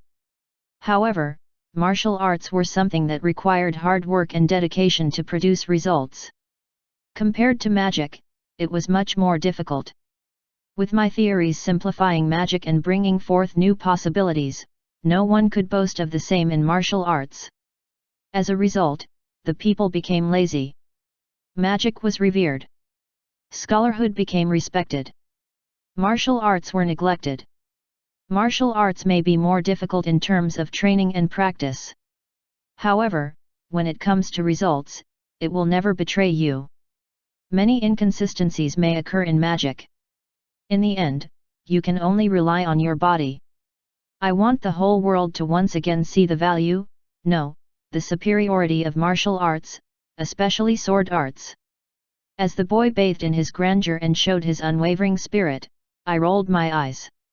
While I respected his goals, they were too childish. Words like those only deserved to be spoken by the strong. How conceited! I had several friends who were martial artists, the best in their fields. I was especially close with the Sword Emperor, famed to be the strongest with a sword throughout the land. However, even he admitted that humans had a limit and that he had reached his. If only I had more skill in magic, I could achieve transcendence, was something he often told me. He was right. This kid fails to realize it yet, but he's not entirely correct in his belief. Chapter 77. While martial arts was an essential aspect of power, it couldn't best magic in terms of efficiency. This didn't mean magic was easier. Some magic spells and discoveries took years to study and perfect. Original magic took one's entire lifetime to complete. However, magic was all about bending the laws of the world as a whole. Martial arts could never hope to achieve that. That was a reason why people just preferred dedication themselves to magic. Still, I didn't disagree that martial arts needed a revival. It was extremely useful and even I wished to be very skilled at it since it covered some weaknesses of magic. Well, let's see how it goes. I could educate this boy and mold him to be capable of achieving his dreams. A smirk appeared on my face. Once again, I felt many eyes on me. The boy named Edward Carl Leon also stared at me and frowned deeply the moment my smile registered in his eyes. Once again, I had to assume that my expression was a sign of disrespect to his ideal. The introductions continued and no one else caught my interest. The only two I actually liked were most likely seeing me in the opposite light. One way or the other, I would need to win them over. They need me more than I need them anyway. Not long after, it was my turn to speak. The entire first row was empty on both left and right sides. There was a pathway used to walk at the center and the classroom was designed to have elevated seats on step-like platforms. Since there were 5 seats in each section, right and left, per row, that made a total of 10. The rows numbered 5, giving 50 seats in total. Of the 10 combined seats at the forefront, I was the only one who occupied any. My seat was to the right. The other students sat behind me. I wasn't sure if it was due to the phobia of occupying front seats, or their reverence of me.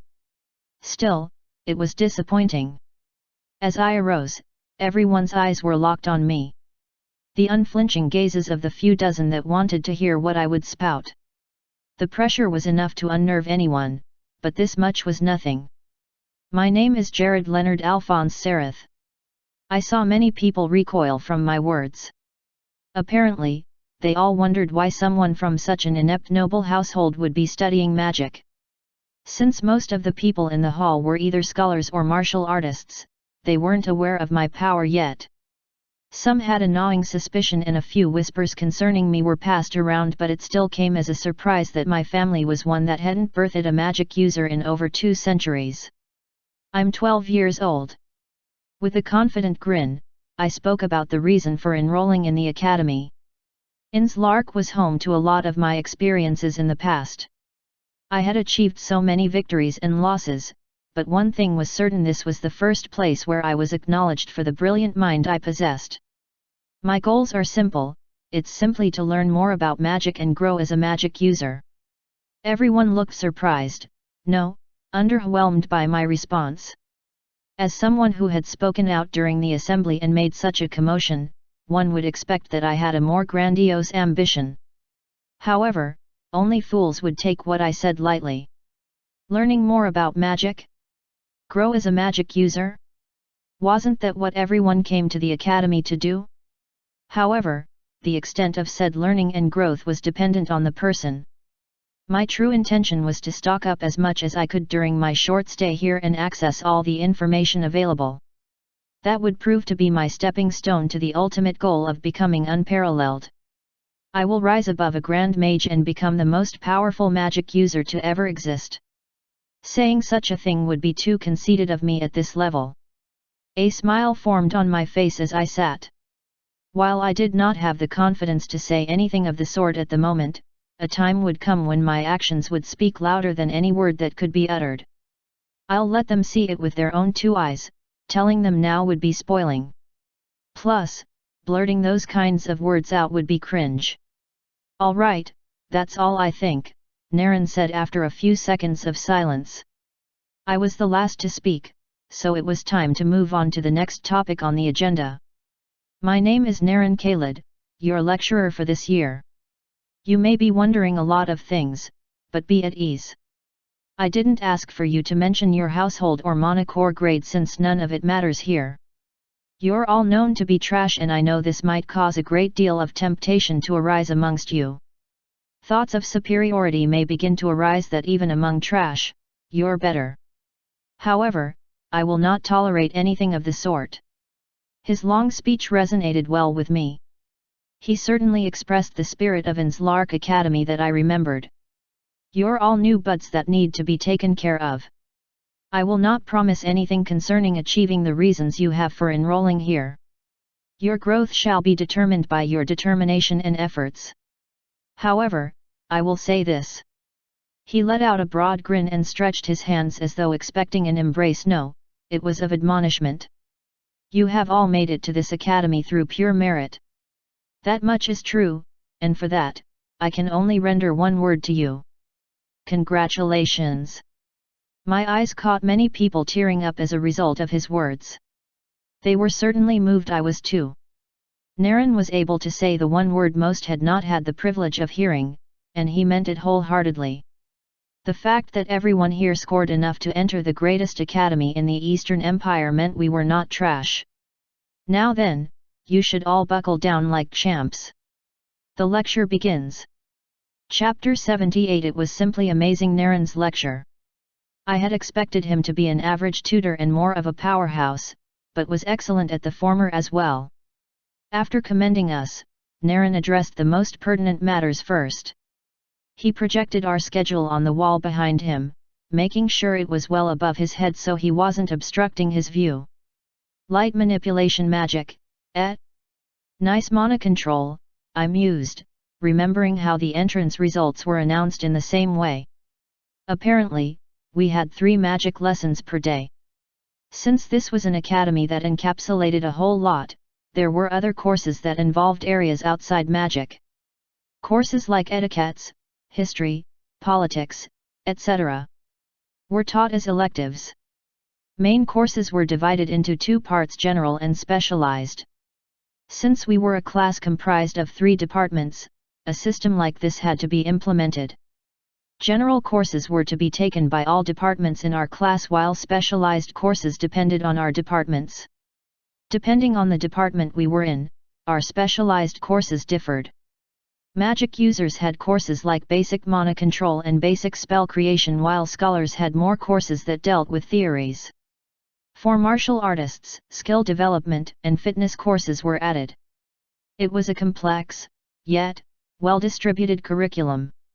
Well, almost anyway. You can choose as many as 5 electives. I wouldn't overwork myself if I were you, though. Naren added when handing out the forms to us. He used a wind spell to control the flyers, allowing them to each land on our tables for us to fill. Looking through the electives, I saw nothing especially useful among them. Electives weren't compulsory, but it was a general opinion that it was better to study them. While the merits were there, such as extra credits and an easier grading system that gave easily earned points to add to the combined score, the disadvantages for me outweighed those paltry reasons. "It's a waste of time," a whisper accidentally leaked out of my mouth. I already had a lifetime's worth of knowledge concerning these electives, and even as an affiliate lecturer here I knew more than I could ever learn as a student. There was no need to bother myself about it.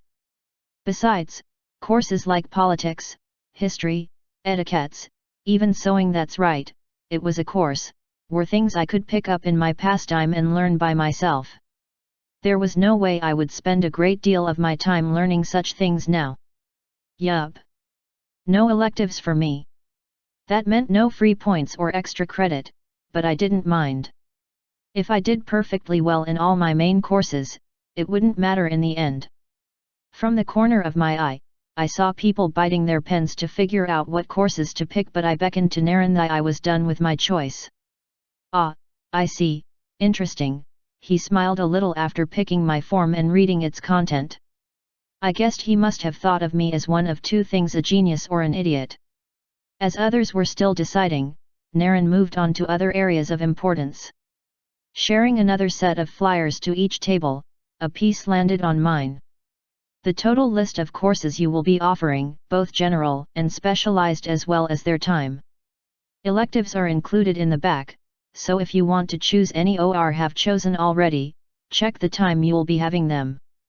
From my list, I could see that I would be having lots of free time on my hands. List of courses and time. General courses. Homeroom 9 a.m. Course 1 10 a.m., Monday, Tuesday, Thursday. Course 2 12 p.m., Monday, Wednesday, Thursday. Course 3 2 p.m., daily. ... The list went down even to my specialized courses. Naren had already recognized us based on departments and had given us the sheet according to which categories we fell under. By the time I finished reading, I was grinning at the list of courses I had to offer. They were 9 in total: 5 general courses and 4 specialized ones. General courses. 1 Basic magic knowledge. The fundamentals of magic. No matter the department, this course is important for everyone since magic is an essential part of the world. 2 Concepts of significance. There are wonderful theories and concepts that shape the modern view on several things. Magic, martial arts, etc. all stem from concepts. 3 Physical exercise. Everyone must maintain an adequate level of fitness. Light exercises and aerobics will be performed daily. 4 Advanced general studies. The fundamentals have been taught at home through the aid of tutors, so advanced general knowledge of language, music, calculations, and other essential subjects will be learned. 5 Recreational activities. Field study, botany, zoology, and various other environmental knowledge will be learned. Specialized courses. 1 Basic mana control. mana is the very lifeblood of magic that exists both in the surrounding and within every magic user. The fundamentals of controlling the magic within one's magic core will be taught. 2. Basic spell creation. Spells are the mechanics of magic. They are complex methods used for activation and transformation of mana into the desired forms of magic. The very foundations for spells will be learned. 3. Contemporary magic arts.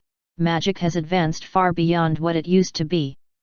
With modern magic coming into the light, spanning from those used for everyday activities to the more complex and powerful ones, students will learn of these new wonders of magic. 4. Magic theories. Magic is derived from concepts and theories. Learning these theories will broaden your scope of magic even further. Of these courses, I was most excited about the contemporary magic arts since it represented the very essence of modernity, but that didn't mean the others weren't important as well.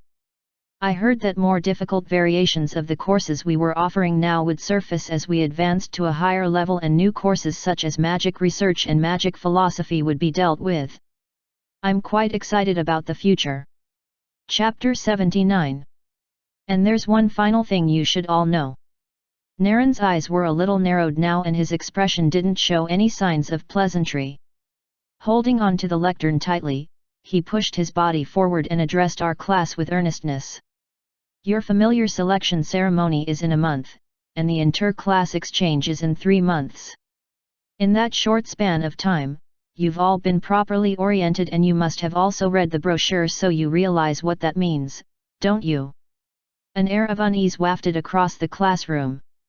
It's sooner than I expected. My mind rang. We were told a lot of things during orientation, but those were only general knowledge. Our curriculum and schedule waited until we got to the actual class. From what our lecturer was saying, we didn't have much time until the 2 most important events for new entrants would arrive. Familiar selection ceremony and inter-class exchange. Still, I wasn't too bothered. It didn't change what I had to do on my end, and no merit would come from letting the short time get into my head. I just had to work according to my own pace. With that in mind, I declare homeroom over. Get yourselves ready for the next lecture. Naren muttered and left the class.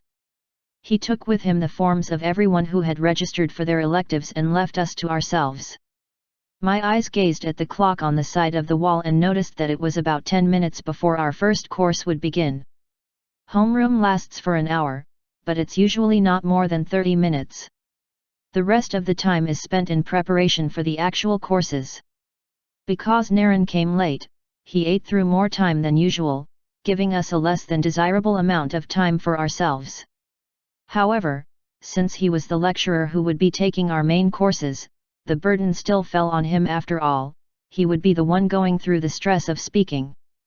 As I considered how to spend the little time I had left, a shadow descended upon me.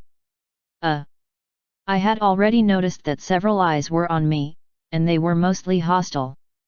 However, it was outside my expectations that someone would challenge me this soon. My eyes darted in the stranger's direction, and I caught his appearance. That slightly bulging muscular body underneath the uniform, it was so obvious who it was. Edward Carl Leon. Yes? Can I help you? I took a calm, polite tone as he stopped a few meters short of my chair. His eyes were burning with an emotion I couldn't quite decipher. It was most probably anger, though I could swear I did nothing to incur such a state. Jared Leonard Alphonse Sereth, you should apologize. His tone sounded serious and full of zeal, but the statement itself was too flat. Confused by what I had just heard, I cocked my head to the side and stared at him curiously. What? I didn't mean to say that, but it leaked out. I had been nothing short of polite since our brief meeting. In fact, he was the one being rude, so this brat was meant to be the one offering an apology. However, as a mature individual, I allowed him to speak. I was watching you from my seat, noticing the way you looked down on everyone's hopes and dreams in this academy. You even laughed at Annabelle's goals and sneered at mine. That's a rotten attitude. I sighed the moment he said this. So this guy was still hung up on that? How bland. I had taken him for a more intelligent individual, but it appeared he was only just a meathead. "Why, you don't have to, Ed, I'm fine." A voice suddenly spoke out. It was soft and shrill, an epitome of childhood and a feminine disposition. Yep, the one who protested was Annabelle. Edward sharply turned in her direction, so mechanical that I could mistake him for an automaton. "But, Anna," he mocked, "your goals, no, our goals. Remember what the lecturer said? No one should give in to the temptation of superiority, yet this guy has already started it." Edward's teeth were clenched. I could sense a deeply rooted frustration in him. This guy was not just pissed at me, but several others. Perhaps he was venting? No. Ah, I see now. A broad grin formed on my face as I figured out the cause for his explosive attitude. Everyone in the class, who had just been watching the incident, suddenly gasped, most likely surprised by my brazen attitude even when confronted by someone on that very matter. Edward turned in my direction and saw my smile, once again mistaking it for an act of arrogance. "You, who do you think you are? You're the same as all of us, aren't you? Even if you have no grand hopes or ideals, you shouldn't look down on the rest of us." I said nothing. I honestly thought you were a decent person when you stood up for all lower class students and made that man call us to the stage, but, to think you were just an arrogant and rude guy instead. There were many things I could say or do to this person, but I doubted if any of them could completely change how he felt about me. What was currently affecting this boy's psyche was a syndrome known as self-righteousness. In essence, Edward thought he was in the right and I was in the wrong. His ideals and perception of those two concepts automatically ensured he had every justification to get mad at me. Plus, the way both he and that Annabelle girl conversed, they must know each other from somewhere. Are they friends, or? My grin grew broader and I still said nothing. That must have been enough to push Edward to the breaking point. He raised his hand high above his head as though trying to resort to violence. "That's a bad move, kid, you'll be penalized." "Ed, no." Annabelle, his friend, quickly shouted. It was too late. The boy's hand descended rapidly. In a few seconds, a loud thud would be heard. Chapter 80. Whoosh! Edward's hand descended in a rush. No one tried to stop him. No, someone did. However, Annabelle was too slow and too far away to stop the motion of his quick and powerful arm. I didn't move from where I sat and observed the trajectory of his arm. My lips curled up in a smile when I realized, his hand was never targeted at my face or any part of my body for that matter. Wham! His hand slapped the desk in front of me, creating a loud sound that reverberated across the classroom. Everyone displayed shock at the intentional miss of Edward since they were all already convinced that he would assault me. "Smart move. I thought you would actually hit me," I whispered with a smile, enough for him to make out my words. "I'm not stupid. I know the repercussions of that. I have no intention of facing a penalty this soon," he replied calmly, though I could tell that the boy was a little unhinged by my calm reaction to his table slam. I didn't try avoiding his hit or blocking. My body didn't even show any sign of reflex, and that was because I knew he wasn't going to hit me from the start. "So? Are you done? Apologize." Edward's teeth clenched together in annoyance. "No. Apologize," he demanded more violently, smacking his second hand on the desk. That didn't faze me as well. I was certain that he felt like the good guy with all that he was doing. Fighting for the feelings of everyone, especially the girl behind him. However, all of that was a mirage within his mind. In actuality, his actions so far were akin to bullying.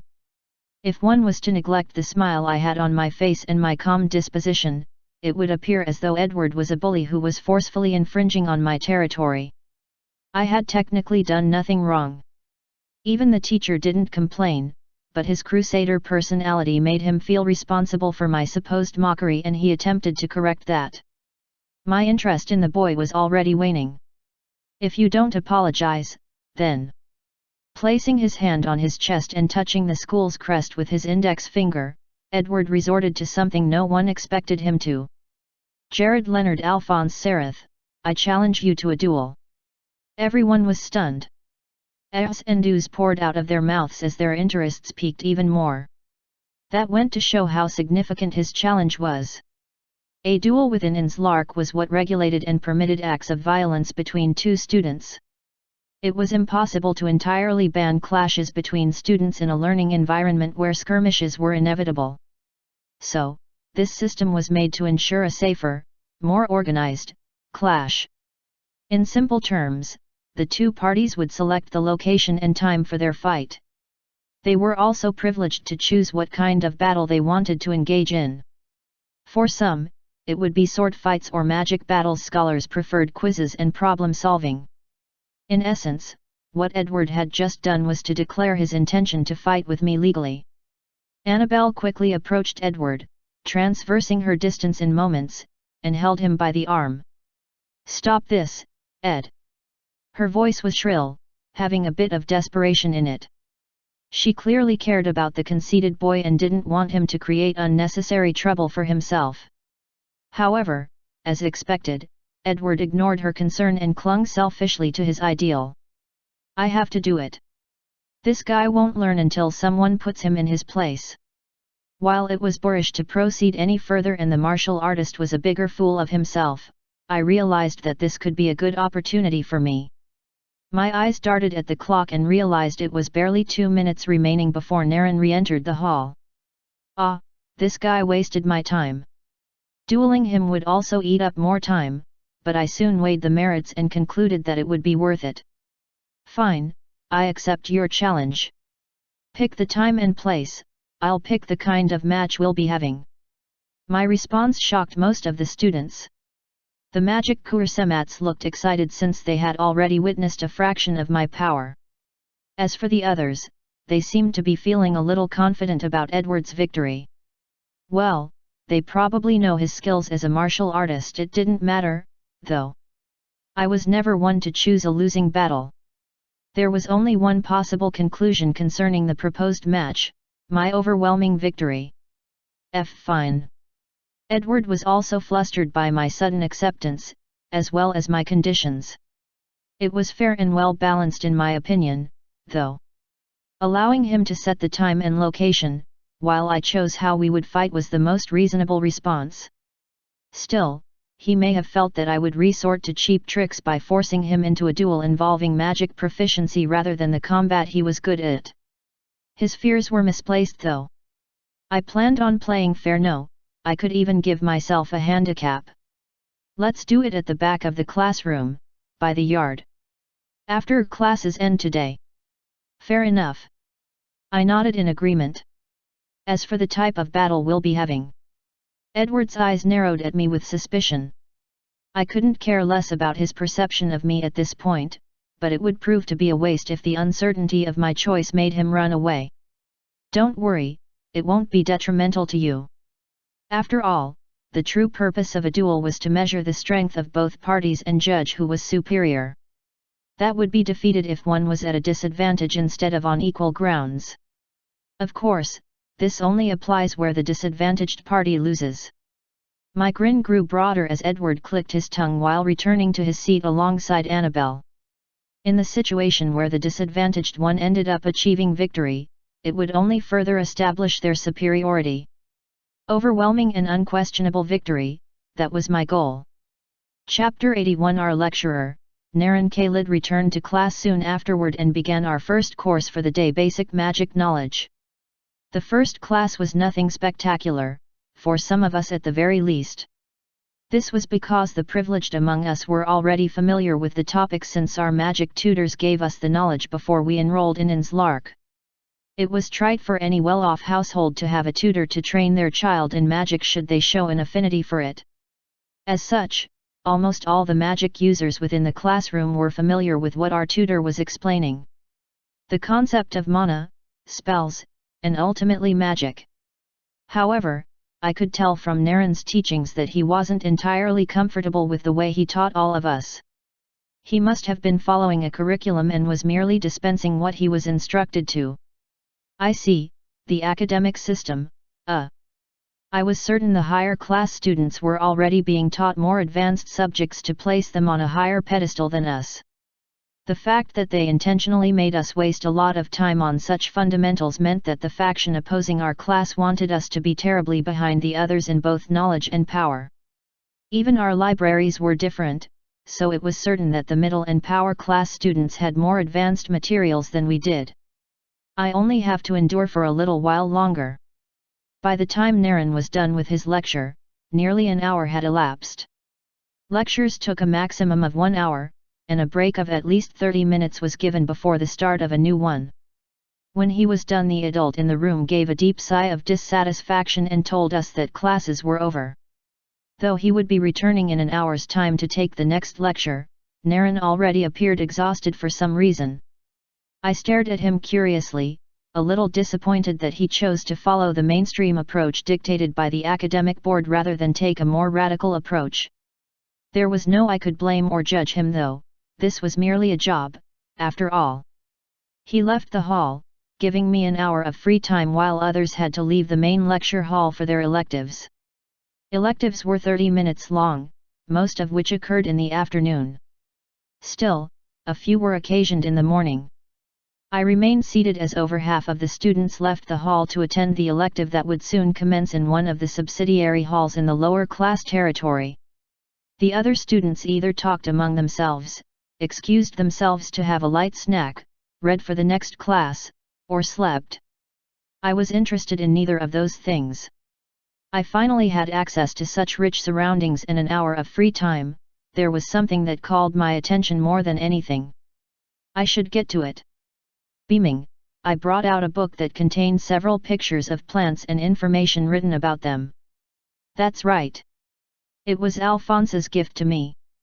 With the lush gardens that surrounded our vicinity and the opportunity to find several herbs I needed, I couldn't keep myself still.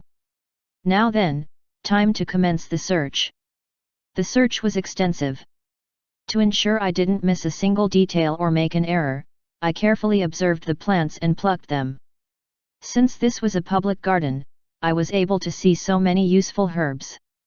There were no rules against plucking flowers and plants, so long as they didn't do any extensive damage to the garden itself. Magic was always circulated around the field, ensuring the plants would grow back and maintain an optimal state. Since no one would miss the herbs, I took as much as I deemed necessary. Unfortunately, I couldn't find any rare herbs for more complex potions since this was a general garden. It wasn't like I expected to find any, but I had hoped a miracle could occur.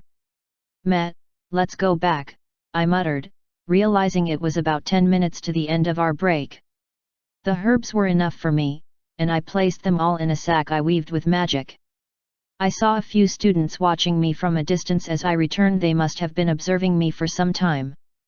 Paying them no heed, I dragged my robust sack into the classroom where most of the students offering their electives had already returned to. They gave me peculiar glances, but I turned away nearly instantly as our gazes met. I can just put the bag near my seat. The plants already have ample magic energy in them, so they'll be preserved enough until I get home. Using this line of thought, I placed the sack on the chair beside me. After all, no one sat around, to begin with. Everyone still watched with surprise, but there were no rules against this either, not that anyone had ever thought of taking a bunch of plants on the first day of school. From the school's brochure and Alphonse's words, alchemy and medicine arts were second and third year elective courses. The current students didn't have any intensive knowledge or interest in plants as of now. Today was a great find. Let's have better hopes for tomorrow. After all, I wasn't done exploring the plant life around the lower class territory. Classes ended pretty early for me. While others rushed for their elective classes, I remained in the hall. Some students who had noticed that I had not even bothered leaving for a single elective wondered if I actually chose any. Of course, I didn't. With the lecture hall nearly empty, except for a few who would have their own courses in a little over 30 minutes' time. They hung around, but I didn't have the luxury for that.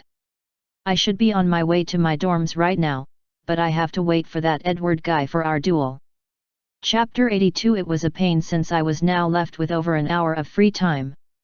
It was already 3 p.m., standard for the end of main courses.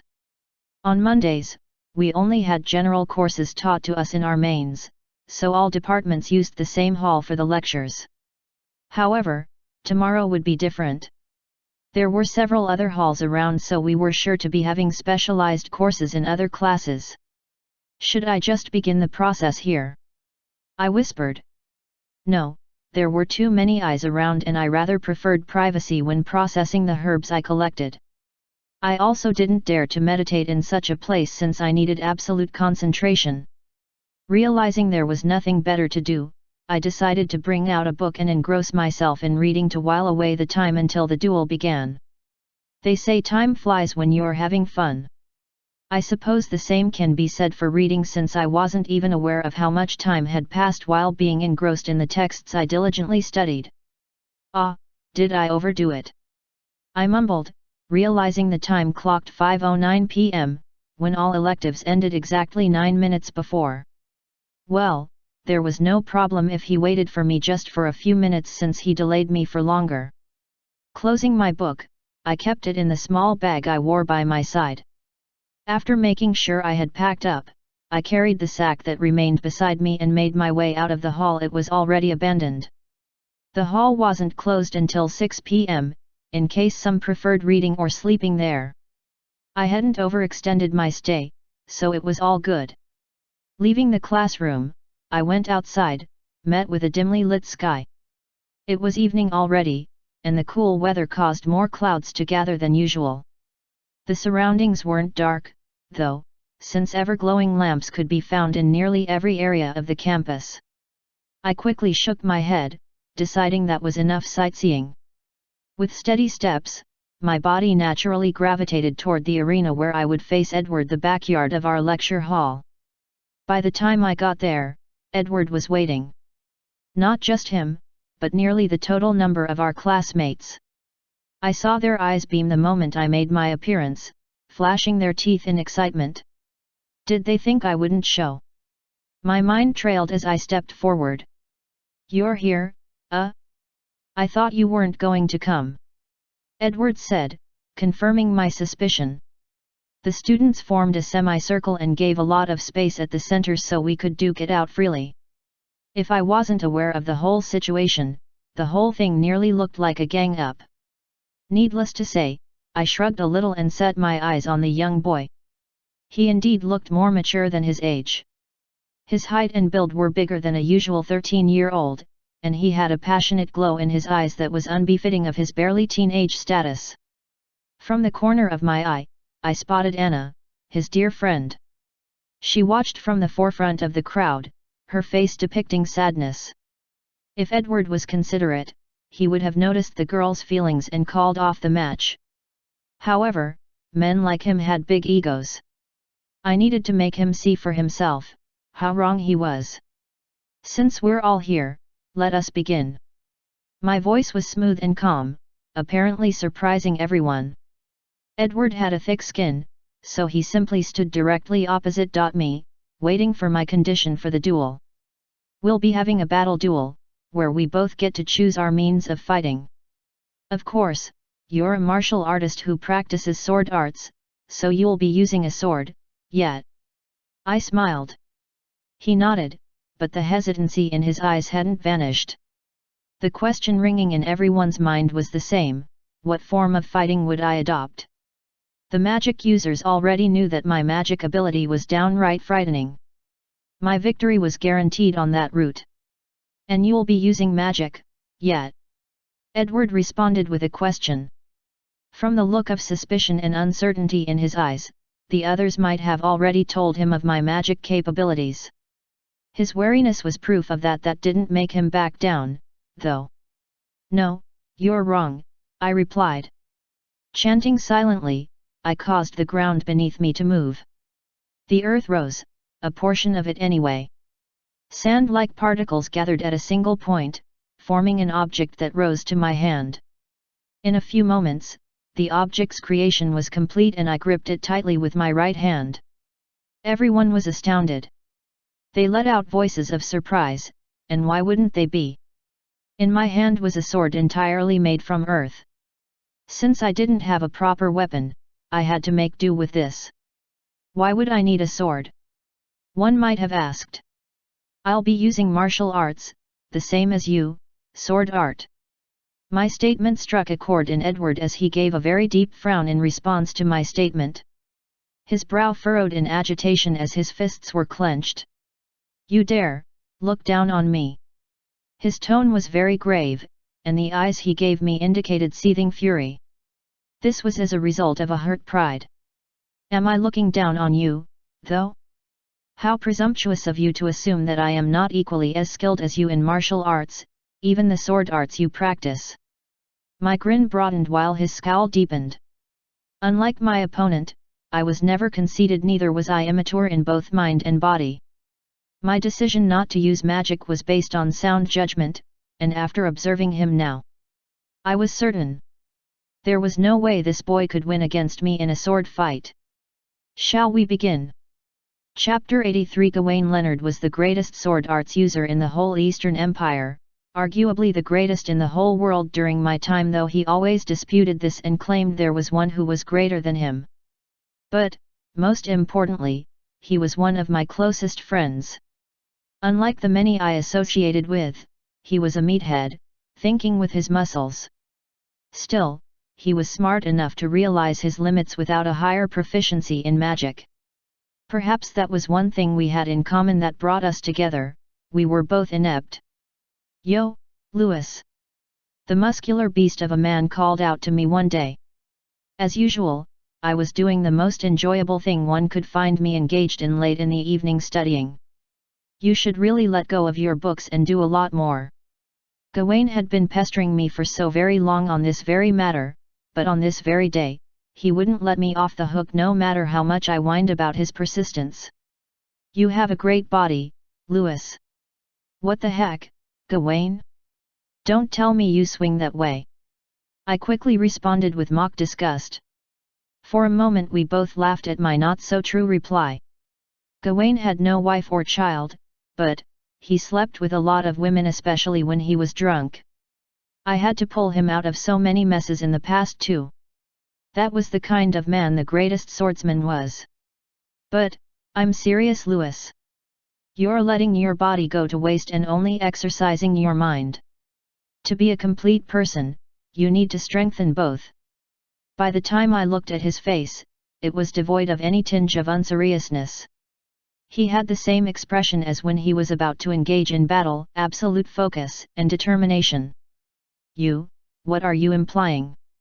My voice was hoarse and slow, as though trying to dissuade myself from the conclusion I had already reached from what my dear friend was suggesting. Lewis, why don't you learn martial arts? I will personally coach you even the art of the sword. It has been so long after that now, my mind trailed as I stared at Edward. Something about him reminded me of Gawain, which was perhaps why I took an interest in the young lad. A thought flashed in my mind that perhaps he was one of Gawain's countless descendants caused by him spreading his seed to so many women. That would explain a lot, but it wasn't entirely plausible either. In any case, what I needed to do hadn't changed. Using my skills, I would crush my foe just like Gawain taught me. Begin. Our match commenced the moment a member of the third party signaled it and acted as our referee.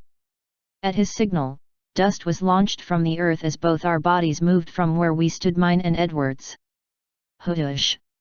Without hesitation in his eyes and body, Edward charged at me in a simple, straight pattern.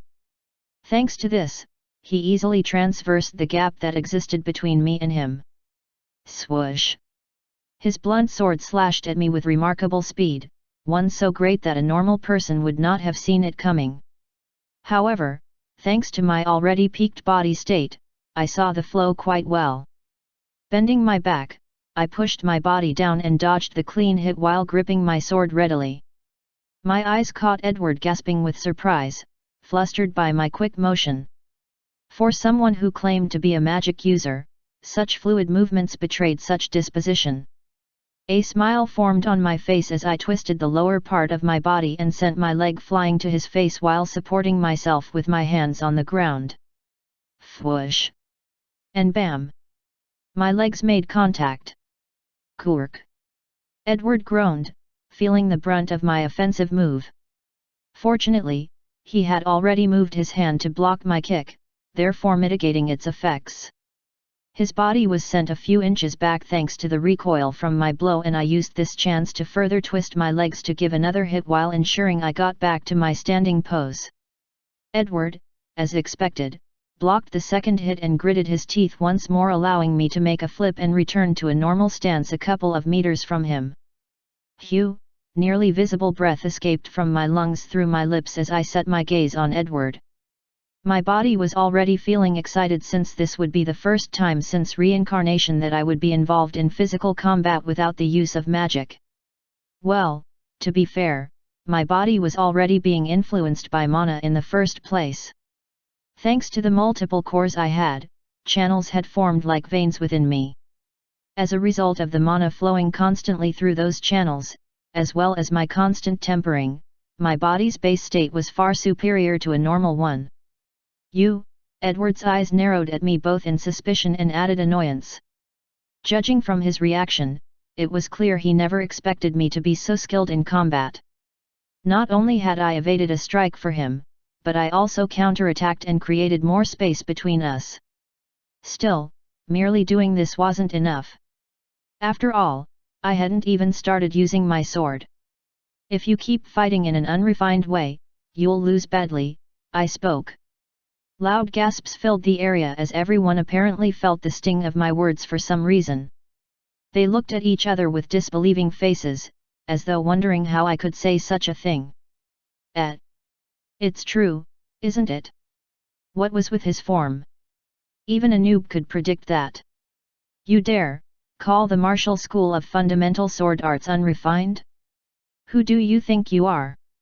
Edward growled in fury. After he said this, I fall silent. For a moment, I did not speak. While others may have thought of this as a sign of fear from Edward's rage, it was something else entirely. I was simply confused. Martial school of what and what now? Chapter 84. I was confused for a moment. You're telling me what you just used belonged to a fundamental martial school of swords? I asked in nigh disbelief. It's called the Martial School of Fundamental Sword Arts. Edward barked at me with annoyance. Well, the name didn't matter. Sword arts differed depending on the school that postulated it. While I wasn't interested in the school itself, I was mostly concerned that such basic movements could be recognized as a feature to be implemented by a school. Ah, I see. In any case, I didn't have the luxury of thinking about all of this right now. Perhaps after this duel, I would consider reading up more on martial arts. Balance was important, after all. I'll make you eat your words. With this statement, Edward changed his stance and gave off a different vibe entirely. Everyone around us took steps back. Those who appeared to be from the martial arts department all looked worried, recognizing the stance he took. Is this from the same school? I asked, not expecting anything impressive. The students around us shook their heads, not saying anything more. From their reactions, Edward had taken my advice and switched to another school. Hopefully, this one would be better. I'll finish this in one blow. Clenching my earthen blade, I braced myself for what was to come. Underestimating my opponent would only lead to carelessness. Besides, those who were in the know expressed a degree of fear concerning this particular technique of his. He began whispering some words to himself, so low in volume that no one could perceive well. That didn't apply to me. My enhanced ears picked up his words in a jiffy and I got to know the sword art he intended to use. 9 Fundamental Precepts, Form 1. The name sounded intense. It was most likely a basic move, but even basic sword arts packed quite a deal of power depending on the skill of the user and the level of mastery. Unlike magic, sword arts are very tricky and hard to predict. Since they have so many schools, unless the particular school and form is known, it's very difficult to evade. I strengthened my vision a little, refraining from leaking out any mana since that would be cheating well, in my opinion anyway. Whoosh! Like a gust of wind, Edward dashed from his location and charged at me with yet another simple pattern. My sigh intensified as I readied my blade, ready to defend if necessary or strike him down if I saw an opening. The boy reached me in a short count, a surprising feat considering my perception made everything slower for easy navigation. Holding his blade with both of his hands, Edward made a horizontal strike, as though ready to lope off my head in a flash. Rend! With this scream, his offense arrived and I felt what appeared to be sparks of power temporarily enhance his sword. It glowed for a moment, and then vanished, leaving me puzzled. Unfortunately, I had gotten too carried away by the strange occurrence that I didn't notice the blade nearing my neck. It was blunt, so it wouldn't kill me. The damage would be very great for a normal person, though. I could tell from the force that was arriving that it could crack a bone at the very least.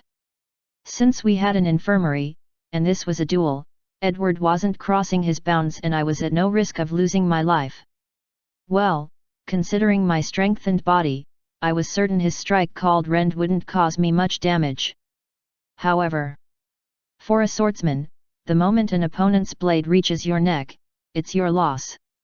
Those were the words Gawain beat into my head several times even though I kept telling him I wasn't even a real swordsman. The blade came, approaching its target position at an increasing pace. But, I didn't intend to lose as a swordsman. Swoosh! The sword missed by barely an inch as I made a quick sidestep and became one with the wind. It was fluid and beautiful, one of my favorite motion techniques in martial arts.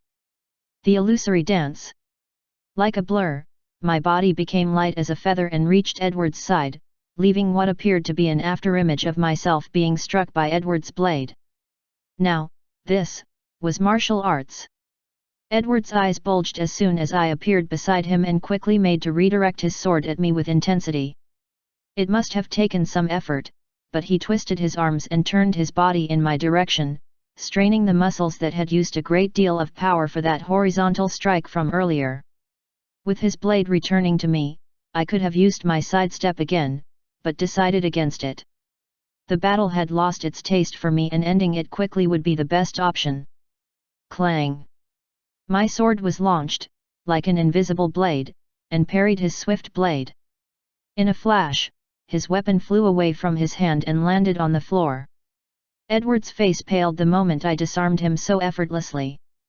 Fear, shock, disbelief, frustration, and a couple of other emotions I didn't care to analyze came flooding in and showed on his face as he lost all rationality and lunged at me with full strength. He must have figured it would be faster to attack me than run after his sword, a somewhat sensible choice. However, it was a disgraceful sight, really. The boy who claimed that he wanted to elevate the status of martial arts, the one who had trained his body and endured who knows what to achieve such a glorious physique, the lad who caught my attention and reminded me of my dead comrade, how could he be so weak? Swoosh! My blade landed on his legs, causing him to fall to the side thanks to the weight I put behind it. He didn't secure any fracture due to my holding back, so his body merely landed on the floor with a thud. Now moving before him and pointing my blade to his face, my expression showed disgust and a bit of pity as I saw Edward's defeated face. Who taught you martial arts? Chapter 85. I was conflicted, no, confused. Even though Edward was in the lower class, I expected his martial arts to be on a particular level. Everyone seemed to hold him in high regard, so it was only natural that he was strong. He's most likely like me, he failed badly in the mana core grade test. Martial artists could use mana to further boost their abilities, so it was actually within reason that they would be tested that way. If he failed the mana core grade test and still got into Nslark, it meant he must have been exceptional in the other sections of the martial artist exams. Why then? Why is he so weak? No, it wasn't that he was weak. His strength was far above what anyone of his age would normally possess. I could tell from Edward's body that he had trained very well in martial arts, which was why I expected more of a challenge. He had good strength, but his techniques were sloppy at best. He had a simplistic form and easily predictable patterns. All that brawn and speed gone to waste due to his crude style of fighting. I got annoyed by this. Who taught you martial arts? My voice echoed across the area and I could see everyone who heard me shiver. Their faces paled, they trembled slightly, that is, the martial artists. Turning back to Edward, I saw a disbelieving expression play on his face. It was like something had broken inside him. Is he about to cry? I thought, noticing a glint in his eyes that signaled tears. It was all awfully disappointing. For someone who spouted such a grand dream, if he was only at this level and made such a conceited statement. Edward was beyond silly. Hugh, this is pointless. I suppose this duel ends in my victory. I sighed, undoing my earth magic which returned my blade to dust. Wringing the wrist of the arm which held the sword with my other, I walked away from Edward in disappointment. At the very same time, the girl called Anna rushed to him in a jiffy. Our faces crossed each other as we each went our various ways. From the corner of my vision, I could see tears in the young girl's eyes. Edward was truly an idiot for making someone so dear to him cry due to his selfishness. My bag and sack were just around the corner, so I picked them up and left without saying another word. Regret formed within me as I realized that the time I spent waiting and engaging in such a useless duel would have been better spent on bettering myself, especially in making concoctions. Needless to say, I had wasted my time. Ed. The feminine, childlike voice of Annabelle rang out as she ran toward her dear friend. The young girl's steps were hurried, but she couldn't reach him in a flash due to her short legs. As soon as she did, though, Anna collapsed to the ground where Edward was lying and observed his body well. No major injuries, then. Yes, she had figured it out with the small time she used to analyze her fallen friend. His physical state wasn't in a terrible condition. He hadn't sustained any grave injuries, so why? Ed, her voice trailed, realizing the cause of her friend's position. He could have stood up. He could have continued the fight probably. But he didn't. Edward's tenacity was something Anna deeply respected about him, even though it sometimes led him into trouble. Still, to think he didn't resort to stubbornness. I couldn't even land a hit on him, Edward's hoarse voice sounded in a whisper. At this point, the crowd that had gathered was already dispersing. Having no further interest in the loser, none bothered to approach Edward. Perhaps they already assumed Anna would nurse the emotional wounds of the fallen one, or they didn't want to deal with the hassle. It was getting pretty late, anyway. The students made their way to the dorms. Despite the noise caused by the mumblings and grumblings of everyone as they left, Anna didn't miss the stifled statement of her dearest friend. Edward, it's okay. Just calm yourself. Annabelle didn't know what to tell him other than that. Edward was a warrior, she was a scholar. Brawn and brains were opposite, so she couldn't directly relate to the pain he felt. But, she still felt hurt that her friend had lost pretty miserably. I told you, not to challenge him, you always do this. Upon hearing these words, Edward's sunken face looked in Anna's direction and saw tears fall from her eyes. She was a terribly emotional person who often put up a tough front when confronted by others. Edward knew her true face though, especially during times like this. He gave a somewhat sad smile and pulled himself out of his pit of despair. He had lost so terribly that he felt ashamed to call himself a swordsman. His opponent was a magic user, yet, he was able to depict finer swordsmanship than he ever could. There was no way he could find the strength in him to rise and further their match even after being easily disarmed and shown such a one-sided battle. So this is why he proposed a duel with swords, it didn't matter to him. His sad smile broadened as he stared at Annabelle's crying face. He was an idiot who underestimated his opponent, suffered a miserable defeat, and even caused his dear friend to cry. You idiot! Anna yelled, as though reading his mind. Edward rose from his low estate and sat uprightly on the ground. Anna was kneeling beside him, do they directly side by side. I now understand why he made such smiles and laughs when we mentioned our goals. To him they must have been too grand to consider. Someone as skilled as him merely wants to sharpen his skills. Perhaps I should have had a simpler goal like that too. Chapter 86. Edward's words were full of pain as he spoke.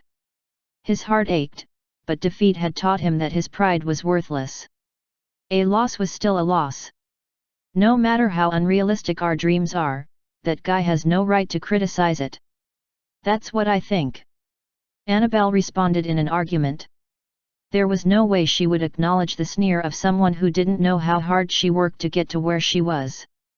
Edward had mellowed out, but her annoyance had only increased. You're right, Edward spoke weakly. He still didn't agree with Jared's actions. However, the weak could do nothing but feel awe for the strong. It was the same for Edward. Jared's swordsmanship and fluid motion with the blade had left an impression on the heart of the young swordsman. He couldn't bring himself to hate the one who was once his adversary. A gentle smile formed on his face as he remembered Jared's last words to him. Who taught me martial arts, Ed? What could he say? He was self-taught. His father had left a legacy for him in the art of the sword and he desperately tried to live up to it. But, without a proper master, his sword arts barely scratched the surface of the teachings contained in his inheritance. Jared Leonard Alphonse Sereth. I should be asking you the very same question, who taught you martial arts? While Edward was lost in his thoughts, Annabelle looked at him with curiosity. The tears in her eyes had dried up and her very small and cute face ogled his. Ever since they knew each other, she had been able to tell what he was thinking just by observing his facial muscles. Now was no different. Edward was having positive thoughts about Jared, something that directly contradicted Annabelle's disposition toward the arrogant boy who had just hurt her friend. Her fairly large eyes narrowed and her brow crinkled in displeasure. Jared Leonard Alphonse Sereth. I'll never acknowledge you. My dorm was just as I expected, trash. The building erected before me was painted grey. It had a very large structure, with an even bigger compound. I was certain that if everyone within the building chose to spend time within the compound, there would still be room to spare. One would consider this good, but it was far from it. In the first instance, the building had an ominous feel about it. Perhaps it was due to the multiple amounts of energy I sensed within it belonging to the students already lodged in. Still, I really didn't like this dorm. That wasn't the worst of it, though. The handouts we students were given after leaving the temporary lodge we were in contained the location of our respective dorms and the room we would be staying in. Inslark was a large academy, so even the lower class students should have had more than one dorm. At least, that was how it was supposed to be. We're all sharing one dorm, all the students, juniors and seniors, jam-packed in the same apartment. What could possibly go wrong? Of course, I expected the accommodation to be inferior to what I was used to, but I didn't expect things to be so bad. Still, just watching the building from a distance wasn't going to help my case. Let's go in. The interior was worse than what I kept from the outside. It was a literal mess. Clothes and several properties were scattered about. Trash filled the ground and I could tell that in the short while of resumption, this place was slowly becoming a pigsty. What did I expect from the trash of the institute? Of course, I didn't mean to belittle them. However, one's identity affected the general perception and personality developed over time. If a person is constantly told he is a loser over and over again, and the environment supports that assertion, it would only be a matter of time before that person takes on the attribute of his newfound identity.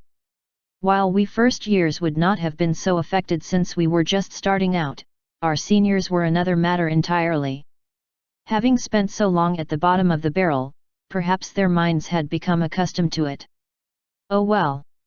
I wasn't going to concern myself with trivialities such as this. I was certain they could easily clean up their messes, especially since magic could be used. There was no point in making a fuss on my first day. My sack and bag were still with me as I climbed the stairs and made my way to the room assigned to me. I reached the third floor after a few minutes and saw several doors aligned on both sides of the hallway. Based on their distance, I could estimate that the rooms within couldn't be that large. It sickened me to consider where I would be spending my resting time within Inslark, but I ignored the annoyance that had been building up and walked down the hallway. Fortunately, I met no one on my way to my room. There had to be a good set of reasons for that. For second and third years, their classes ended by 6 p.m. due to the workload. Since it was just after 5 p.m., only the first years would be around. Since I left them back then, it would take a little while before they arrived, which meant I was possibly the only one currently present. On the ground floor, I had seen a staff there who was most likely our hall monitor. The young lady pretended I didn't exist as I walked in. Thinking things through, the seniors would have lodged in here yesterday or maybe earlier, considering the assembly had all of us gathered. We first years came from our temporary residence, but the seniors must have been here all along. As usual, my necessities will be placed in my room as per academy protocols. Finally reaching my door, I placed my hand on it and turned the doorknob. It responded and opened up for me. The moment it did so, dust flung outside, welcoming me to the place I would be staying in for my academy years. It was thick, so thick that I had to cover my eyes and block my nose. I was a moment too late, though, as my natural reaction toward such a huge wave of dew acted up. Achoo! Chapter 87 Achoo! I felt my voice echo across the empty hallway. The loud sound of my irritated reaction to the wave of dust enveloping me could be said to be anything but subtle. What the heck? I coughed, taking a few steps back. It was crazy. I was not really intent on pointing out how terrible unkempt the dorm was, since it didn't directly affect me. However, for my own room to be in such a state, clearly, my annoyance would be piqued. The room was dusty, the bed dusty, everything dusty. I saw cobwebs and lots of unpleasant gathered around the furniture. Are you kidding me? Still, I couldn't just watch dumbfounded. This was without a doubt my room, so I had to clean it up. After what would be one of the worst 30 minutes of my new life, I was done cleaning up. Of course, as a noble, doing menial tasks such as this was something I had never done. If not for the experience I had in my past life as well as my adept use of magic, the state of my room would end up creating a huge dent in my stay at Inslark. Whew! I sighed. My lips curled up in a smile as I looked at the new version of the once messed up room. Not only had the dust disappeared, but the floors and furniture were also sparkly clean. My bed was tidy and the cobwebs around were all gone. Spellcraft sure is useful. I had used my mana to absorb all the dust, creating a form of magnet. By gathering them all through dispersing my mana, the dirty particles became one whole sphere. I opened my window and disposed of the large sphere as big as a man's head into the yard. The cobwebs were taken care of using a spell I invented on the spot. Using wind magic with spellcraft as its base, I created a form of suction that took in the cobwebs and all other residual dirt in the atmosphere. The suction made sure everything went out the window and vanished into the yard as well. From what I saw, the yard is usually tidy, so the cleaners will take care of that. That is, if the wind doesn't do their job for them. Fresh air was one of the stable features of the Inslark Academy grounds. Cobwebs and dust only gathered in places that were untouched for very long and had a stagnated atmosphere. When exposed to the fluid nature of the wind, the components would disperse. I covered my window to make sure none of the particles entered my room again. Still, the cleaning work was not done yet. I used water magic to spread moisture on the wooden tiles that covered my room as well as the walls and used heat to dry it off, creating a cleaner and more sparkly ambience. I checked my wardrobe and found, as expected, a good deal of clothes already stored there. Unlike the room, the wardrobe seemed to be in perfect condition.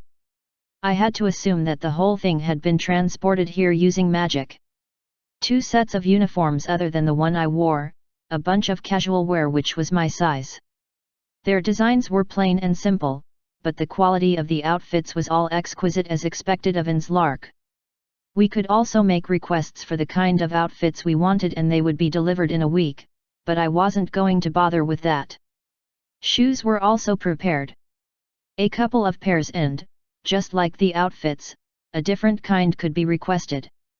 Looking around, my room was smaller than the one I used back at the temporary apartment and incomparable to the one in my house. Still, it wasn't unbearably so.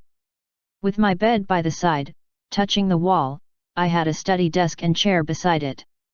The setting was similar to the other apartment, only smaller. I had my personal bathroom and toilet, something that gave me pure relief. The fear that I would have to share made me shiver on my way to this dorm. However, when I thought of it rationally, there was no way Nslark would resort to that even for lower-class students. I'm still a noble, after all, and this is a prestigious institute. With everything basically in order, I decided to do what I had intended to do from the start. My sack, I used wind magic to draw it closer to me as I sat on my bed. It was a hard and flat surface, but magic could make it better. Opening the sack, I brought out the various plants I had plucked from the garden not too long ago and began processing them. It was a long wait, but I could finally begin practicing based on the treasure Alphonse gave me as a gift. Phew, all done. I cleaned the non-existent sweat from my forehead as I looked at the products of my labor. Several bottles that appeared transparent were lined up on the flat surface of my bed. They were 12 in total, the same amount of the different types of plants I gathered. Within the transparent bottles, which were just a little smaller than a fist, were liquid substances that had respective colors. My test tubes, as I called them, all carried concentrates of the plants. Since these plants were all useful components in making drugs or medicines, people often used the entire thing for the process. However, what would truly be deemed as important were the chemicals that formed them. Just as I created the poison that killed the traitorous maid, I intended to draw out the chemical components of each of the plants and experiment with them. Plants contained more than one component and rare plants had some similar chemicals to common ones. If I could figure out which chemicals did what in the body, I could create potions that would usually require rare plants using just the combination of chemicals within common ones. It was a cheaper, more conservative approach. Chapter 88. The room was cool due to the circulation caused by spellcraft using wind magic, so I felt no discomfort during the tedious process. This takes a lot of time, but it's the best option I can come up with for now. My resources are limited. My whisper came out as I watched the result of my hard work, study, and dedication. Within this little room, I was going to bring a revolution to the concept of alchemy and medicine as a whole. Hee hee hee, hee hee hee. Night fell soon, and I could hear many sounds coming from outside the room. I didn't bother leaving my little comfort zone until I was sure the coast was clear. The dorm rules were already established and I had a copy as a handout. There were several eating spots on the campus, so the students could eat as much as they liked. Well, not exactly. The class system in Nslark also came with a concept known as class points. The range was from 1 to 100. Class points were extremely valuable and were one of the few things I made sure never to forget about Nslark. Student privileges were tied to how many points they possessed. From requesting more outfits to buying more luxurious meals in the cafeteria, everything depended on how many points were in a student's possession. Fortunately, class points were not stagnant. These points could either rise or fall depending on the actions made by the student, and they varied depending on individuals and not a collective. The bad news was that lower class students all had a starting number of 30 points. Middle class students were better off with 60, while upper class students had the most privileges available to them since they had 90 points to start with. An action of demerit caused these points to fall while actions of merit made them rise. This encouraged students to behave in exemplary manners and work very hard. So, in theory, it was possible for a student in the loser class to amass points similar to those in the upper class. In theory, that is. Needless to say, I had a starting point of 30, so there was a limited number of things I could do. I had to ensure that it didn't drop, but increase. I should get something to eat now. Upon realizing that the hallway was empty, I opened my door and walked out of my room. The stairs were empty as well, as expected. It was 8 p.m. at night. Most students were either resting or studying in the library or their rooms. Upon reaching the ground floor, my eyes darted to a door that led to the lounge area of the dorm. Based on the handbook I received, a mini cafeteria was situated there so I could get a bite to eat. Since it was unilaterally for lower class students, the restriction of points was not an issue to be considered. Still, I didn't want to go there.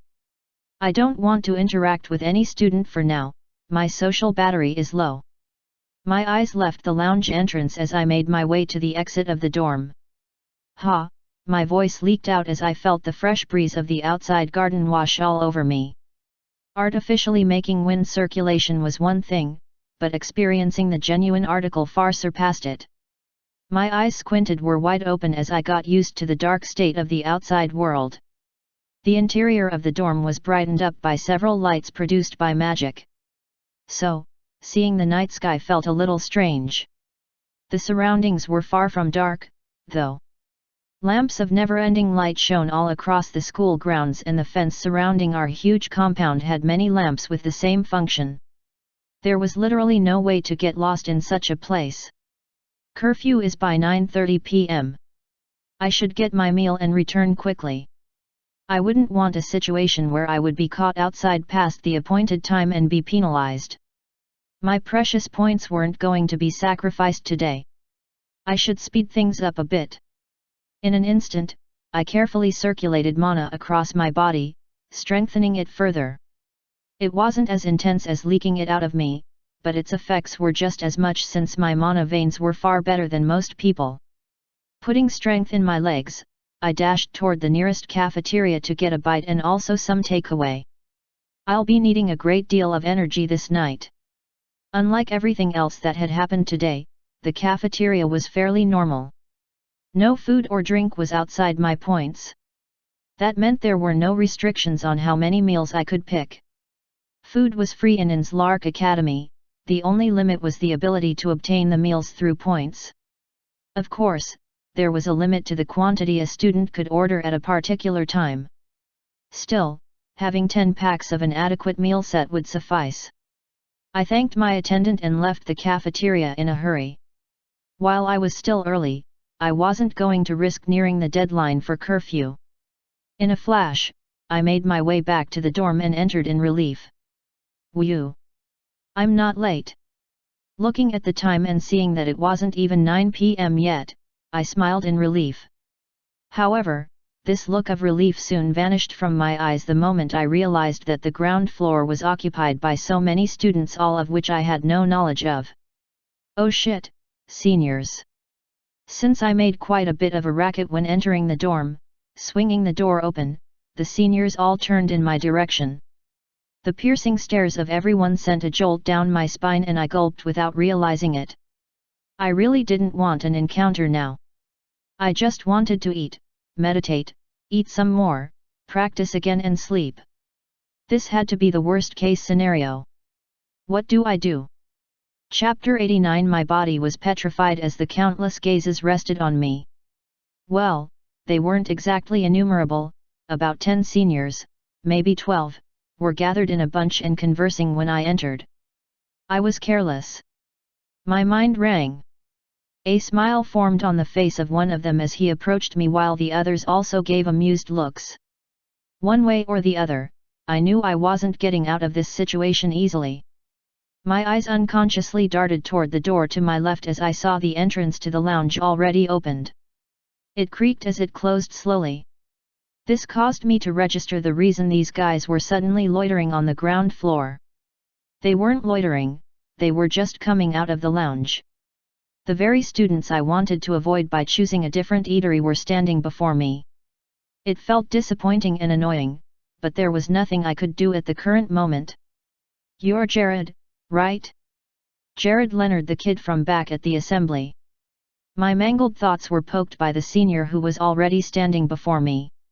He had auburn hair that seemed to stretch to the back of his face, tied behind to form something similar to a short ponytail. His brown eyes showed sincerity and his thinly lined lips parted to form a genuine smile. I instinctively nodded to answer his question once I saw the expression on his face. It contained no malice. "You're a pretty interesting kid, aren't you? You sure made a scene out there today," the senior added with a wide grin, and I could see the other boys behind him laugh and nod their heads.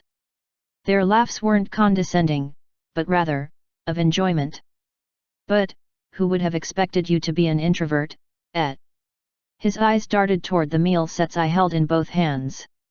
I gulped, realizing he had figured out my intentions.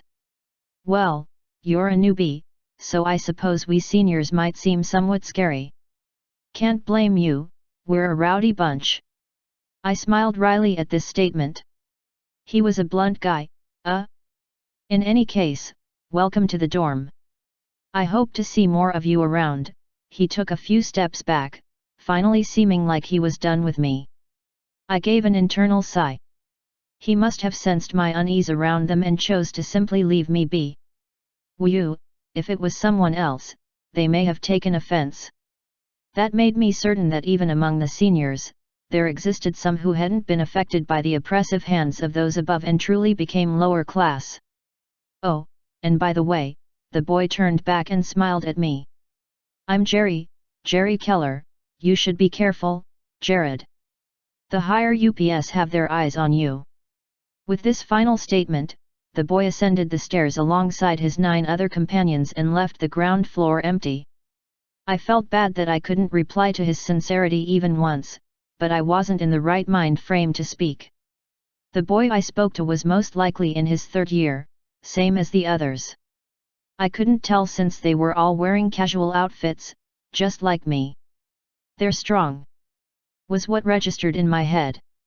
All of them had powers that could rival mine, and I wasn't certain I could beat the one who seemed to be the leader, Jerry Keller, in a fight. Well, that would be me without using spellcraft. I should get going too. My thoughts trailed and I made my way to my room. It had been a very eventful day, but it was finally coming to an end. Well, not for me though. I still had training to attend to. Just because I made it to the greatest institute in the kingdom didn't mean I had to slack off. No, rather, this meant I needed to work extra hard. The atmosphere was rich in mana, my skills had improved drastically, and I had the right amount of food. It was only right that I strengthened my cores further. Jerry was walking to his room, situated on the topmost floor, the 4th, and had a wide grin plastered on his face. For some reasons best known to him, he was in a terrific mood. His companions had an inkling of what made him so amused, but didn't understand why he was so excited about it. "Why are you in such high spirits, Jerry?" one of them finally asked. His curiosity had reached an uncontrollable peak. "Well, I guess you guys wouldn't have known." Jerry's whisper was barely loud enough for them to hear him. "Is he that interesting, that Jared? He had guts back at the assembly, but was it just me, or did he seem nervous when facing us?" "Yeah, I noticed it too. Plus, I hear he's a white core grade. Why did you take such an interest in someone like that?" Jerry's smile broadened even more. "If you heard about his core grade, you must also know about the results of his first 2 tests. He ranked among the top 5 simply by gaining perfect scores on both first and second sections of their exams. That boy is extraordinary," was what Jerry was trying to say. "Plus, you should all know that monocore grade isn't everything. If you keep assessing him like that, how are you different from those stuck-up higher UPS?" The moment their leader said this, everyone gave apologetic gestures and felt a little bad for thinking in such a way. "Why yeah, you're right, sorry." The one who made the statement gave an apology. Jerry shrugged, though. He never really considered it a big deal. It's to be expected. Besides, the others couldn't sense it because they had been too neutral about Jared, but for him, he could detect it just fine. They think he was nervous, but he wasn't just interested. Jerry could tell the moment he got into close proximity with the young boy. His eyes seemed to be scanning everything, probing deep into his intentions and the vicinity. There was no doubt that Jared was not ordinary. Then there was one last thing that caught his attention about the young man, something he had to tell his companions.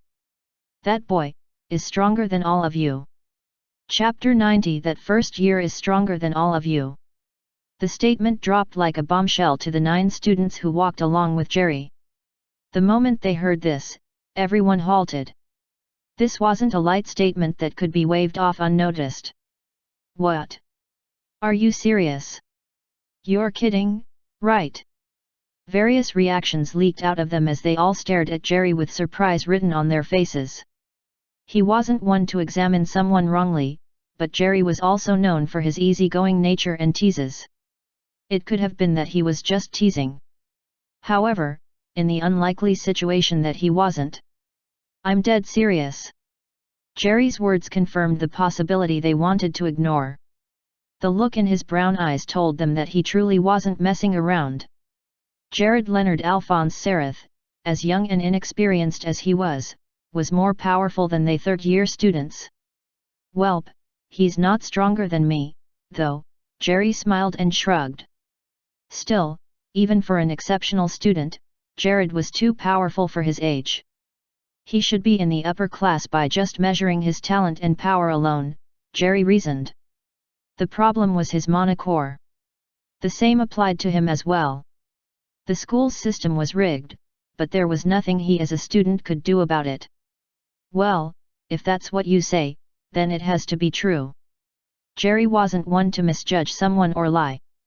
If he spouted something so unbelievable, then it had to be real.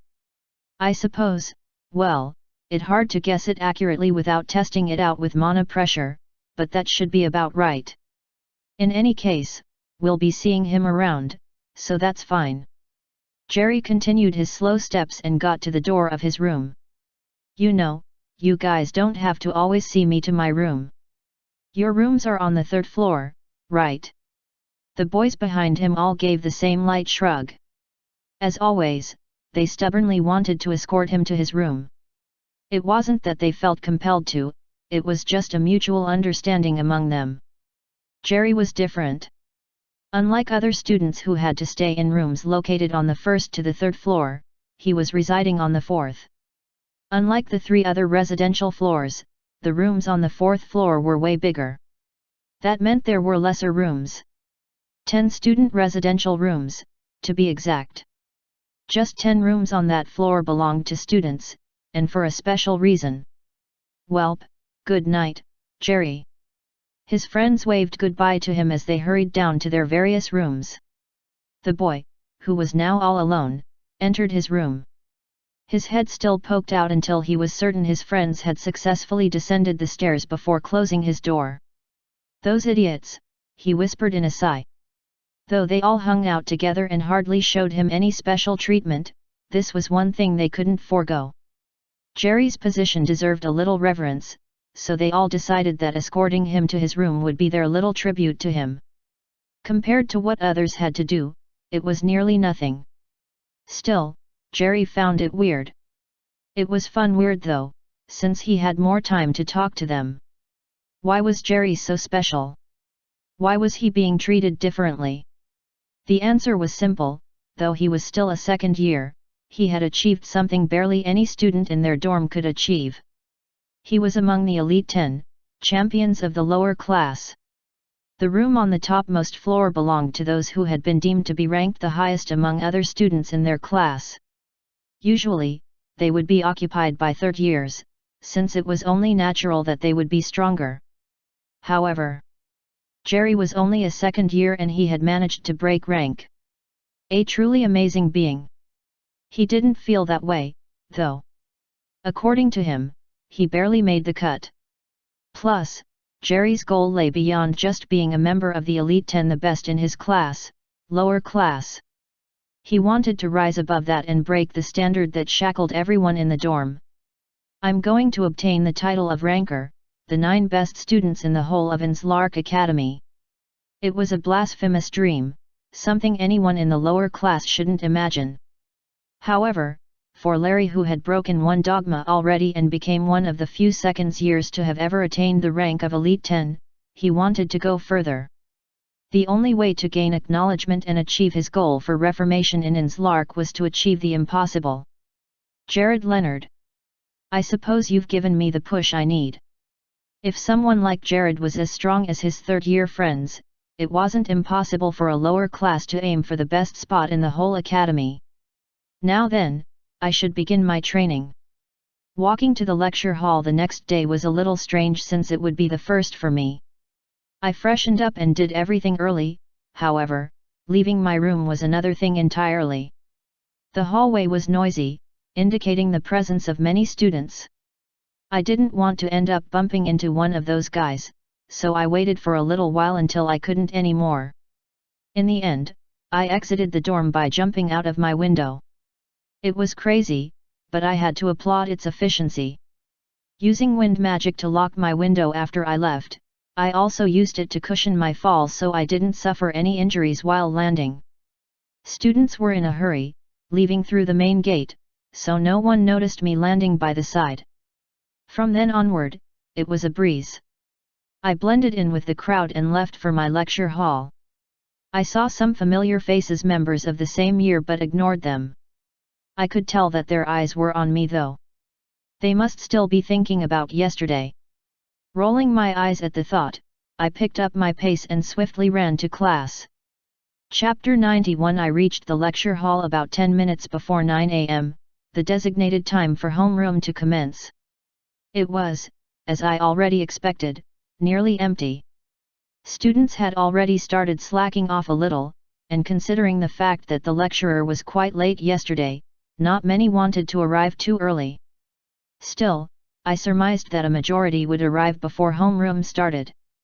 Phew, I made myself comfortable in my usual seat stationed at the forefront of everyone else. My head fell on my desk and I closed my eyes to have a little rest. The slight exhaustion built up from yesterday still lingered, albeit barely. Just like yesterday, no one dared to seat anywhere remotely close to me, on either the right or left side of the seats. In a way, it was perfect. Though it meant making friends would be a lot tougher and I could become a social enigma. Still, I could get used to this. Unfortunately, my thoughts didn't last for too long. Hump. I felt a sound coming from just a small distance from me. If I wasn't so perceptive, I could have ignored it. However, this sound was akin to someone having their seat, and it was so close. My head mechanically turned and I opened my eyes, gazing upon who decided to have their seats close to me. What they? My tired eyes nearly popped out of their sockets as the person's image burned into them. Edward Carl Leon, that was the person who sat a few seats from me.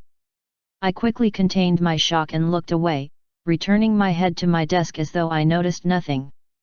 Many thoughts ran through my mind, but the most prominent of them was, why? I achieved an overwhelming victory against him yesterday. I allegedly slandered the martial arts he practiced and even embarrassed him in front of so many students. He was meant to avoid me like a plague and we would simply ignore each other. Why, then, did he take the initiative to sit where no one else dared to and choose the right section of the two divides, the exact place I chose? Is he trying to start something again? Well, he did seem like a persistent person. Perhaps he hadn't accepted his loss back then. I was conflicted about what to think. His eyes back then, though. I was certain I won over his spirit. Sighing to myself, I brushed aside those thoughts and concluded that I was simply overreacting. The boy had said nothing to me, so there was no need to conclude that he was specifically targeting me. Maybe he wants to be a model student and achieve total concentration. Giving that excuse to myself, I ignored the gnawing unease within me. There were other things to consider, so it didn't take long for my mind to wander away from the boy beside me. First was the advancement of my 3 cores. While they were strengthened to the point of rivaling yellow core grades, there was still a limit to how much growth I could achieve using a white core. Should I begin advancing the other cores to yellow now? The thought weighed heavily on my mind. Of course, I would leave my base core untampered with and focus on the 2 others. Well, that was one way to go about it. The second would be to focus on making more cores and distributing them to other areas in my body to further strengthen it. There was a limit to how many I could handle, but having more cores was guaranteed to boost my abilities by several folds. If I advance all but my main core to yellow, I won't be able to quickly form other cores since only the main core will bear the burden. In contrast, leaving the cores white allowed me to share the burdens with all three and quicken the process. The problem, however, was specialization. The reason grade cores changed color was due to an increase in mana and specialization. The higher one achieved in their mana core grade, the more intense their specialization would be. As I currently was, I couldn't use anything but basic magic, a jack of all trades and master of none. Advanced magic was out of the option without having a more solid core grade. That meant I couldn't remain a white core forever, at least for my other mana cores. The second issue that bothered me was related to my duel yesterday. The poor state of martial arts in the world, as well as the crude movements Edward made that seemed to pass as a style according to a particular school. I'll need to learn more about modern martial arts. There were also issues relating to alchemy and potion manufacturing, so I needed to retrieve more plants and get new types that I didn't pluck yesterday. So much to do. Our lecturer arrived in the hall and every student arose. I noticed his entry and followed suit. Good to see you, students. Have your seats, homeroom begins. After homeroom, where Naren Khalid emphasized the upcoming events and also advised us concerning the use of the library and other school facilities, our dear lecturer took his leave and gave us enough time to prepare for the first lecture. Our first course for today was a general one, which meant every student would be in attendance. After that, it would be specialized all through the day, not counting electives. A thought flashed in my mind as Naren left, but I decided to ignore it. Our lecturer must have intended to tell us during his time in the first course where we would be having our specialized courses. There was no mention of a location on our respective brochures, the documents Naren gave us yesterday concerning our courses and the time. It made me curious as to why he hadn't mentioned it yet. In the meantime, I felt more uncomfortable the longer I spent in my seat. Why? Because I could feel a gaze always shifting to me at several intervals. I can't take this anymore. Chapter 92. I gritted my teeth, enduring, but there was a limit to my patience. Intentionally, I had avoided staring at the one who rested his gaze on me, but it was getting too annoying. And so, with a swift turning of my neck, I faced the left toward Edward's direction. The moment I did so, I could see him turning his head as well, trying to avoid my gaze. What the heck? Edward had been staring at me frequently, even as we had homeroom. I was clueless as to why. I'm not about to play this childish game. First, he sat close to me. Now, he was looking at me. Was he trying to distract me or something? Was this his idea of revenge? It made no sense whatsoever, and I felt it was just childish. Still, considering our age, it wasn't beyond consideration. My eyes darted to the second row, on the left side of the lecture hall, and I saw Annabelle, Edward's friend. She had some sort of frown written on her face that somehow distorted the gentle and timid image she usually had. It didn't diminish her beauty, though. Rather, the unusually angry expression planted on her face gave a certain charm that made her look cute, like she was pouting. Is she angry at someone? My mind went to Edward, but it seemed unlikely. Perhaps she was upset by his decision to sit beside me and not beside her. No, even yesterday they didn't sit beside each other. That was most likely not the problem. As I considered this, I felt Annabelle Frederick's eyes move toward my direction, and for a split second, our eyes met. I could feel myself drawn to the crystal blue in her eyes, different from the brilliant golden glow in mine. It only happened for an instant, but the burning glare I had previously noticed on her face intensified as we exchanged glances and she quickly looked away. It was at that moment that I became aware. Her animosity was directed at none other than me. It made me a little flustered, just thinking about it. But, just as I did for everything, I approached the matter rationally. What did I do to her, though? Was she upset by my actions against her friend? He started it, so I wasn't to be blamed. I barely scratched him to a benevolent act considering others would end up having injuries after a duel. Then, perhaps the young girl was still hung over my little cough when she was speaking about her goals. It wasn't in my intention to be rude, but I certainly came off that way. Usually, I would wave it off. However, I slowly considered making an exception for her. I still have no friends, and being honest, she's the only one who still has my attention. I reasoned. It would be foolish to live a school life all alone with no allies or anyone to call friend. If I could get on good terms with her by apologizing, then it was a small price to pay. I wasn't so overly fixated on my ego, after all. I suppose I'll talk to her after general classes today, considering the fact that specialized classes started after that, it was the best solution. And so, after making up my mind, I brought out a book I had been studying and continued with it.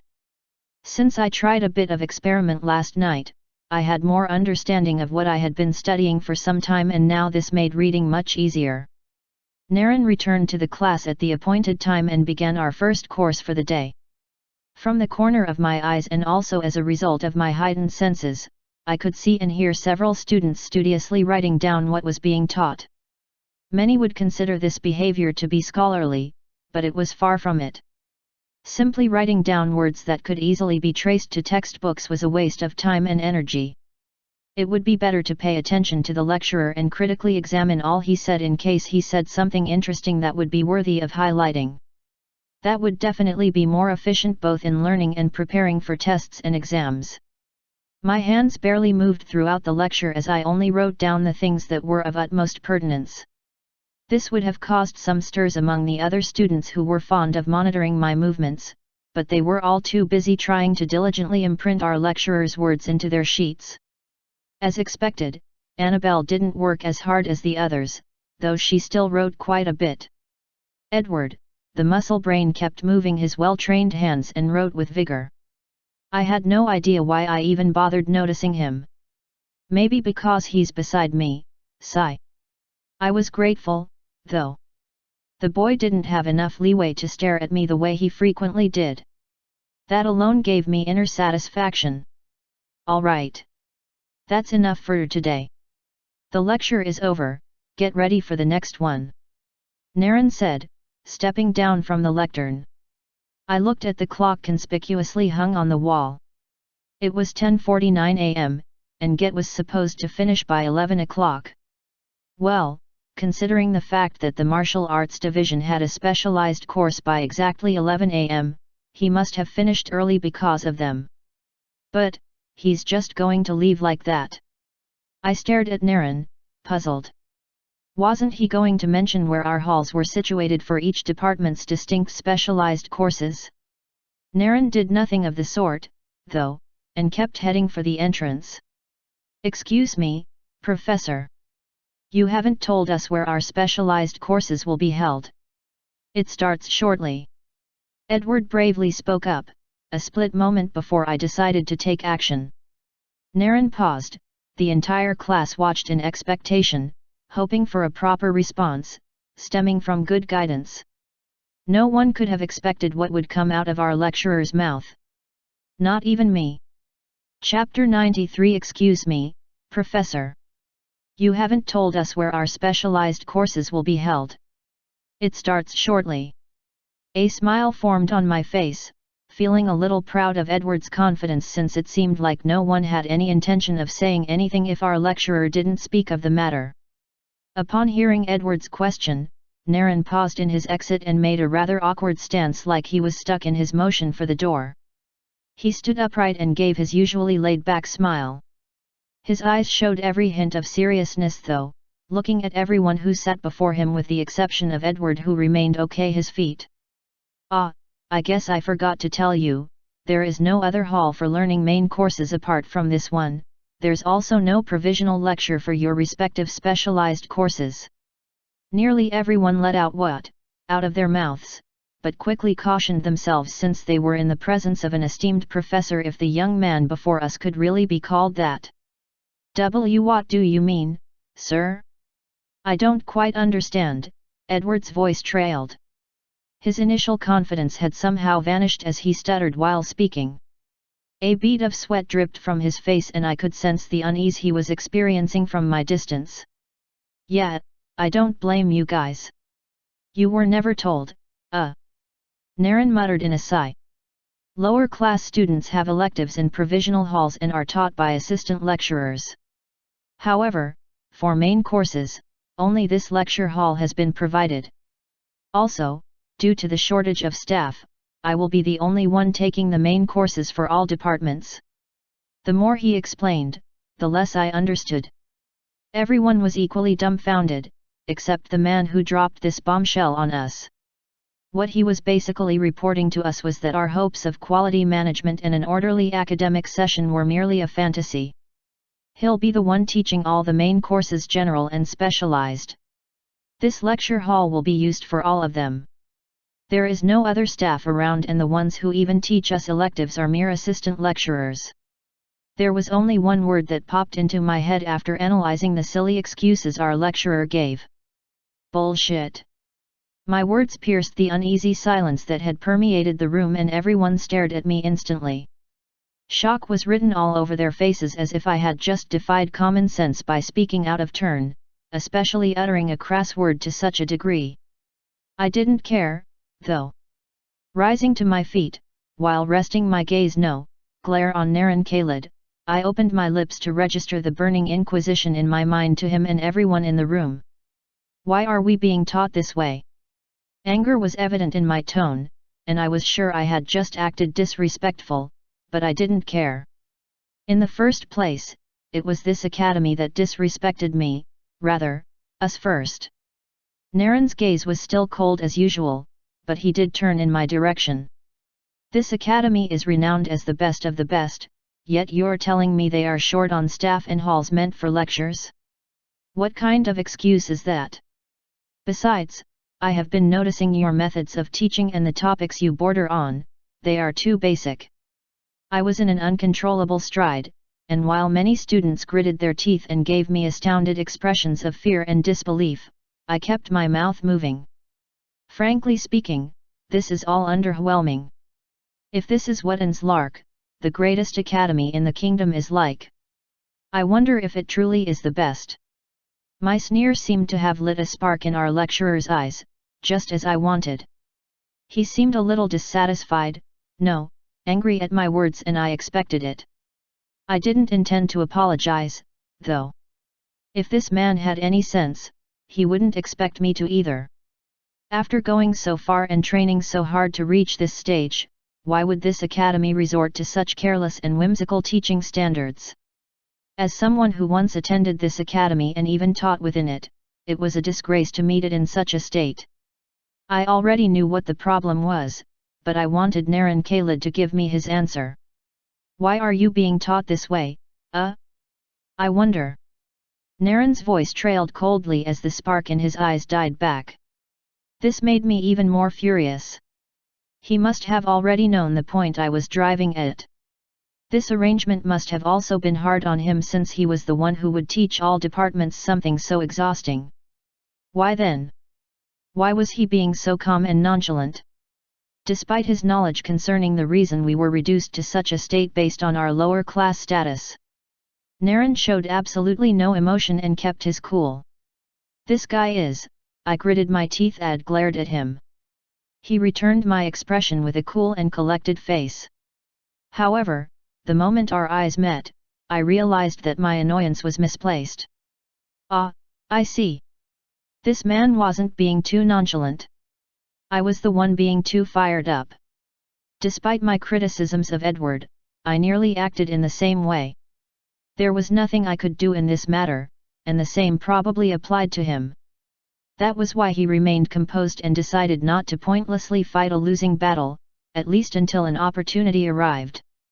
For someone like me who thought of everything rationally, I had messed up on this one.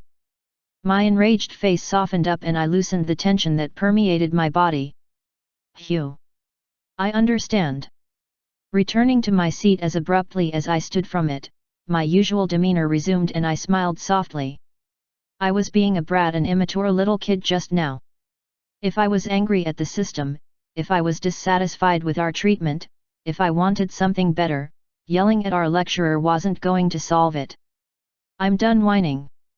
Chapter 94. There was only one path to victory as well as the freedom I sought. To become unparalleled and unrivaled, I needed more experience and knowledge. To get it, I needed higher qualifications which my lower class status couldn't get me. However, if there was one thing in Inslark that hadn't changed since its foundation, it would be the absolute factor that determined nearly everything for a student. This factor was even higher than the class system that had been erected and the prejudice against the untalented. An immutable rule that had existed before I was born and the only reason I was able to rise up to great heights despite being inept. Merit. Talent was worth a lot, but in the end, what everyone looked forward to was results. Results earned by pure merit was the deciding factor of anything in this world, and if I was confident about anything, it would be merit-based results. Naren gave us a couple of options, those who weren't offering the martial arts specialized course. We could choose to sit at the back of the lecture hall while the martial arts students were taught at the front of the class, or we could leave. Those who left could go to the library, the garden, the cafeteria, or whatever. It was their free period, after all. Due to Edward's question and my little interference, only about 5 minutes were left before the class began, so a majority of the students poured out at once. I also stood from my front seat since it would be used by the martial arts students. I should go to the library to read up on some stuff.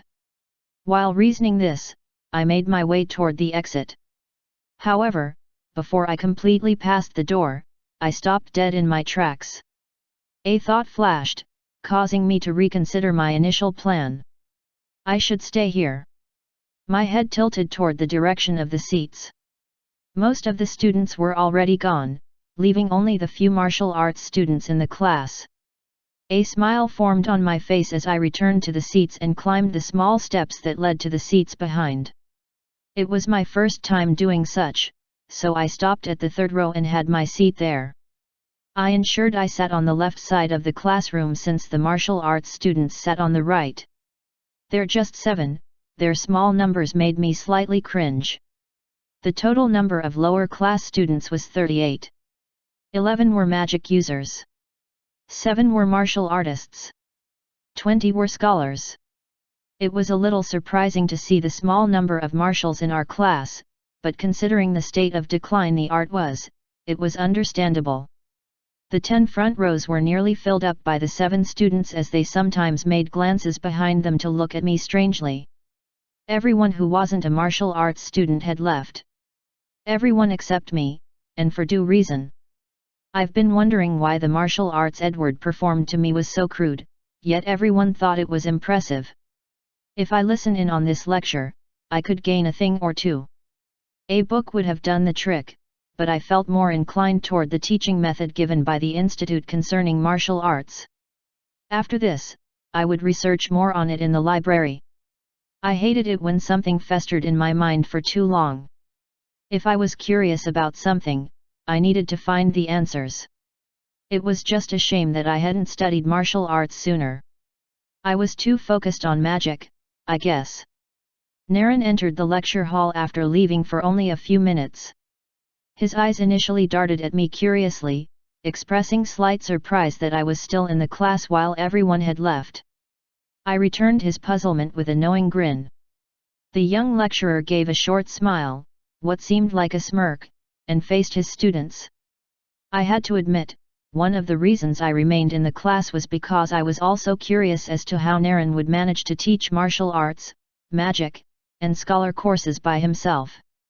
No matter how well diversified a person was, there existed no way they could be entirely proficient in everything. There was no way Naren could teach martial arts as well as he would teach magic. I was wrong. Listening to his lecture, I felt drawn in by the eloquence with which he spoke. It was as though Naren was a different being entirely, compared to the easygoing lecture he gave in the past. I could see a fire burning in the eyes of the students he taught as a result of his passionate words. The topic for discussion was something I had heard during my duel with Edward. The martial school of fundamental sword arts. He explained the 6 basic forms that existed in this school: footwork, mental resilience, muscle alignment, motion control, sensory perception, and sword techniques. I listened attentively, as though I was also among the students he taught. The more he spoke, the more I understood. This school, same as 4 other fundamental schools which he mentioned briefly, were the core lessons these young marshals would learn in their first year. For now, he mulled over the theories, but they would commence practical sessions subsequently. I see, a whisper escaped from my lips. If I was confused before, that feeling had completely left me now. The reason Edward moved in such a crude manner that was regarded as martial arts, and thus fundamental school, among the others I slowly reached my conclusion on the matter. Martial art techniques have really declined. It was the complete opposite of magic. Magic had improved while martial arts had reduced. It made me wonder about something. What really started this? Is it the reduction of talented and skilled martial artists that caused the decline of the art, or was it the decline and disinterest of the art that caused the reduction of talented and skilled martial artists? It was like the chicken and egg scenario, which came first? Chapter 95. I understand now. A smile formed on my face as I gazed upon the cluster of students who looked at Naren with blazing passion, focusing on one person in particular. Edward Carl Leon. His dream wasn't so bad, after all. My interest in him was rekindled. Judging from the fact that everyone was learning the fundamentals with such vigor, the same fundamentals Edward had shown me during our duel, it meant that it was really a big deal in the modern world. If Edward was skilled at martial arts, though restrained by the quality he was exposed to, I could help him attain even greater heights. As I thought, it wasn't a waste to attend this lecture. As soon as the class ended, the martial arts students began leaving the hall. The time was exactly 11:45 am, giving the martial arts coursemats enough time to leave the hall and for the next batch of students to trickle in. Edward looked in my direction as soon as Naren left the lecture hall and gave a warm smile. I didn't reciprocate, even though I wanted to. There were many things on my mind, and that included the young boy. The only problem was how I would approach him. The next class is for the scholars. A specialized course for them too, I whispered, considering whether or not to remain in the hall. Unlike martial arts, my understanding of scholarly arts was vast. There was basically nothing being taught that would be worthy of my attention at such an elementary stage. Still, I was curious about how Naren would teach the scholars. If he truly was an exceptional lecturer, I was certain this class would be interesting. All right then, I remained in my seat and brought out a book to pass time. It was my journal where I stored important information. I was putting down important goals for the future concerning Edward, whom I had already written off before. There was another name on the page of my journal. It belonged to another student. My eyes darted to the entrance as I saw her enter the room. Her blonde hair always stood out to me, and the tiny frame she had made her look odd in the multitude of more mature people. Annabelle's eyes darted in my direction and our gazes met once more. Mine, full of observation, and hers was full of annoyance. I looked away first and proposed to myself that I would apologize to her the moment I got the chance to. If I didn't, my offense could evolve into something more in her heart. The scholars filled up the first 2 rows in the hall, making me feel weird since I was seated on the third. I considered moving back, but decided not to. If Naren has a problem with my proximity, I'll move then. My hands and mind were busy as I stroked my pen to create a formula to work out my schedule with Edward and hopefully Annabelle. The lecture started at exactly 12 p.m. and ended by 12:47 p.m. I assumed it would end sooner, but due to Annabelle's persistent questions, Naren was forced to make room for it. And, as for Naren's teaching, it was fantastic. He did just as well as when he taught the martial arts student. By mapping out the theories before the students, he gave an in-depth analysis of them as well as his personal opinion. But that wasn't all. He allowed everyone to speak their mind and give their opinions on the topics. The one who took the most advantage of this opportunity was Annabelle. She asked questions and gave radical answers, causing Naren to smile nearly every time. This, however, attracted negative stares from her fellow students. Due to her enthusiasm and rapid firing of opinion, the other students looked unserious. They didn't have much to contribute, unlike her, so Annabelle was making them look bad. It was fun hearing her tiny voice speak with such confidence, though. I controlled myself from laughing or choking in order not to cause any further misunderstanding. Once the class was over, the scholars made for the exit, and a new set of students entered. A grin formed on my face as I stood from the back row and made my way to the front. The students now trickling in neither belonged to the martial arts department nor the scholar unit. No, they were the same as me magic arts students. I was excited, to say the least. After hearing the first 2 lectures, it would be strange to say I wasn't psyched about this, especially since I would be able to directly participate in it. After having my seat at the far end of the right side on the first row, I watched as other students awkwardly took their places beside me. Unlike in the general classes, where one could seat wherever they wanted, the specialized classes ensured that all students filled the first rows for better communication and interaction between us and the lecturer. Not long after we had all settled down, our lecturer, Naren, entered the hall. We all stood and paid our respects to him before he waved at us to have our seats. "I would like to begin this lecture by asking a question," was the first thing that came out of his mouth. His lips were pursed and a refreshed smile poured all over his face. I could sense a passion in him that didn't exist in the other 2 courses he had taught. No matter how well diversified one was, they still had an area of specialty. Or, at least, an area they loved over all others. As someone who was the same in my past life engaging in scholarhood and martial arts, I knew of the feeling. Now that magic had also come into the fray, I could be said to be diversified.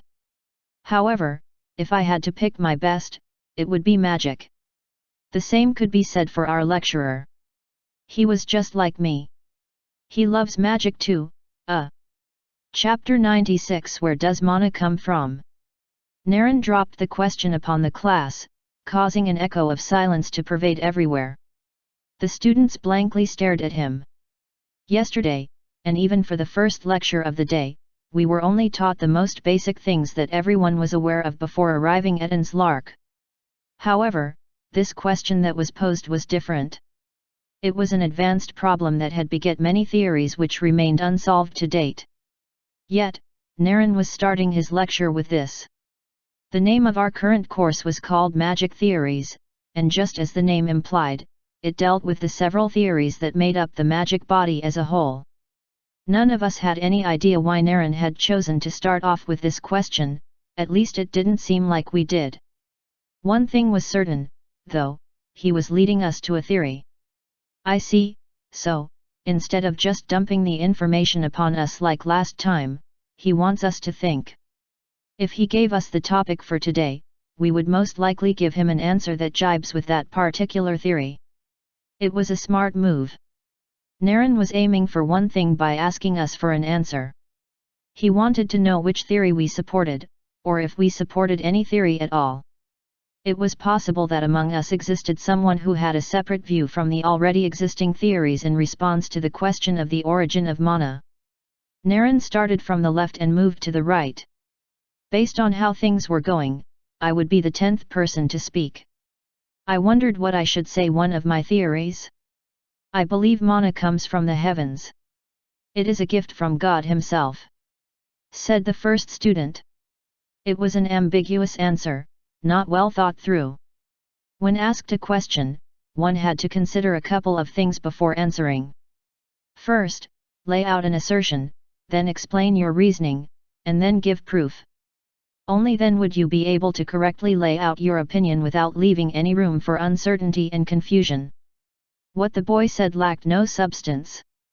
It was like he just recited one of the theories he heard. And, this didn't just apply to him. One after the other, the students spoke. All of them were the same, either agreeing with each other or giving another lame answer.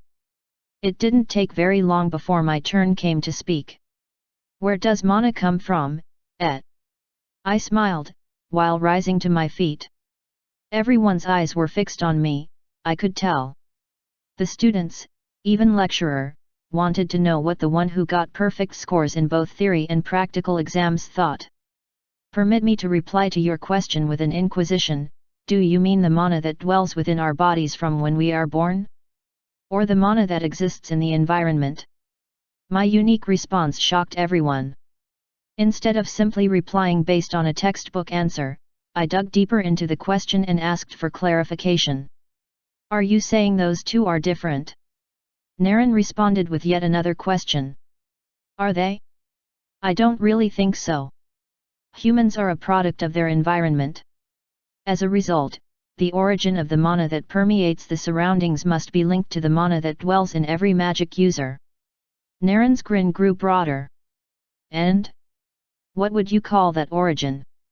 My grin grew broader as well. The soul. Everyone looked at me like I was crazy, but before excitable murmurs spread, I continued. Humans all possess souls. They are invisible and make up our personality. That is why when people die, even if their physical bodies are restored because something non-physical has left it behind, it does not return to life. My hands moved in sliding motions as I unconsciously began gesticulating. Research has been conducted in the past where dead and living bodies of equally talented magic users. It was seen that while the living magic users still had mana particles flowing in them, the dead had none. Further research was made on the dead, and they realized that at the point of death, mana particles begin to disappear bit by bit. So, the fresh corpse of a magic user still had lingering mana particles which die off after some time. The students were captivated by my long explanation, but I wasn't done yet. Why would mana dissipate from the dead if their physical forms still exist? Some would say the heart that pumps blood also pumps mana, so if the heart stops, mana particles gradually cease. However, anatomy experts have argued against that logic. Mana is the energy of the supernatural, and physical organs can't produce it. The only answer that was able to address this dilemma was the existence of something incorporeal. In essence, a soul. My explanation was long, but it was easily grasped. This was because the soul mana theory already existed. I postulated the theory, after all. But, now that I had mana coursing through my veins and knew what it felt like to use magic, my position on this theory had slightly tilted, though still on the same path. Our souls generate mana in form of particles. The mana slowly converge and form mana cores. Once our soul no longer exists, the mana dissipates and died off, most likely returning to the environment. Naren smiled, pursed his lips, and finally made a statement, no, a question.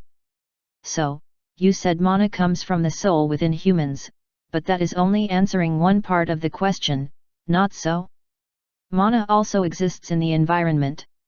Where does the mana around us come from? A tricky question to ask someone my age. At the moment we were currently discussing advanced magic theories, yet Naren didn't seem fazed. It seemed like he had the confidence that I possessed the answer to his question. Professor, I believe I already answered your question, didn't I? Everyone was surprised by my response.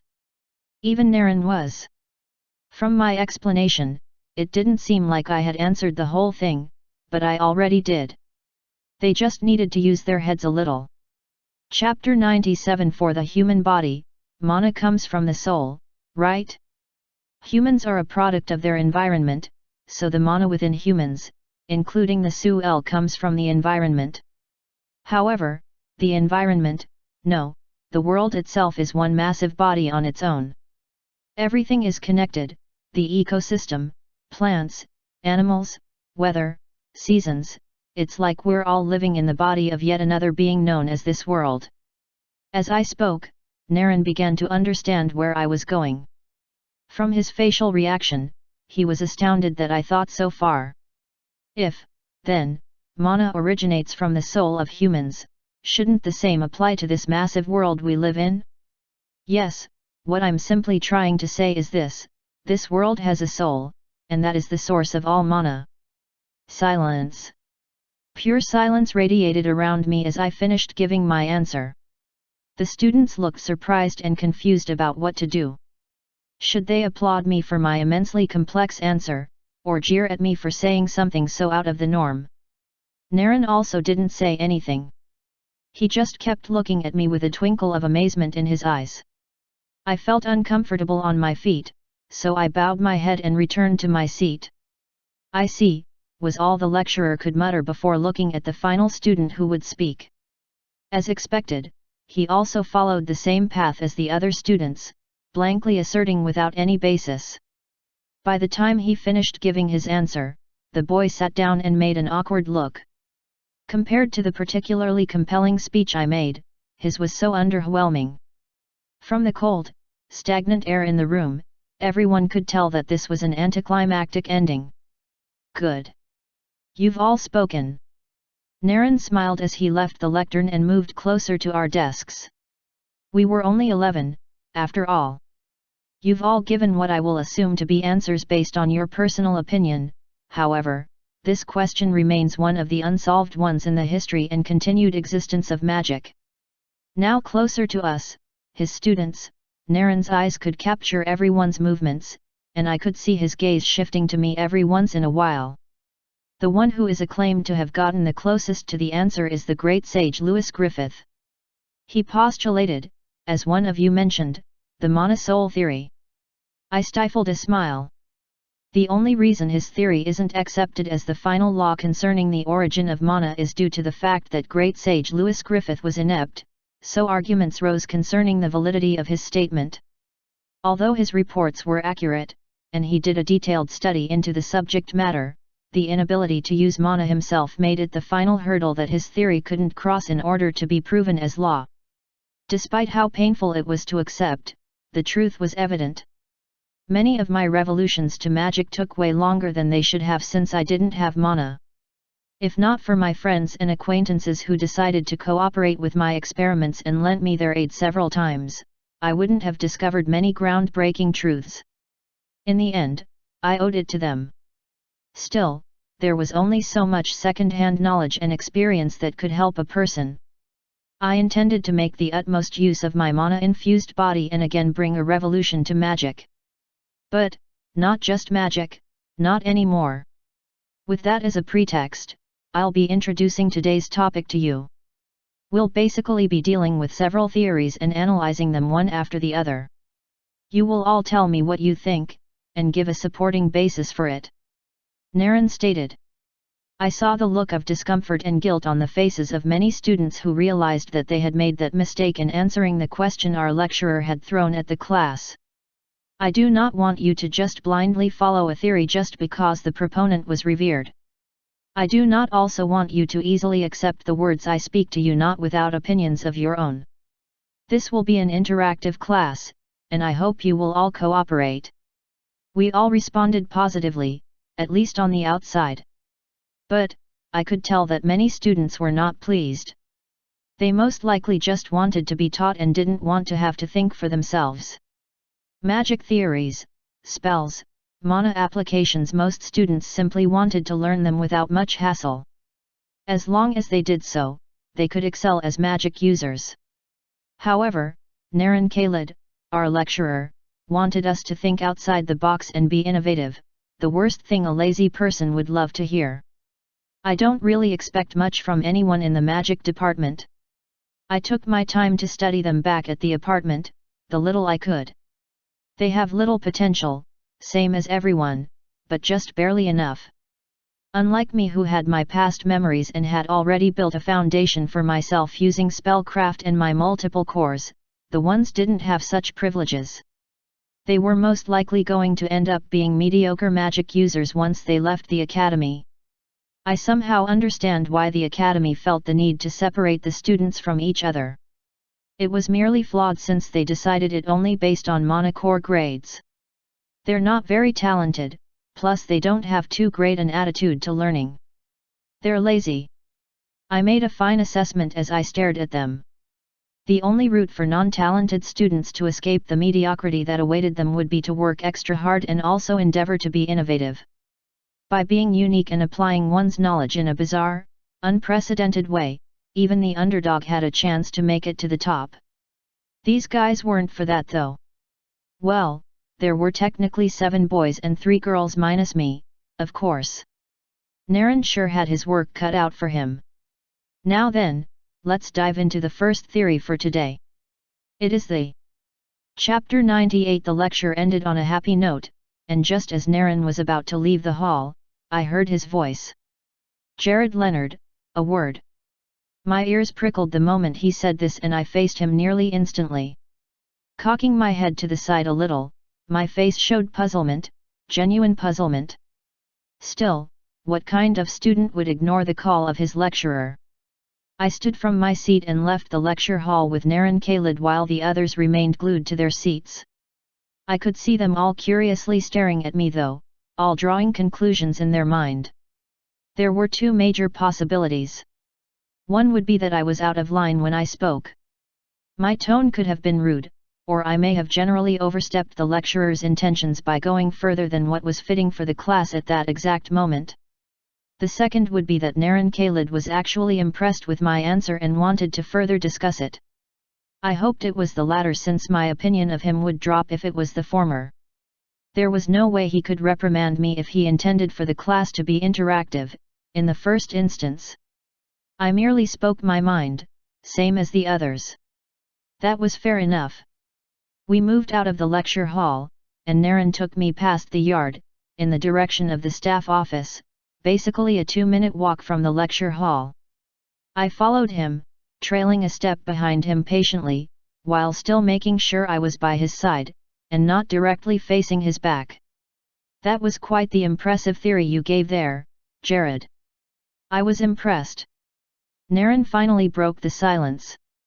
It was as though he read my mind and decided to give me a straight answer concerning which of the possibilities would play out when he called me. This put me more at ease and I smiled softly. Thank you, Professor Naren Khalid.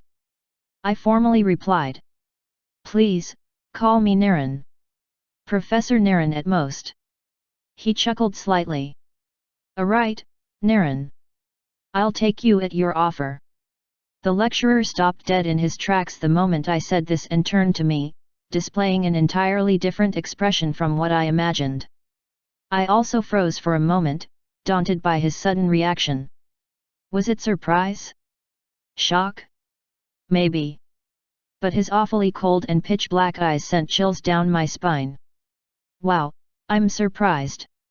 I only meant that as a joke, but to think you would seriously address me like that, even going for the most casual option. Naren burst out laughing, finally breaking apart the tension that was forming in me. I was already beginning to wonder if I made the wrong call by taking him up on his offer. How was I to know he was just joking? You're really an amusing kid, aren't you? I mean, I already knew you were strange since I first met you, but now, I know for sure. Calling a young person like me strange, how awfully rude of this man. Wasn't he supposed to cushion his words a little more? Well, of course, I wasn't really feeling that way. You're also very amusing yourself, Professor. For such a young person to receive such a title, you must be really amazing. You're plenty strange yourself. I replied with my own snarky statement. Surely, he too wouldn't take offense. After all, I even mixed compliments with it. Ha ha ha ha. He burst out in uncontrollable laughter. Ha, as I expected. You're very amusing. Well, I'm not as amazing as you think, though. He grinned. The usually cold and stoic man, who finally displayed good teaching ethics today, and was now showing me an overly bright side I hadn't seen before, how very weird. The sharp turn in his personality was puzzling, but I wasn't going to delve into it at the moment. Looking at him closely as he laughed, I once again took account of Naren's outfit. It was a simple white shirt, loosened by the wrist, tucked out, and a little too large to be his size. His black trousers went well with the casual black sandals he wore.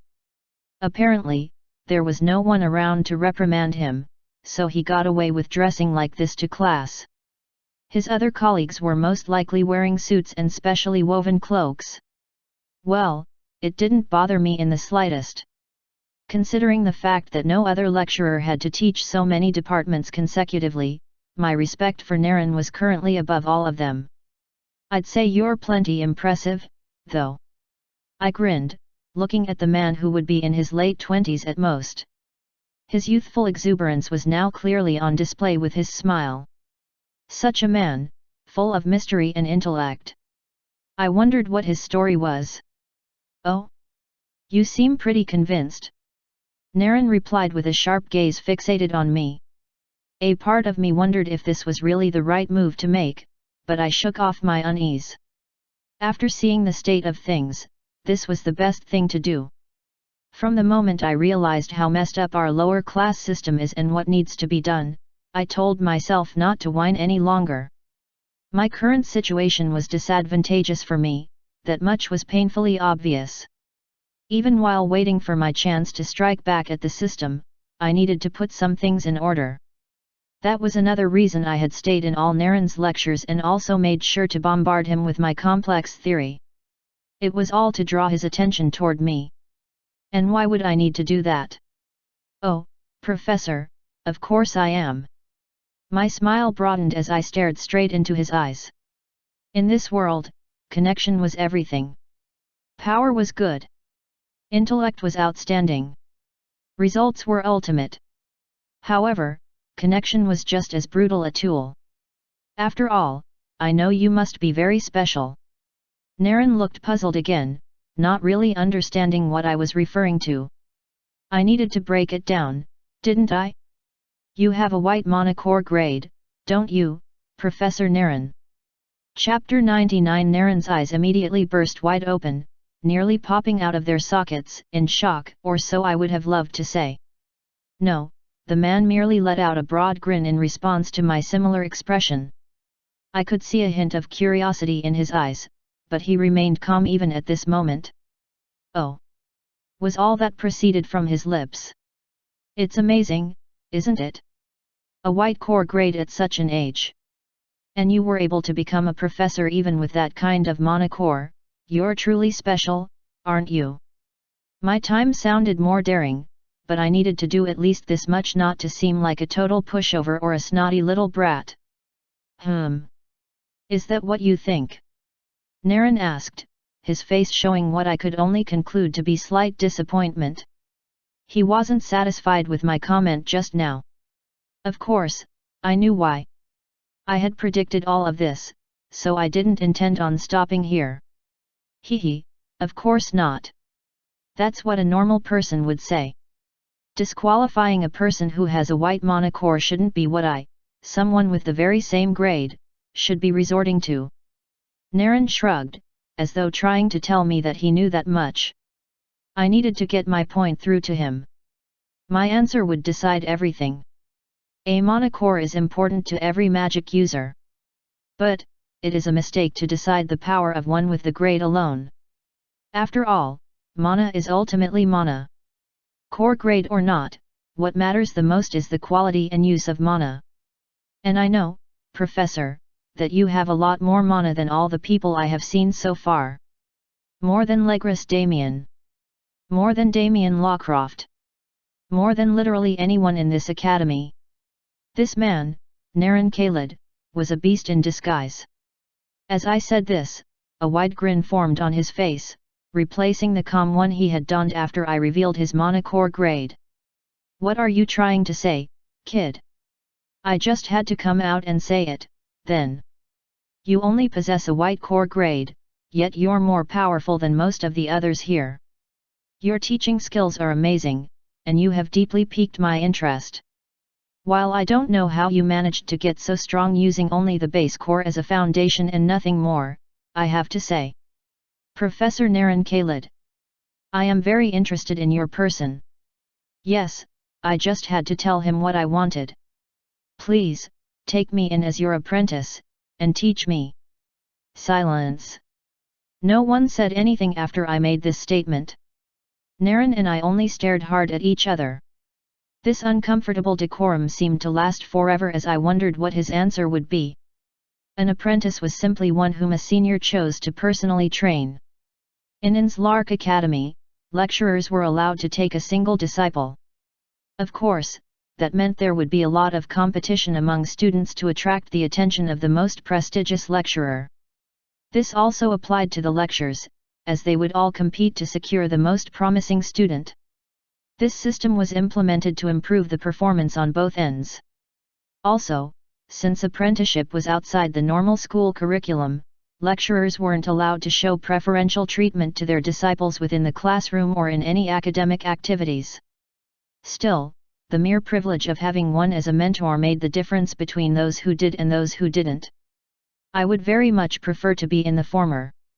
It certainly wasn't impossible for a lecturer to choose me as his disciple, but the chances were slim.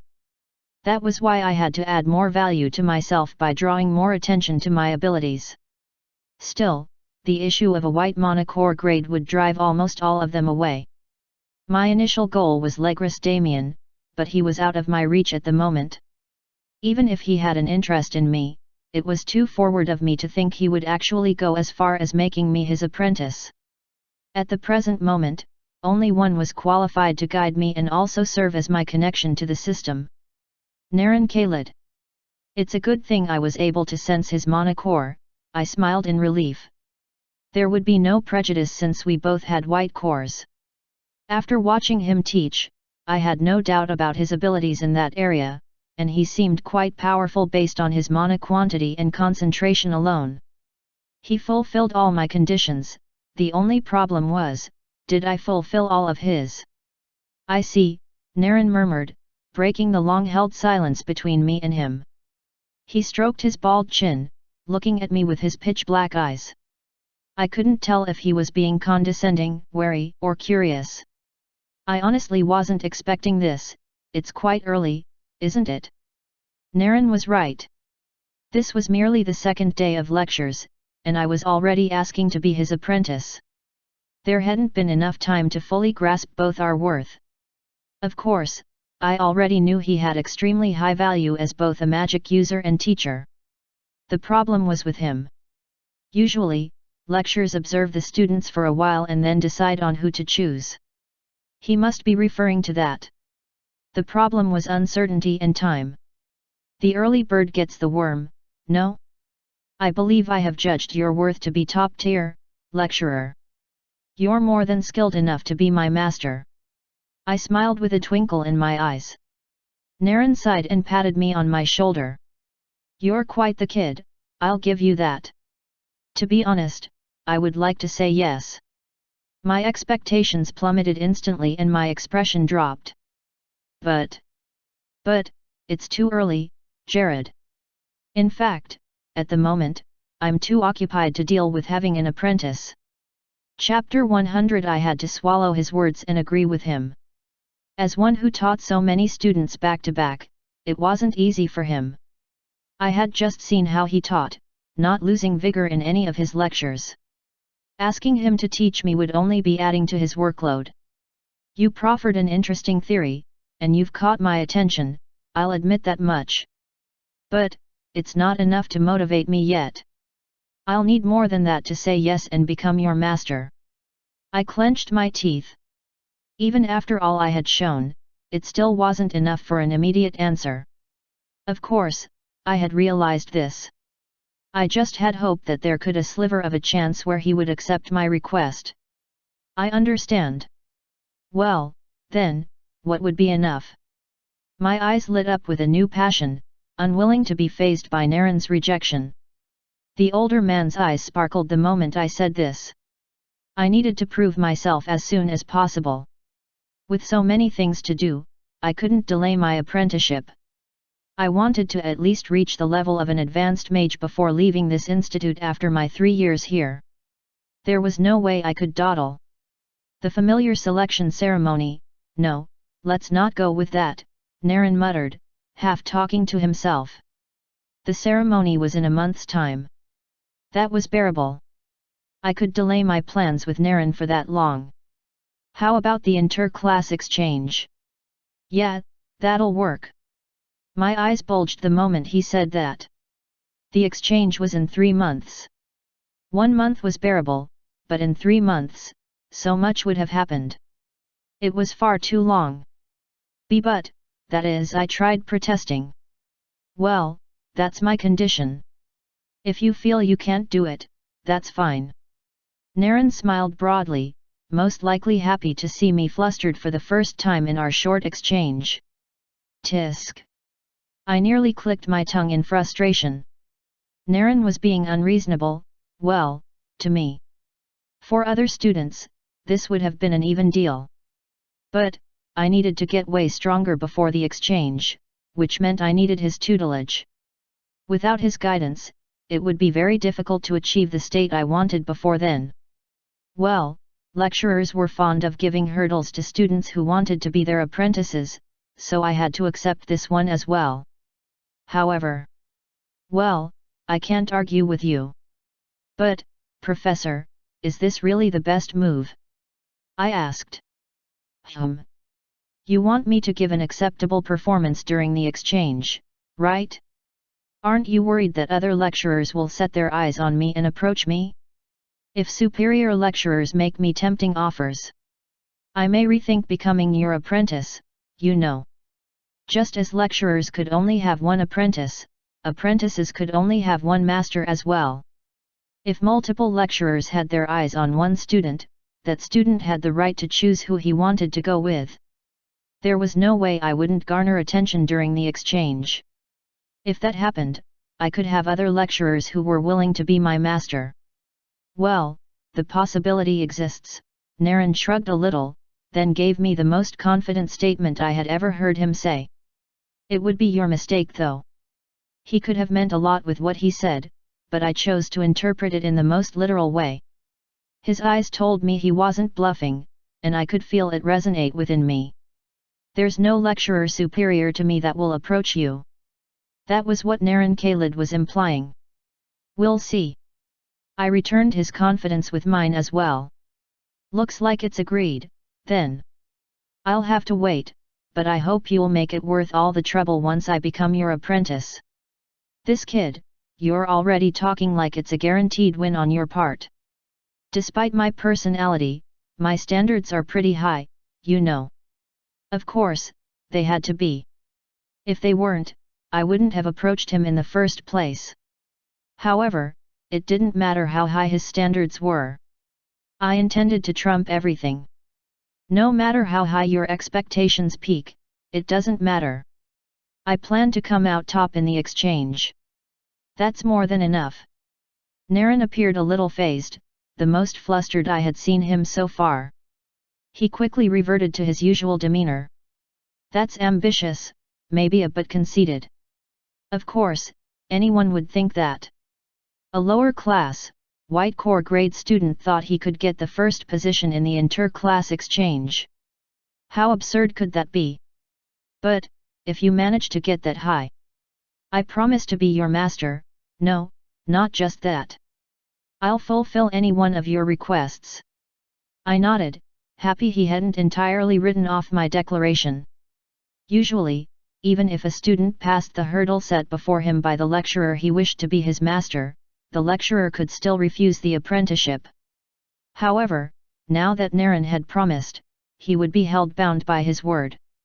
There was also his promise of fulfilling one of my requests. Of course, it was implied that the request had to be in his capacity, but it still was a big deal. I already knew what I would ask for. Sounds fair enough. I look forward to bzzzzzzrrrnnnnggggg. A buzzing, ringing sound abruptly interrupted my moment with Naren. For a moment, I was dazed and frankly a little irritated by the sound, until I realized that it was coming from the man I was speaking to, his pocket to be precise. Ah, looks like we've spent quite a bit of time here already. It's nearly time for your next lecture. Naren mumbled, looking at the pocket watch he pulled out of his pocket. Time flies when having fun, also when speaking to one's lecturer, the latter was due to experience. I didn't know we had taken so long in discourse. Welp, it was worth it, though.